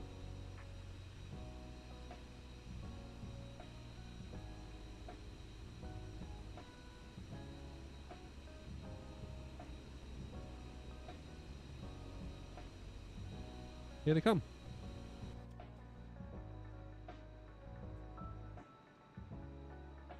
Do you wish New Sky would import from SimBrief as well as export?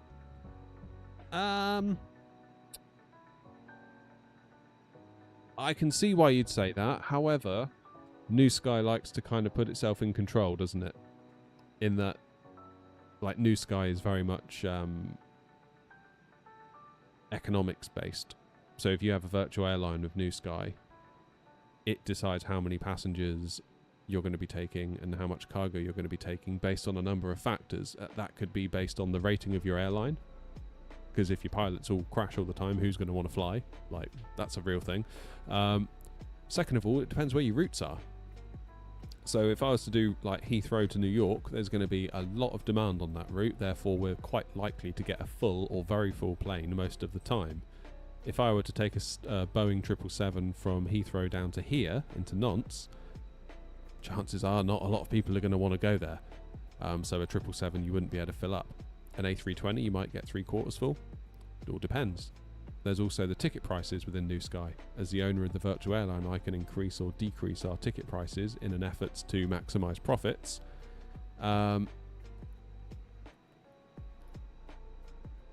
And all of that still factors into free flights. Because free flights, you still get paid. You basically just get 80% of the money you would if it were a scheduled flight. But even if you do a free flight from point A to point B, New Sky has a sort of a demand, passenger cargo demand system in place. So it knows that roughly from, I don't know, Miami to New York, there's going to be a lot of stuff going on.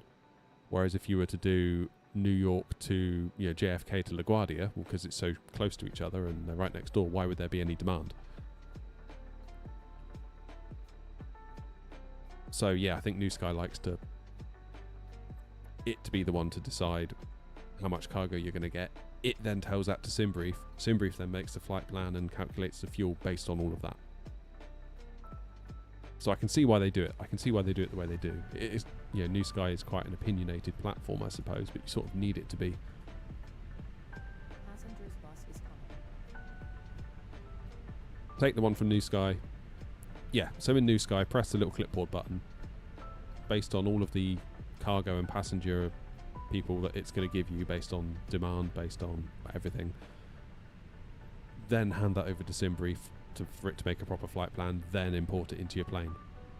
Then you should be good. Where did I get the flaps add-on? Oh, for the throttles. I 3D printed it. There's a video on the channel. If you scroll back far enough, you'll find it. Or type in like AirNot 3D printing. It'll come up. Very cool.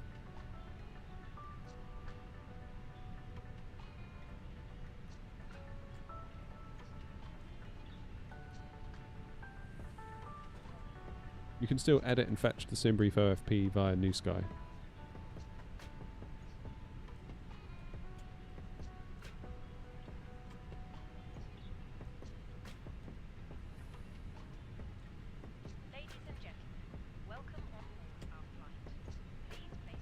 Hawk says, got all that, so you load from SimBrief, load the passengers, then you just put all that info into the system, or is it already there? So at the moment, we haven't touched this. This comes next. We haven't done a thing. So what you do, MCDU menu. Again, this is in the Phoenix. Other planes may vary slightly, but ATSU, AOC menu, and then do flight init, and then do init data request. And you see it here, it's got departure and destination. It's Bristol to Nantes. That should flip as it imports the new plan. There it is. And there's our flight plan, EZ232. Then we press the init button, and then do init request again. Just this time in here. Then you're going to want to put in your cost index and your flight level and your flight number. So EZ232. Pop that in flight number. Cost index. I mean, really, that can be whatever you want, but SimBrief will have calculated it for you. Cost index of 60. A higher number basically means the plane will fly more quickly, and a lower number means the plane will be more economical. Cruising at 340, initial altitude there. You can also go into your briefing preview. Come down to this bit, flight log. And then you've got an FL column here, FL.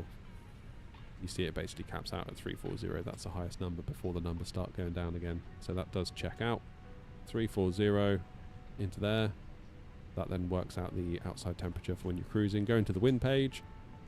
Wind request. Weirdly, I always have to type this twice.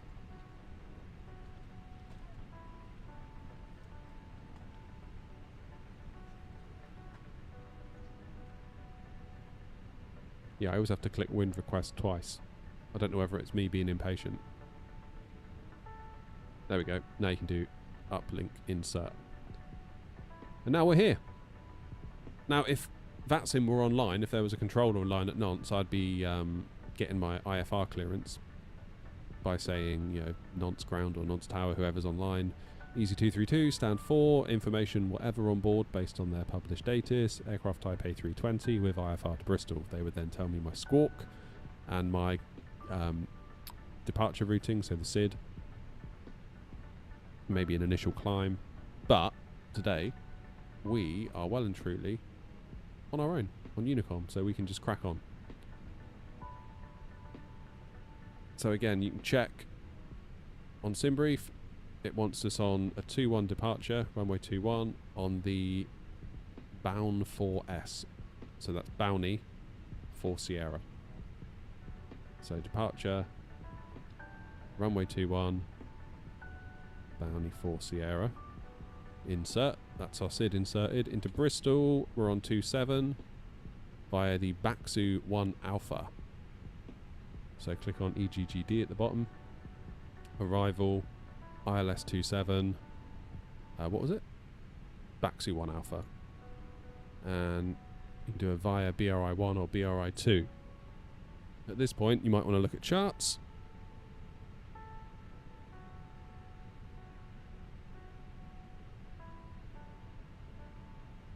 Import that one.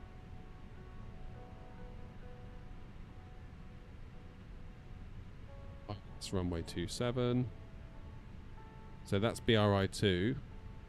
Look at the shape of that little pink thing. So basically, you fly to the Bristol over the airport at like, I don't know, 6,000 feet or whatever it wants you at. Then you fly out, almost fly a teardrop. So you fly out, do a turn, and then turn back in to come on final. If you go BRI 1, you notice how it's got a wider turn. That's going to be more appropriate for us. Or you can just choose the final approach, where basically you work it all out for yourself. That would be what you might do if we were going to self-vector. I'll put in BRI 1. Actually, no, I won't. I'm going to go final.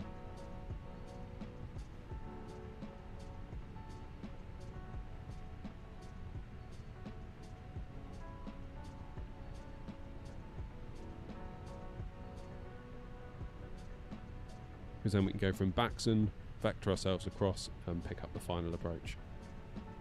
So no via is the equivalent of saying we're going to go final. And insert that.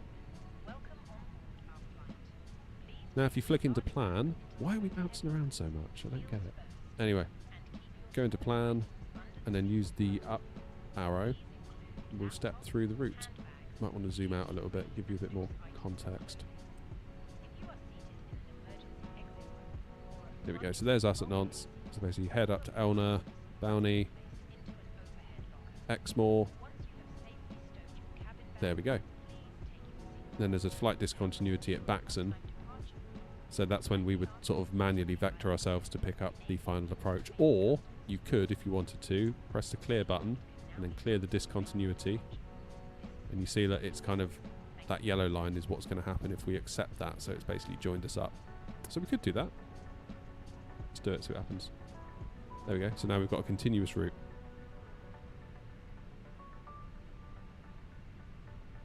Up to you whether you wanted to do that or not.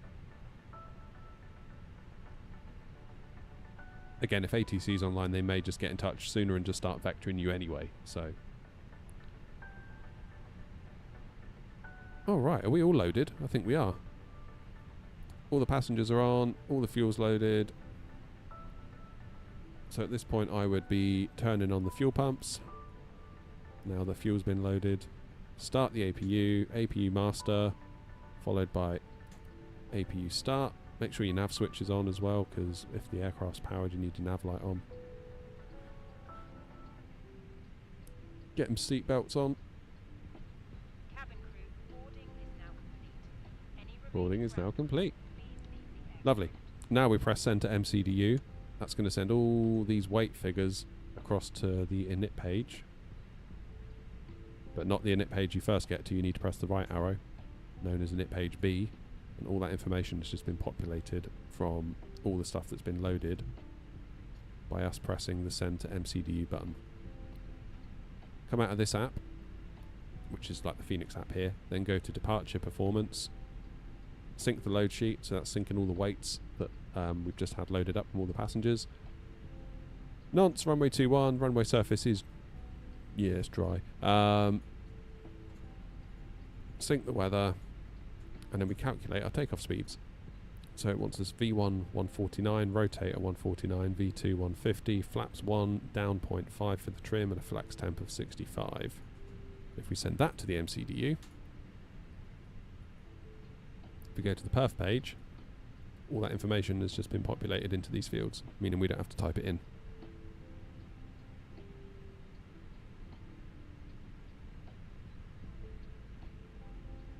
So that's cool.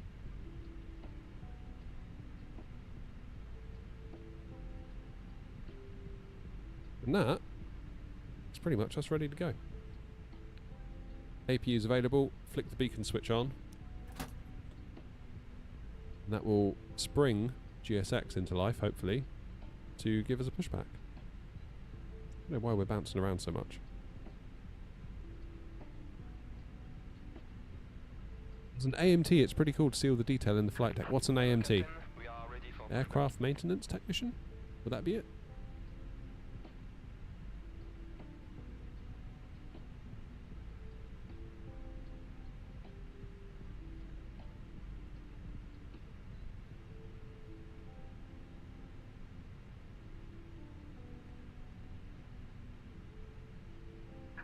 Departure check completed. Bypass pin inserted.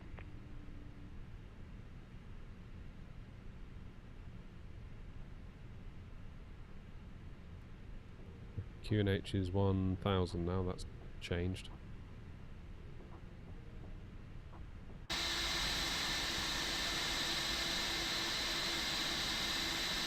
Oh, I got it right, nice. Locking gear. Locking gear.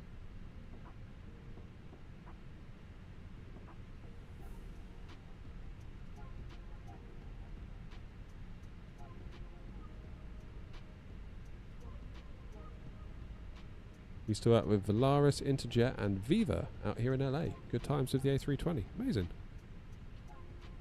Alright, GSX is now ready to give us a push, so we're going to want to do nose left, tail right. Before we make our call onto Unicom, we should probably make sure we know where we're going to push and what's going to happen. So we're going to be facing, we'll call that west on Romeo Delta. Nantes traffic, easy 232, stand 4, pushing back, facing west on Romeo Delta, Nantes traffic. Nose left, tail right. Release parking brakes. Release parking brakes. Commencing push. Let's get that APU bleed on. Engines clear. Start at will.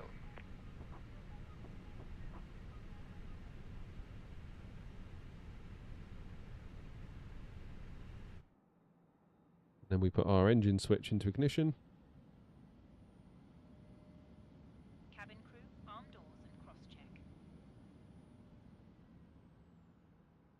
Give it some fuel. And enjoy the beautiful sounds. Cheers, Frosted Flakes. Happy affiliate anniversary. Thank you. Wild to think it's been a year.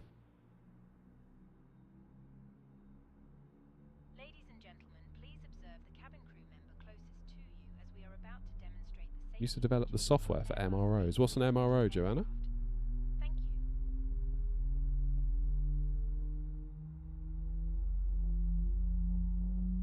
Ladies and gentlemen, welcome aboard our Airbus A320. Please pay attention to illuminated signs, including the following safety procedures. Maintenance repair organization. Oh. It contains important information about exit routes, oxygen masks, life jackets, and the brace position, which you must adopt if you hear brace, brace. There are 8 emergency exits on this aircraft. Air flaps Cabin 1. crew are now pointing out the exits nearest to you. Please be aware that your nearest usable exit may be behind you. Emergency lighting will guide you to an exit. In an emergency, leave all baggage on board. Your seatbelt is fastened, adjusted, and released as shown. It must be fastened whenever It's Derek, but I'm on Twitch instead of YouTube. Oh, it's you, Derek. Got it. that you keep it fastened at all times. Confusing me. If the air supply I honestly feel like I need like an internal mapping database for people's usernames, because people turn up in the Discord and they've got a totally different username to what I'm used to seeing. They're like, oh, it's me from YouTube. And I'm like, okay, great. So now you equal that person. And then they change their Discord name. And then I'm like, oh, I don't know anymore. Parking brakes. side to adjust, I can't cope. your own mask before helping others. If we land on water, take a life jacket from remove from the pouch and put it over your head. Cheers, Tie the Roy. tapes around your waist and click together. Yeah. Pull the strap I guess that's to it. I guess it's a year ago today that I made not Twitch affiliate. I had no place the idea. life jacket inside the aircraft. When outside, inflate it by pulling the toggle. If it Okay, GSX should clear off.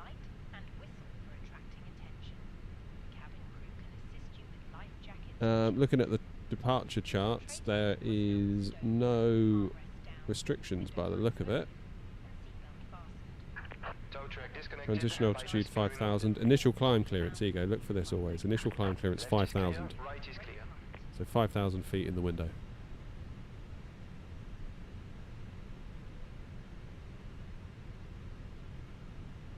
How does my sim look so good? Is the 2020 to 2024 graphics leap that good? I don't know, I mean, I'm running at 4K, maybe that's it.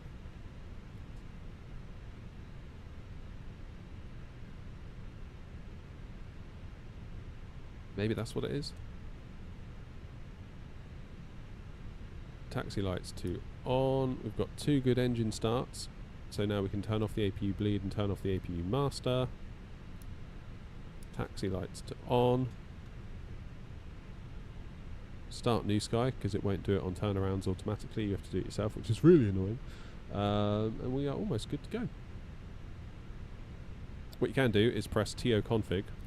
That'll tell you what you're missing. There we go. Takeoff auto brakes need to be set to max. That's this button here. Or you can twist out on your throttles. Spoilers, pull them up to arm. And need to press the button to give the cabin a buzz. Predictive wind shear is off. I'm going to leave that off till I line up.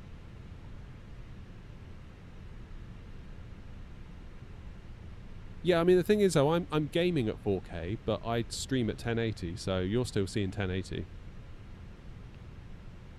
And now I'm going to work out where I'm going to taxi. So I'm going to go Romeo Delta, Romeo 4, Romeo 5. Nantes traffic, easy 232, taxiing to holding point Foxtrot for runway 21 via Romeo Delta, Romeo 4, Romeo 5, Nantes traffic. Seriously can't wait for the PMDG 737 in 24. Me neither. Cannot wait for that. That's the day I think that 2020 gets uninstalled.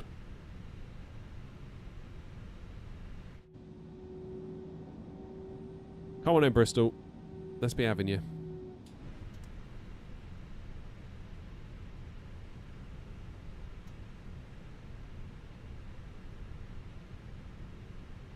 My dad says it doesn't matter if you start engine 1 or engine 2 first.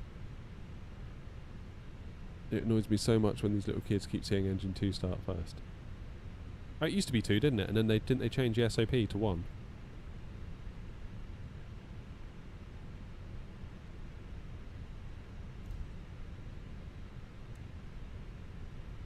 Live and let live, really. Like, everyone's on their own journey, learning at their own rate and pace. Traffic EG213 pushing back from stand. I think that's what I feel like I have to remind people, because some people I think because I've got a YouTube channel and I stream, I must have all the answers. It's like, guys, I don't know a lot of stuff. Like, I'm learning every time I come in the sim, every time I connect to that sim. I come away usually having learnt something. So don't be fooled by the fact I have a YouTube channel. Don't think that that means I know everything. It just means I'm stupid enough to put myself out there on YouTube, which I honestly recommend you do, to be honest. You got to have quite a thick skin.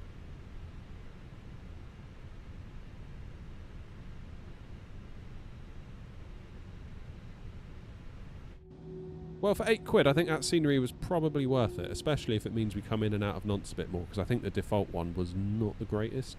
I seem to remember like the markings weren't great, and yeah. Oh, sorry, Roy. I've misled you this entire time.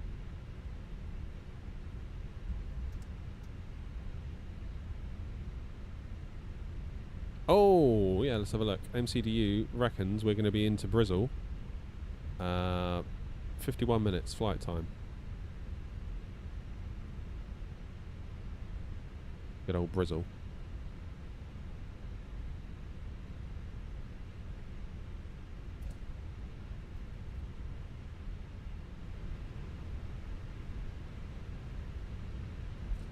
And we'll turn the flight directors on.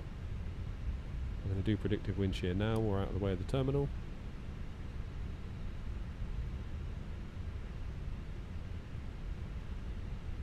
And they're going to hold at Foxtrot, which is just here.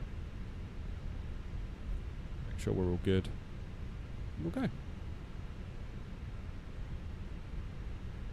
Yeah, no worries, Hawk. I mean, I can't swear that this is how like it's done proper, but it's what works for me, and I've sort of cobbled it together from doing it myself and watching others do it, and you know.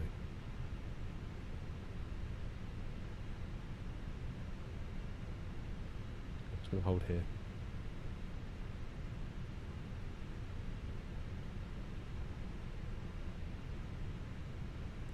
Okay, parking brake set. So at this point I'm going to start the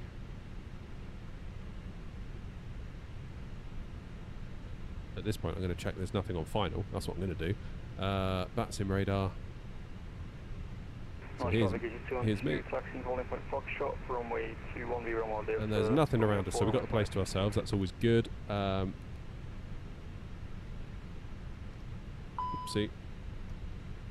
I always put the transponder now. I used to put it from standby to auto. I now put it standby to on, only because that ensures squawk mode Charlie, which some places insist upon having. Put the transponder into Tara. Put it into above mode because we're about to climb. I think I'm right in saying that. Never sure what to do, whether to do all or climb. Start the clock. Landing lights to on, taxi lights to take off, runway turn off lights on, strobe lights to on. Let's do a quick takeoff config test. Takeoff config normal. Let's put out a call. Nantes traffic easy 232, lining up, taking off runway 21 on a bounty for Sierra departure, Nantes traffic. Get out there. Hey baby boss.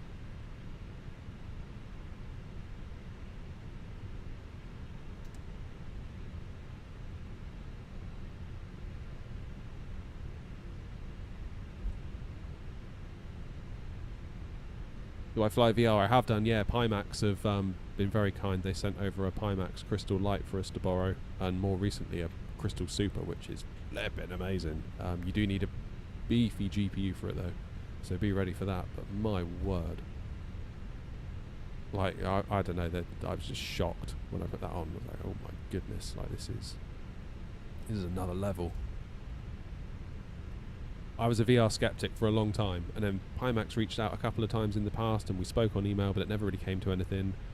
I don't know why, to be honest. I probably was bad at responding and probably fell off the radar, whatever. And then got chatting to another rep, and I just kind of explained the situation. I was like, I'm a little bit skeptical about it. I'm not sure. They were like, let us send you on to borrow, see what you think. And I was like, to put it on for the first time, I was like, flipping heck, like what is this? This is just totally different. Totally different, but makes it hard to stream and look at chat. So, yeah. Righty ho.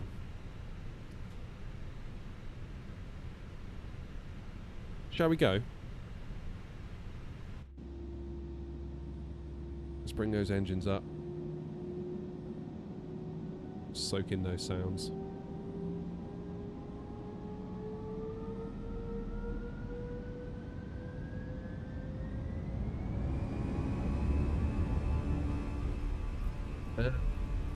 We have Manflex 65, SRS is green, auto thrust blue.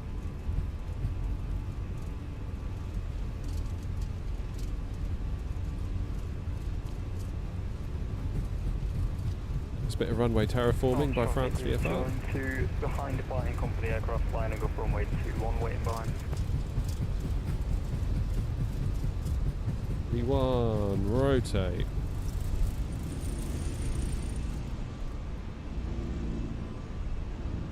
Positive climb, gear up. See you later, Nantes. Thanks for everything, including the go around. And then we follow the flight directors. That is to say, the green crosshairs, because that represents what the autopilot would be doing if it were in charge right now. So there we go. Levers into climb now. We've gotten to our height. So the engines reduce power, that means we dip our nose, reduce the climb rate, and let the aircraft accelerate. And we can start our turn. So just follow the flight directors. If they move, just follow them and then they'll sort of come back to meet you. See, it's gone to the right. That means we need to just turn a bit more to the right. And then you see it sort of coming back towards us now. Flaps up.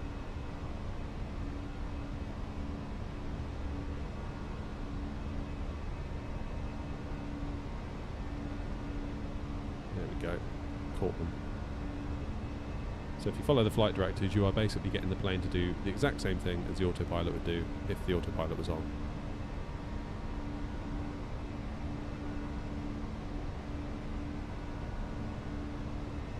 Once traffic, EZ232 airborne at runway 21, passing 2,400 feet. Once traffic. And make sure, at this point in the flight, it's quite important to make sure you're at least following, you should be following both of them ideally, but following the vertical one, because of course if you don't, you'll overspeed. Norms traffic, EZ202 departing runway 21 on Avalon for Sierra. Norms traffic.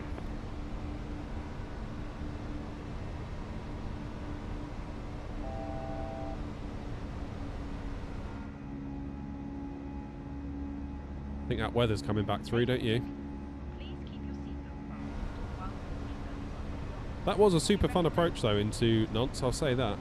Like, I know we had to go around and it was a bit hairy, but those are the ones you sort of remember. They are good fun. Whoopsie. Okay. Let's not be doing that while we're trying to fly.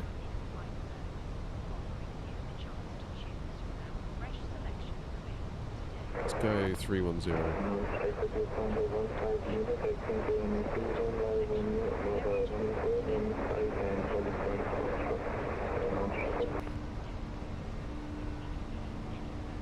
No one around. Again, the SID wants us at 5,000 initially. Well, it doesn't actually. Initial climb clearance was 5,000. But there was no restrictions on the SID, so it wasn't like at a certain waypoint they want you at 8,000 or anything like that. So we're just going to start cracking on a bit now to flight level 340. Pretty much got the run of the place anyway. There we go. And that, I believe, is time for autopilot.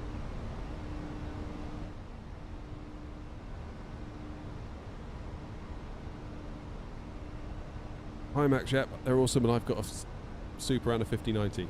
Yeah. Yeah, it sounds like you've got the ideal system then. Okay, 10,000 feet, we'll do lights off. Disarm the ground spoilers.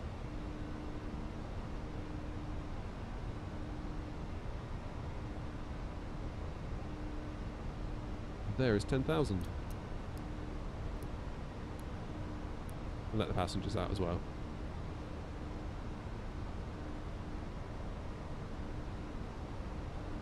Do I know Royal Brunei Airlines? I've heard of them. I mean, I don't know anything about them. You doing alright, Andy? Yes, it is the Phoenix, Chief.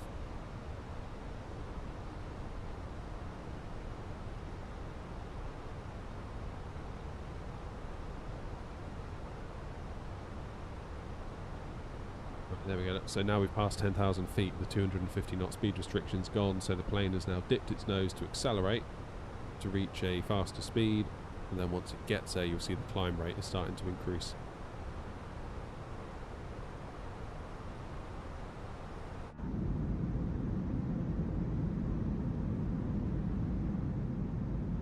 Used to live in Brunei before COVID hit. Oh, no way. That's cool.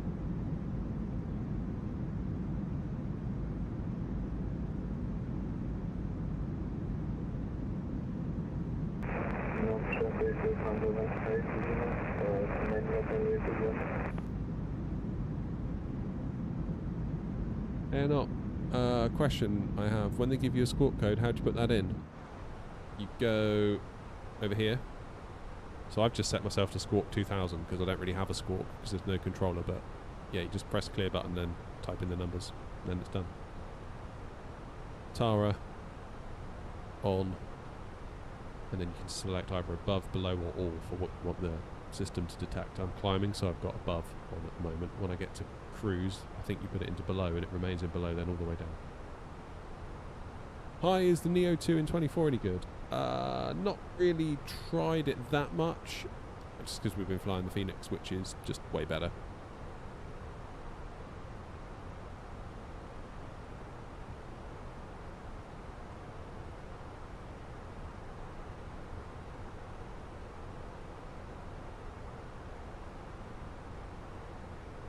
They get twitchy about transponder mode Charlie as well when inputting the squawk. How so, Starvex?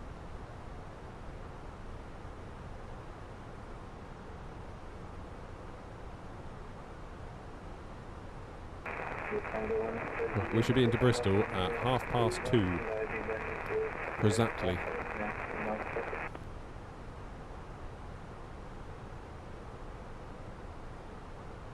Technical side's the easy part to learn, that's just memory. Landing took practice. Yeah, landing's like an art, isn't it? That's the difference. Like, given enough textbooks, given enough time, like you say, you can figure out the plane. It's just like when you actually have to make the plane become a bit of an extension of yourself when you try and land a thing. That's especially when you see people doing like these awesome crab landings. It's like flipping heck, man. That's so cool. That's so cool.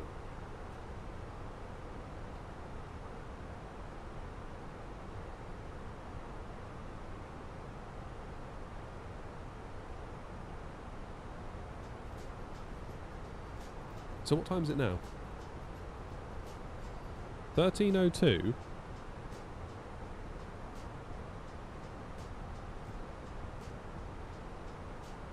Wait, what? Is my time wrong? Yeah, it's live. Real time. Live weather. Oh, wait, that's the next waypoint, isn't it? Duh. God, I'm stupid. Ignore everything I just said. Ignore me. Never listen to another word I say. 40 minutes. How you doing, Bishop? My dad is an IRL pilot. He had landing the other day with 28 knots crosswind and he still greased it. What a hero. A hero. Yeah, Philip, I just realised that myself. I was like, what? Why is my time wrong? You stupid idiot. How long have you been flying this thing? Where is the actual time on this thing? Where's the clock? There it is. Used to the Boeing being over here. I always look over here for the 7.3.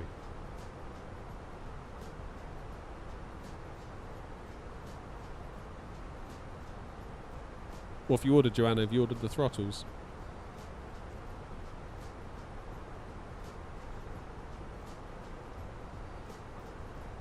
Hey, good luck, Hawk. If in doubt, just go into a hold. If you need to figure stuff out and you feel like your destination is rapidly approaching and you're running out of time and you're feeling that pressure, just go into a hold. Which you can do. If you find a waypoint, I don't know, Skesso, hold, and then you can just press computed if you want. There you go, and it puts in a hold. So now if we go to plan and we skip forward a bit, well, I won't do it actually, it's temporary flight plan. There you go, it's made us a hold at Skesso, so we can just circle there forever until we figure out what it is we need to figure out and then exit the hold and move on. But I won't put us into a hold, I'll click erase. Now we're back to normal. We are going back to Bristol now, Bishop. We've just been to Nantes. We've left Nantes and we're heading back to Bristol. So we've done Edinburgh, Bristol, Bristol, Nantes, Nantes back to Bristol. Like a headlock, yeah. A crippler crossface. Those were the days.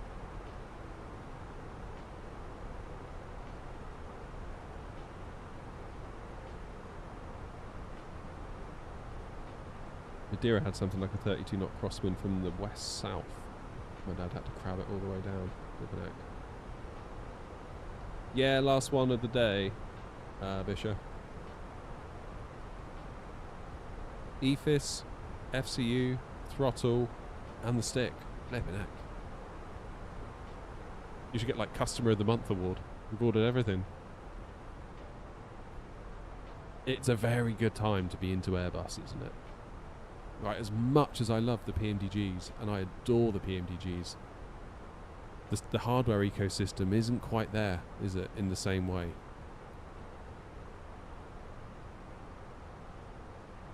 It definitely feels like... Airbus is kind of like the more preferred sibling, if you know what I mean.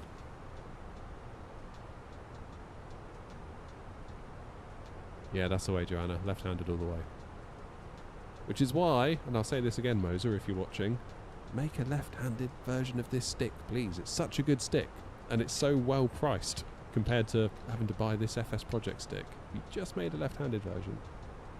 I don't think I'd need the FS... Well, like, obviously I bought it now, so I'm going to use it, but I don't think I'd have ordered it if there was a left-handed version of this. Like, I know it's not like a one-to-one replica, but blatantly you can tell where they got their inspiration from.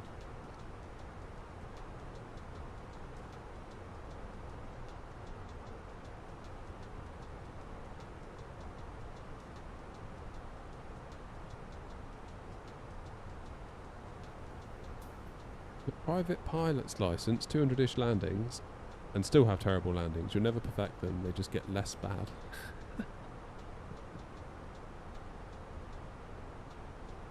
I like that.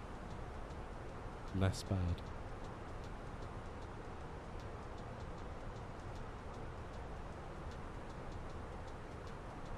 I have one question, that radio, what is it? Oh, this. That's a Logitech radio panel. I kind of like it, but at the same time, I kind of don't recommend it. Wait for the Wing Wing one. The dials, the button, like the way the dials turn, compared to when I had it new, it's almost like they're feeling more mushy than they did. And they felt okay to begin with, but they never really blew me away. And it lacks a digit. It's only got 5 digits, whereas of course a frequency needs 6 now because of the 8.33 kilohertz update. So I've had to offset all the digits with SPAD.next. So instead of saying like 124.850, it just says 24.850, which is fine. It works because the 1 is always present. It never begins with a 2, does it?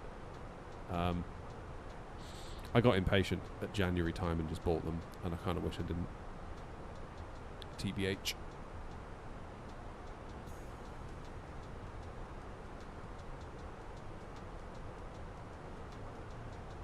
I usually fly out of Bristol. I don't live near Bristol, but that's like the most convenient airport for us, really. Flown out of Birmingham once, Gatwick once, Heathrow a couple of times. What's better, Skylink or FS2 Crew? Couldn't tell you. Never tried either. Couldn't tell you.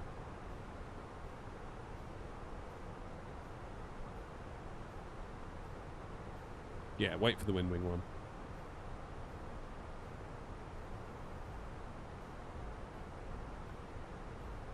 Yeah, you wouldn't have heard me in real life near the top of England, I can assure you. I think the last time I went anywhere north of England was... Where did I go?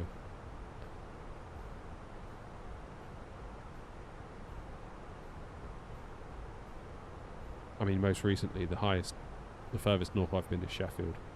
But that was some time ago. The frequency thing. This. That is the Wingflex FCU Cube. So basically it is a slightly scaled down version of this. This bit here, the autopilot panel. They have done add-ons for it. So it's not one-to-one scale, so if you're building an Airbus cockpit one-to-one, it's not the right product for you, but if you're a desktop simmer, it could be just the ticket. Comes on a nice little stand with some legs. There's a full review of it if you want to learn more on the channel. They've done some add-ons now that come with like an EFIS where they've sort of merged this bit, and I believe this bit, into a smaller package, and that sort of goes on the left. And then on the right, obviously, you've got the same thing, but in reverse. So it's like, well, there's probably no point having two of the same thing. So what they've done, they've made a bit that goes on the right that is shaped similar to this. But what they've done, they've put in the transponder and the radio panel. So if you're short on space, you can get everything in one little row. I love that when they showed it to me. They mentioned it a couple of times before, on email before it came out, and I was like, that's such a good idea. Like, I know it's not exactly like the real thing, but if you don't want to have to build a pedestal next to you and go down that route, pretty cool. Hawk, you need to download their software, but other than that, like, it just works for me with the Phoenix. Have I tried the Wind Wing Ursa Minor? No, Ames, I have not.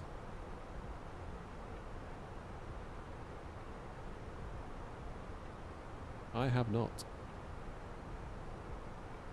I would like to try it though. Obviously I'm never going to use it because I've got a Moser AB9. Not to sound like a snob, but why would I? I realise that makes me sound like a bit of an arse, but like, if you've got a Moser AB9 sat there looking at you, you're not going to use a Wind Wing Ursa Minor, are you? But I still think it represents a very important part of the market, because there's a lot of people that, even if they could afford an AB9, they would probably choose not to spend that level of money. So yeah, easy for me. You know, Moses sent it for review, so like, I didn't pay for it, full disclosure. But it's bloody good. Having been in that simulator in Gatwick, and then I came home and the week later they sent it over. Yeah, it was the closest I've ever felt to that sim I was in at Gatwick. I was like, that is very similar.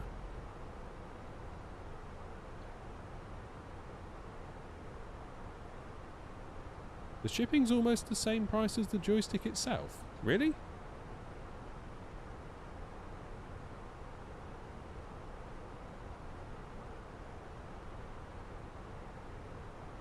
What I would like to assess with the Ursa Minor is, I know that a lot of the videos I see on TikTok of it, and you know, various places that it's done the rounds on, people pull back on the stick and they release it to demo the damper function.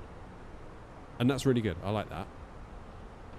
What that doesn't demonstrate is, how does it feel when you pull it back? What's the resistance curve like there? And that's a very hard thing to assess. But if I could have it next to my AB9, I could tell you.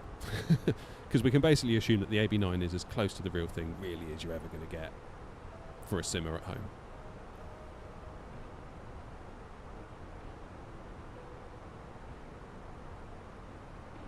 Fly-by-wire, sorry, no I don't. I don't have a tutorial.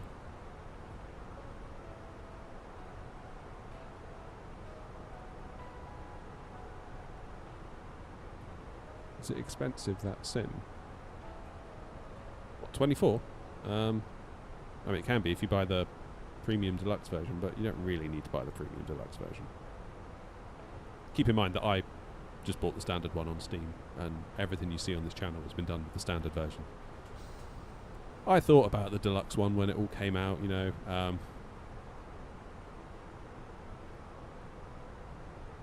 Starbucks. Let me have a look.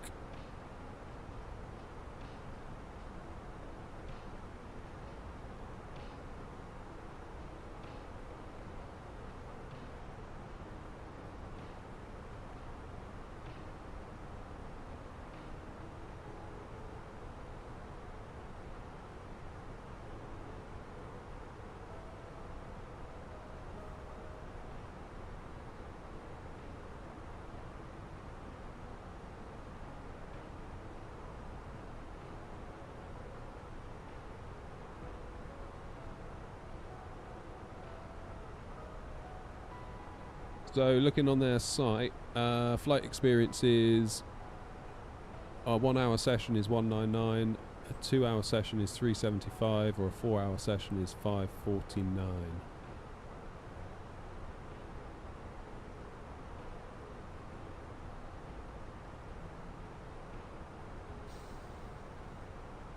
And I believe if you use the code NOT5, you can get 5% off.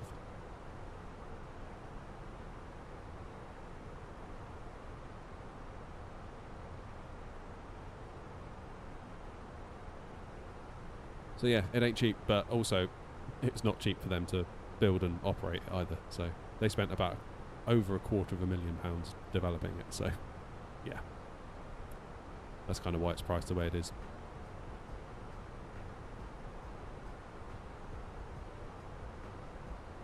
You're going to China, Ames?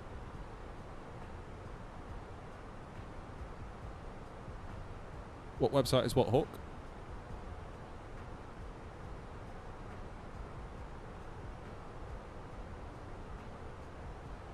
So miner has consistent resistance and it's adjustable. Okay. I'd like to try it. I'd like to try it for myself. See if it's kind of got that.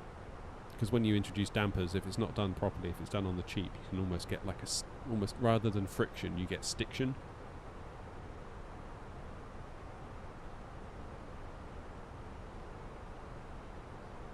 I'd like to experience it.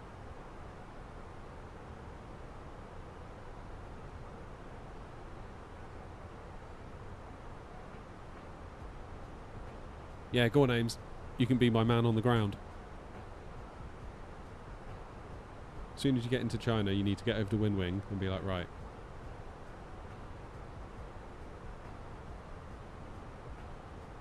Oh, the one I was looking at for flight sim sessions. Yeah, sorry, let me bring it over here.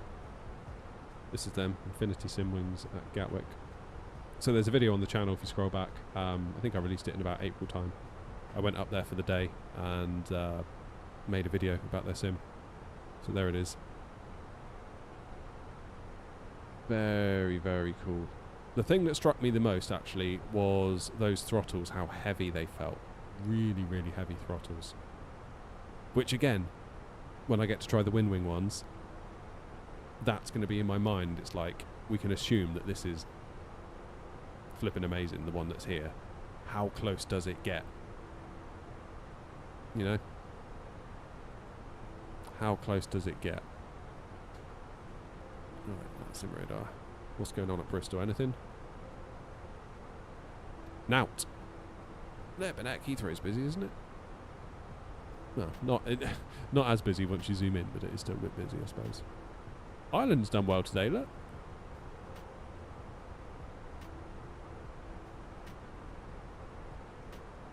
Bergen's on as well, Bergen Tower.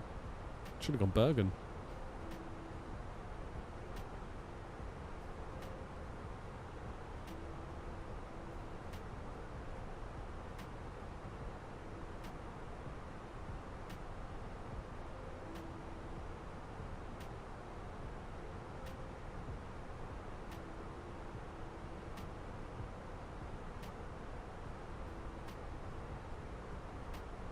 Okay, time for destination. We still shooting for 2.7. What's the weather doing? 2.30 and 12, 2.40 and not yet. Still going to be 2.7, isn't it? So let's pop in that now. 2.40 and was it 2.40 and 10? 2.40 and 9. Temperature 12. QNH 90903. So 12 90903.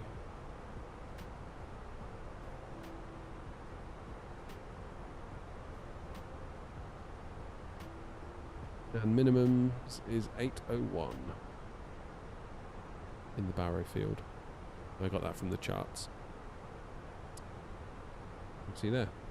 Precision altitude 801.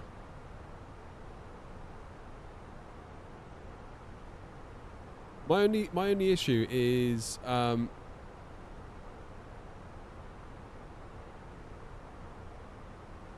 only issue with the MCDU, Joanna, is it'd be great for me, but I'm not sure how I would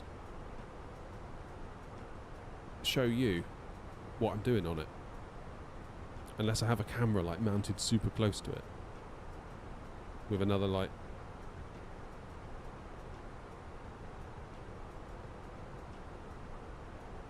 That's the only thing.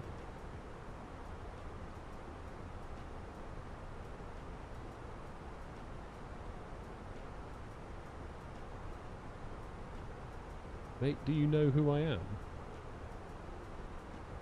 Yeah, Starbucks.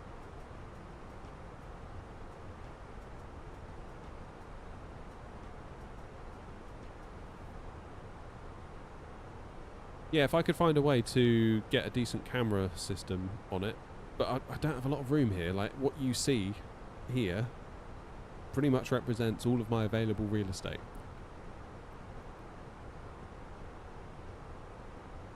So,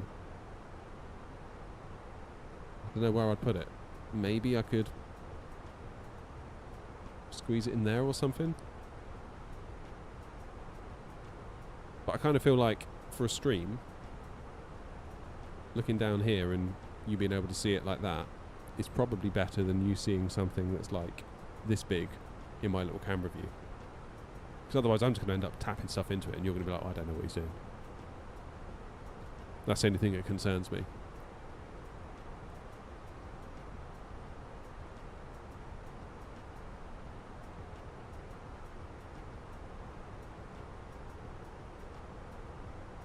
How do you get the landing weight for the arrival performance? I go to init page B. So estimated fuel on board when we land is 3.2 tons. Put that onto your zero fuel weight. So that would be 64.1.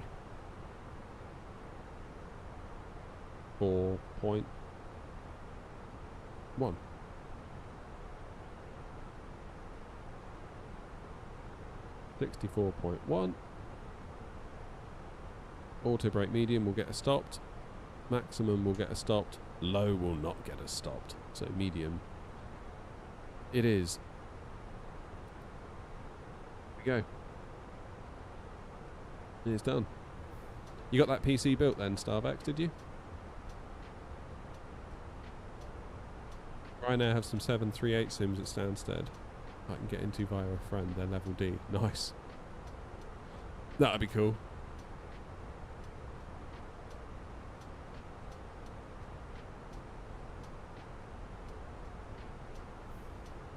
Frequency switcher, what, for radios? I mean, that's what this does here, this Logitech panel, but it's not the greatest, to be perfectly honest with you. What do I use for brakes or reverse thrusters when landing? Well, auto brake medium that I've got selected, at the moment this calculation was done with either idle reverse or no reverse. And you see if we change it to max reverse, the stopping distance doesn't change. That's because if you use full reverse, then the actual brakes on the wheels will just do less work. So it's like the plane, either through braking or through reverse thrust, will stop you by that distance. So if I apply no idle reverse, just the brakes will do it, and obviously you've got the speed brakes on the wings that come up when you land. Seeing your cursor on the MCU is most useful to us watching. Yeah, exactly, and I feel like you would lose all that. Especially if I have the sim in a view like this where we're looking forward and I'm just going tap, tap, tap, tap, tap down here and you just can't see what I'm doing. So I feel like my obligation to demo what I'm doing kind of overrules everything else.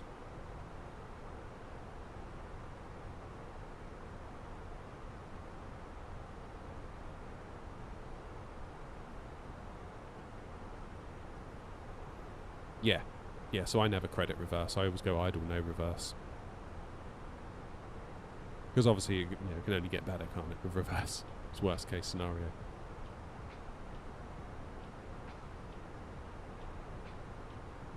Always good to... That's one thing I think you're going to like, Joanna, about the Windwing throttles, is that they've got an idle reverse detent, whereas the Thrustmasters here do not. So I find it really hard to hit idle reverse, because even if you don't use reverse, you kind of want it spun up into idle, or you want idle reverse kind of ready, so that if you do need reverse, there's less of a lag. And that's where I struggle with these Thrustmaster throttles. There is no idle reverse gate. It's either you just go straight into it, and then you go pretty much into max reverse.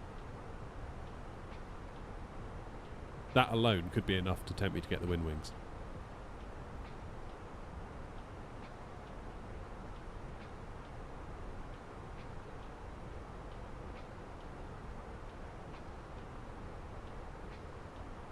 Ben, were you in the YouTube chat a bit then? back then.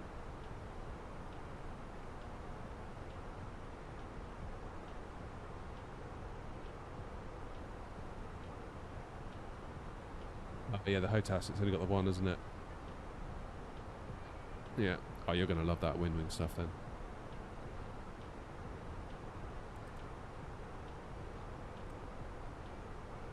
Or when you get fed up of it, send it to me. Right, scumbags, get back in your seats. We're about to descend. That's enough wandering round. I'm going to change my cost index to 6 and begin our descent into Bristol.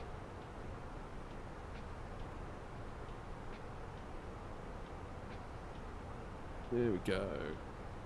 Bristol traffic, easy 232, inbound Bravo Hotel Delta, flight level 340, descending to 2,500 feet for the ILS, runway 27 at Bristol. Bristol traffic.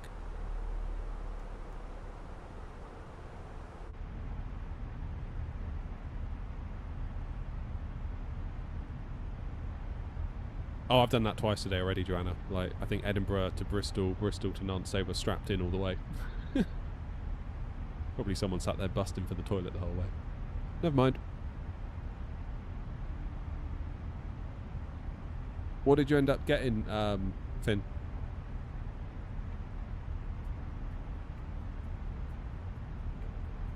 Oh, God.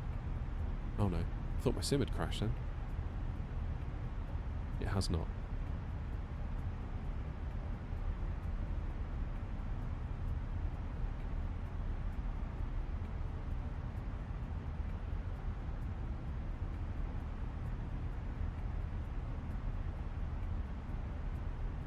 Any idea how long your wait's going to be for your wind wing throttles? How do I know what frequencies to be on?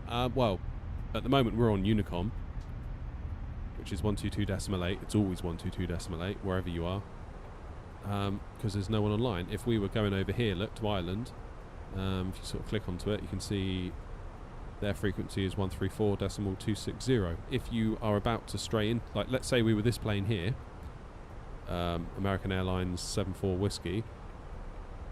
At this point, had I not already contacted the controller, they would probably be keeping an eye, thinking this guy's going to be with us in a minute. They'll send you a contact me request on VATSIM when you hear like a beep, beep, beep, beep, and then you check vPilot, which is the software, and there'll be a message saying, please contact me on whatever the frequency is, 134.260. If you're on Say Intentions, obviously there'll be a transcript that you can watch.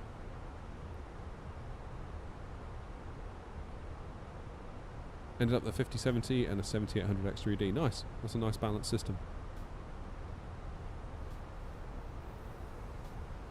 Hours for me on VATSIM, I think I'm 500 or 600.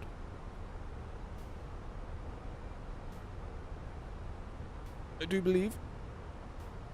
Oh, man.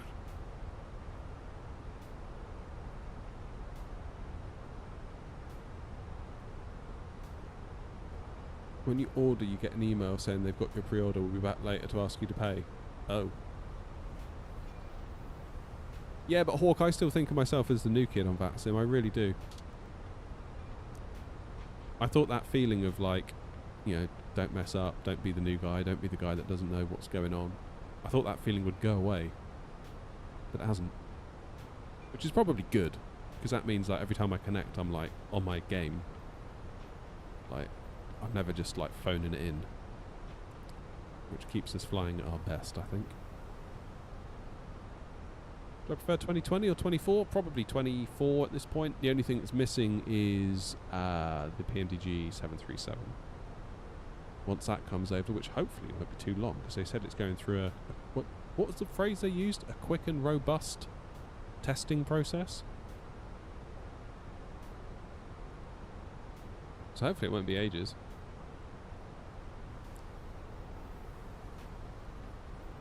You do get the occasional idiot that gets on Hawk, yeah, but you can call a supervisor and they will deal with it.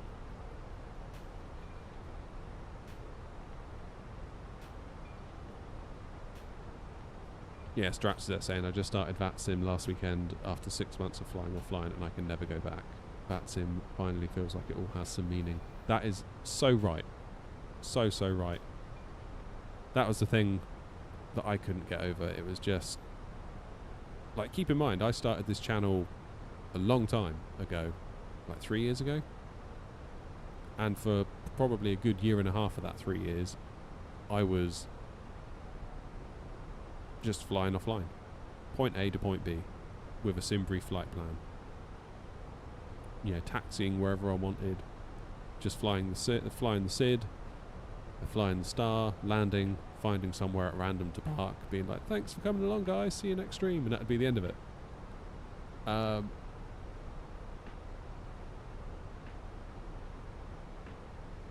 I remember saying, like, I don't know if I want to do VATSIM, like I want to be able to talk to you guys while we fly along and have a good time and all that stuff, but like now I've started it, it's like, flipping out. It makes so much sense to do it on VATSIM. It's terrifying when you start. But it's like anything, like if you have a good attitude, you'll be surprised how far that'll get you. Like if you make a mistake on VATSIM, just say to the controller, I'm really sorry, I've messed up, or I'm not sure what you want me to do. 9 times out of 10, or 99 times out of 100, they'll be good as gold. It's if you make a mistake, and then you just keep pressing on, as if you haven't made that mistake, and then make that mistake worse, and disregard instructions, and that's when they're going to get annoyed at you. Say intentions and beyond ATC is a good training ground, I would say. Or do an observer flight. That's the other thing. That's how I started. I did observer flights. So when you connect to VATSIM, you can tick a box that says connect in observer mode. Now that is designed for people that want to share cockpits. So obviously if both of you connect, normally there's going to be 2 of you, as far as the controller's concerned.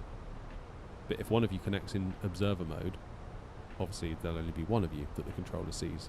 So the one in observer mode is kind of invisible. So what I would do, I would park up next to somebody, see where they're going, copy their flight plan, basically just put it into SimBrief and you're guaranteed to get pretty much the same thing, and follow them and listen out for their call sign and just do what, pretend I'm them. Every time the controller says, it's like if you're following BA 145, Speedbird 145, whenever you hear that on frequency and they tell you to do something, do it. And see if the person you're following does the same thing as you would have done. And once I did about 5 of those, point A to point B, I was sort of like, you know what? I could probably do a flight on my own at this point.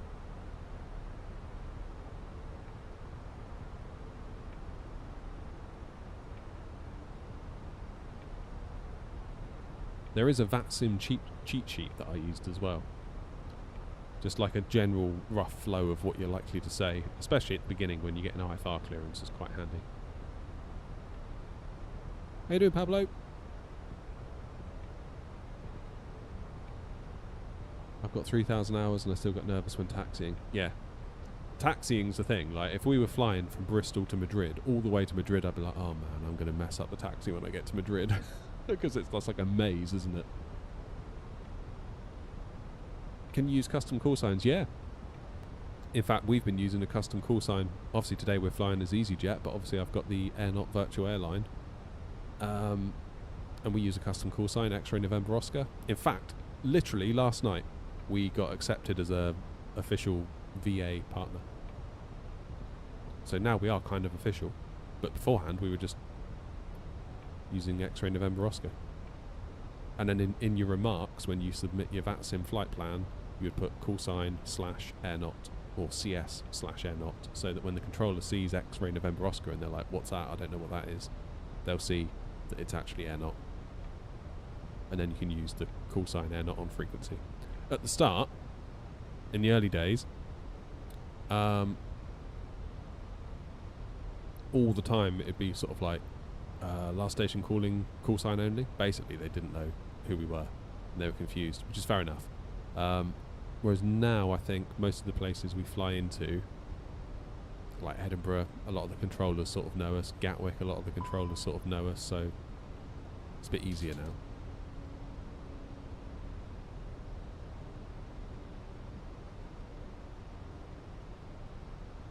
Am I using Rex? No.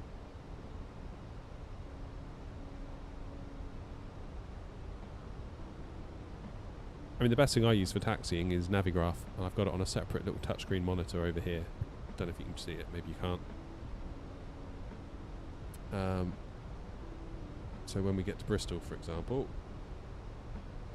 here's us, we're coming in now, Bristol's here, so when the controller says taxi to stand 5 via Golf and Zulu, I can be like, oh yeah, I can see where I'm going, and follow where you're going. Can you log into VATSIM anytime? Yeah. I mean, if there's no controllers online, you just fly on Unicom. Which some people, I think, misunderstand as, like, Unicom, you can just do what you want. It's like, no, Unicom, you still have to fly properly. You have to, like, announce your intentions and keep an eye out for other traffic. Like, right now, I'm thinking, what else is coming into Bristol? Who else is around? Like, that Ryanair, are they going to Bristol? No, they're not. They're going to Faro. That looks too big to be going to Bristol. Yes, they are. That one's on the ground at Cardiff. We maybe need to be aware of what's going on there.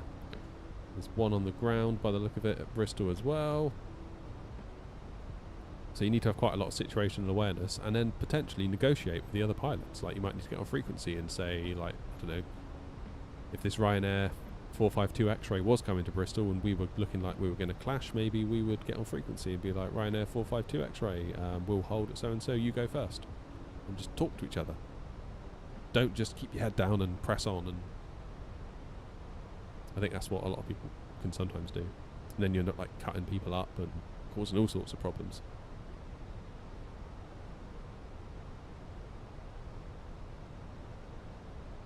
Navigraph is going to release the taxiing assistant. How would that work though, Roy? I'm confused, like with VATSIM, how that would work. Because if a VATSIM controller gives you a taxi route, that could be something completely different, couldn't it? To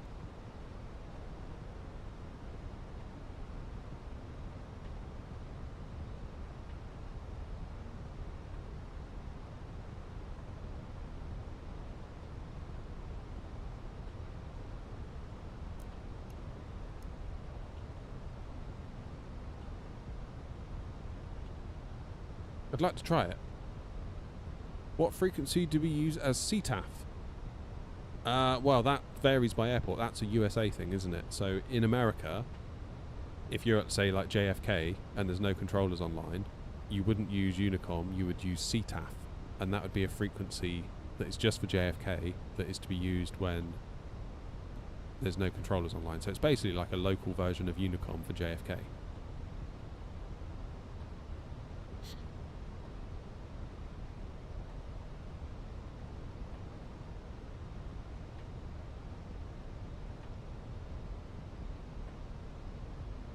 What speed does it want us at? It's got a tendency to bring us in a bit too fast, I fancy, sometimes.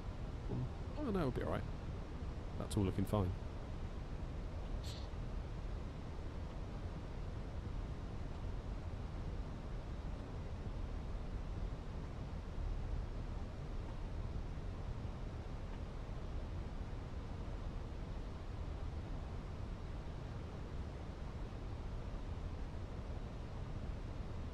You manually enter the taxi waypoints into Navigraph, including the holds. Oh.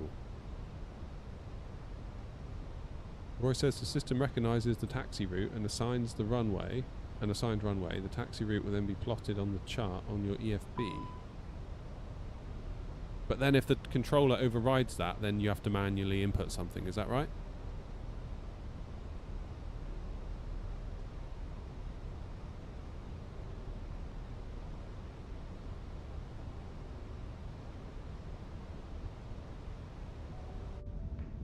Can we see Bristol yet?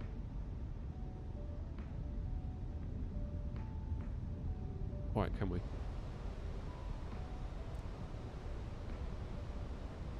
Bristol traffic, easy 232, flying left hand downwind for runway 27, Bristol traffic.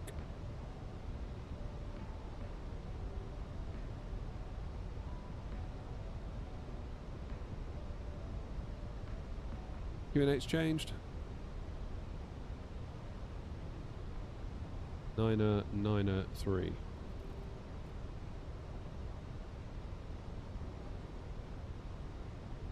Bristol traffic, Golf Whiskey Golf India. There's a helicopter landing up on my 27 and departing to the north.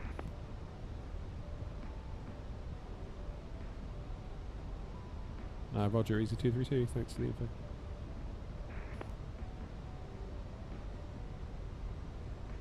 Aha, helicopter.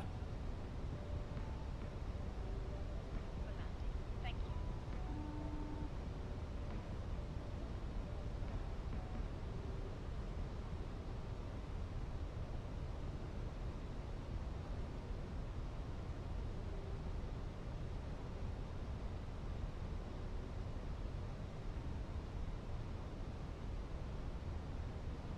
Okay, then at FF27 it wants us at 180.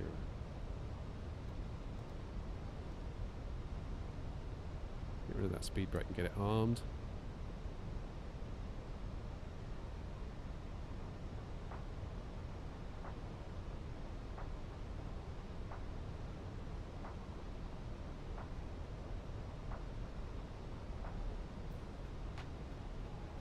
Sorry, Golf Whiskey Golf India and after 27 rating north.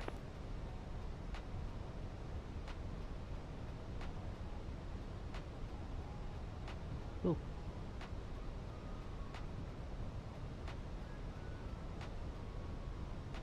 Go speed 180. Get the landing system on.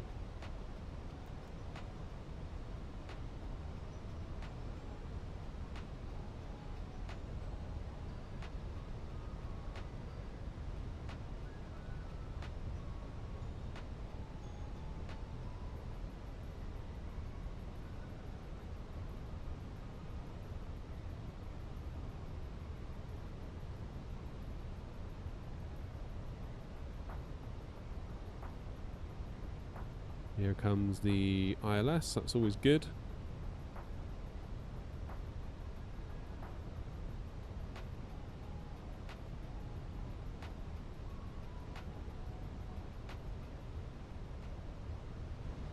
Cheers, Joanna, take it easy.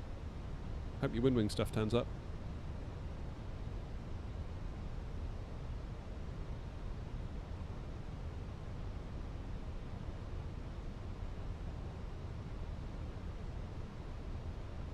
We are below the glide slope.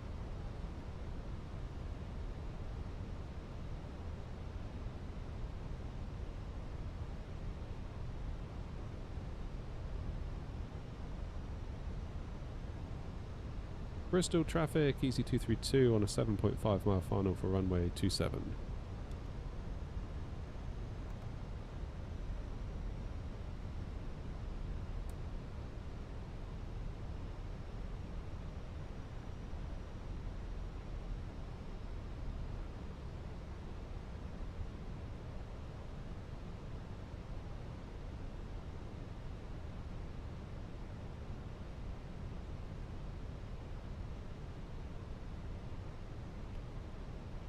Get gear down.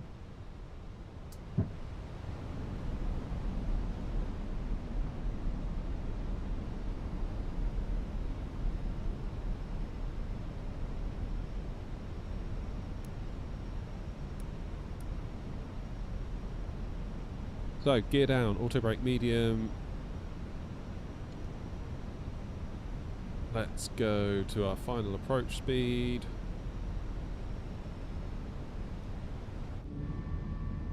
Laps full.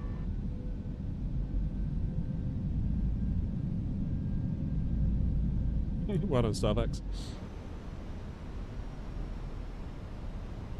At least we got some visibility this time into Bristol.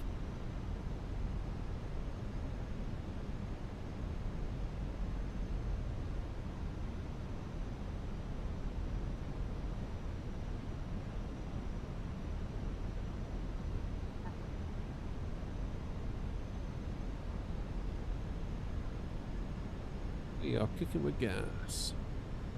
Bristol traffic, easy 232 on a 3.5 mile for runway 27, Bristol traffic.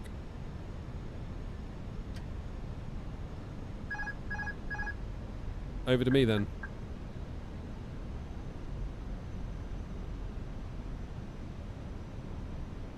Oh, Gadget, you're back. Oh, BT Whistle's back as well, I should say. Cheers, Gadget.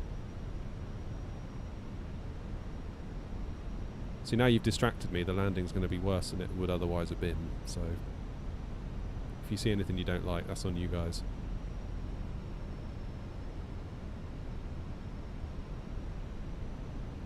Just saying.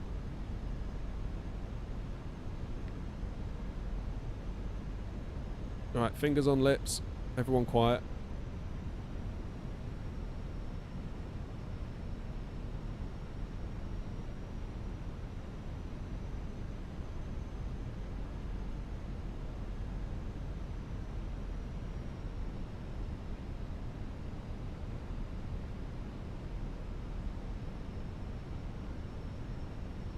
Hundred above.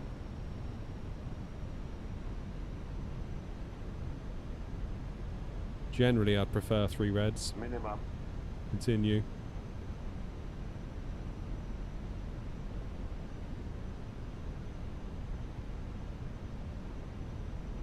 $50, $40, $30, $20. Retard. Retard. Oh, what a greaser. What an absolute greaser.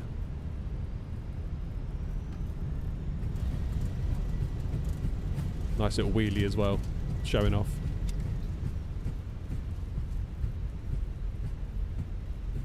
Oh, wouldn't you know? Gadget turning up was actually a good omen.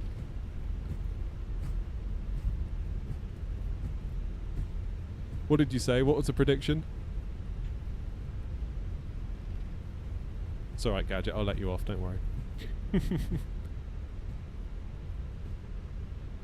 was a nice landing.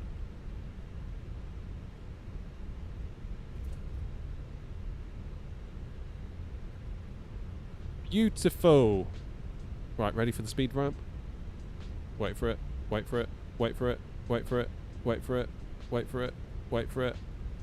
Oh, there it is.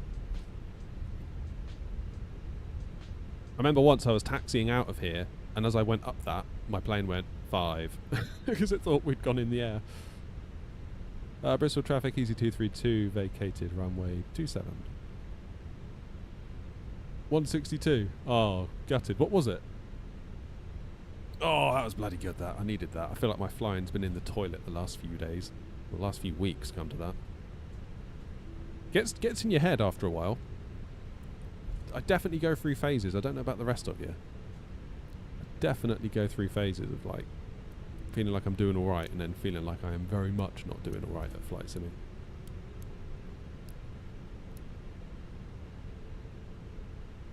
Oh, I can't wait for SoFly's Bristol scenery. Gonna be a great day.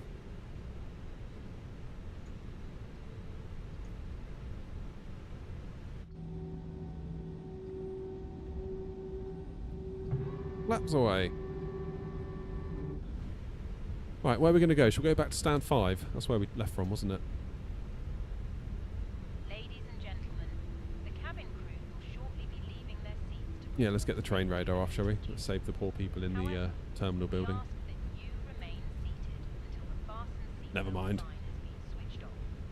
Portable electronic devices for messaging, calls, or Not internet bad, not access bad. may now be used. Smoother than Kerry. Yeah, we need Pete, the Irish pilot, don't we, to commentate one of my landings. And in the overhead lockers. Do take care opening the overhead lockers as items may have moved during flight. Smoking is not permitted until you reach a designated smoking area. On behalf of the captain and the crew, it has That was alright, that. looking after you today. Our ground crew will help Quite happy with that. you journey. Right, GSX, are you going to play nicely? Yes, you are. Never quite know, do we? Gate 5, and we'll take EasyJet. Oh, what a lovely day out. 20 to 3, that's perfect timing as well. Because in 15 minutes I have to go and get the kids from school. And we can't be late. Because having a conversation about why I was late is not one I really want to have with a head teacher. Why were you late picking up your children? Well, I was busy. Doing what? Playing Flight Simulator. What? A video game? Well, it's not really a game, is it? Do you not have a job? Well, it kind of is. It's kind of... much easier if I'm just on time. To avoid all of that. Do people crash on VATSIM on purpose? Oh, do people crash on VATSIM, and what's the process if that happens? I don't really know. I guess if you just bin it and go off into the grass, then just disconnect and get laughed at, I suppose. Cheers, Roy. Have a good one.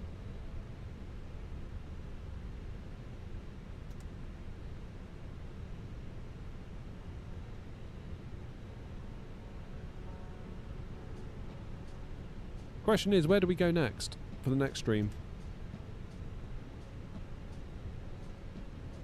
I feel like maybe we should do some 777 flying this week and check out the Boris sound pack together live. And also I feel like we bought this A340, we really ought to fly it.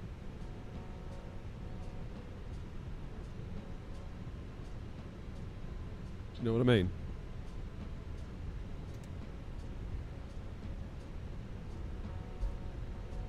Stanley to Munich.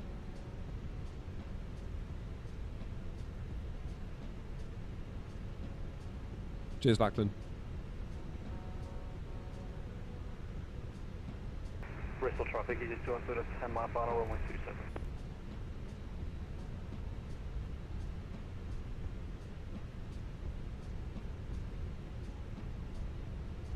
Don't forget the kids. Wouldn't dream of it.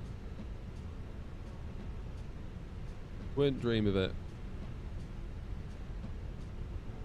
That was an absolute greaser though, that landing. I love runway 27 at Bristol because you can basically overflare it. And as long as you don't completely overcook it, the ground will just come up and meet you. Whereas 09 is a different kettle of fish altogether. 09, you've got to be quite on it. I think local, or sort of like conventional local wisdom is to land after the bump. So you basically land long intentionally to avoid the bump, because otherwise it can give you a right smack in the bum.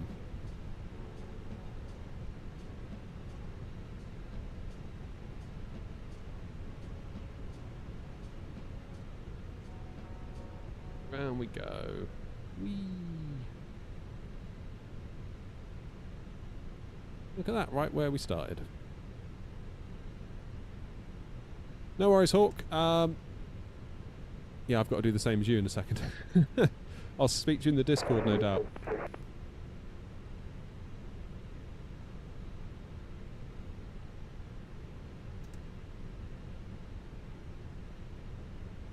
Who needs kids when we got an Airbus A320? Better not tell my kids that. In fairness, one of them's showing quite a lot of promise with the old flight sim. Oh, damn it. You can follow the flight directors now. If I sit him in this chair and I basically set headings and stuff using the FCU, he can follow the flight directors to a point. It's getting there. Landing not so much, granted, but...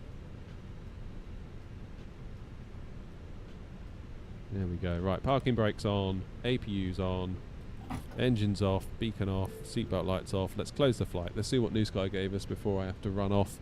Better be a 10. Great touchdown, 1.15G, 125 feet per minute. Right in the middle of the touchdown range, that's good. Average centerline deviation, 0.38. Oh my god, I'm good. And a maximum of 5.8. Damn. God, that was a good one, wasn't it? That was an absolute belter. Brilliant, brilliant, brilliant. Fortnite, cheers. Oh.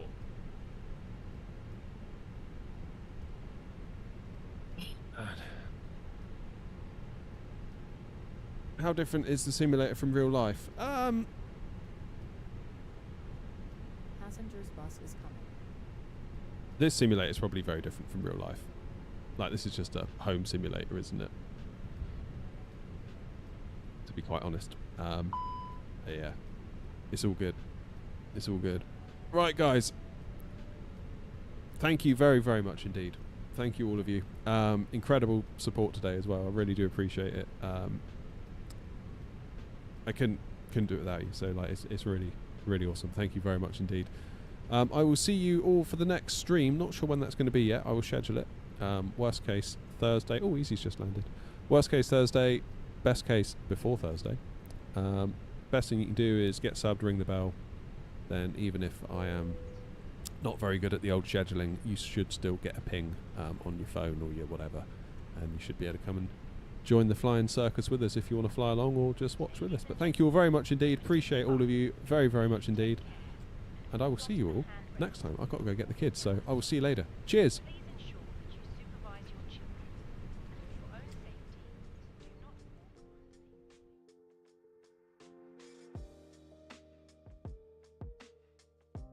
Easy 212 Bristol traffic, 27 located. This is 13 on 150, on 4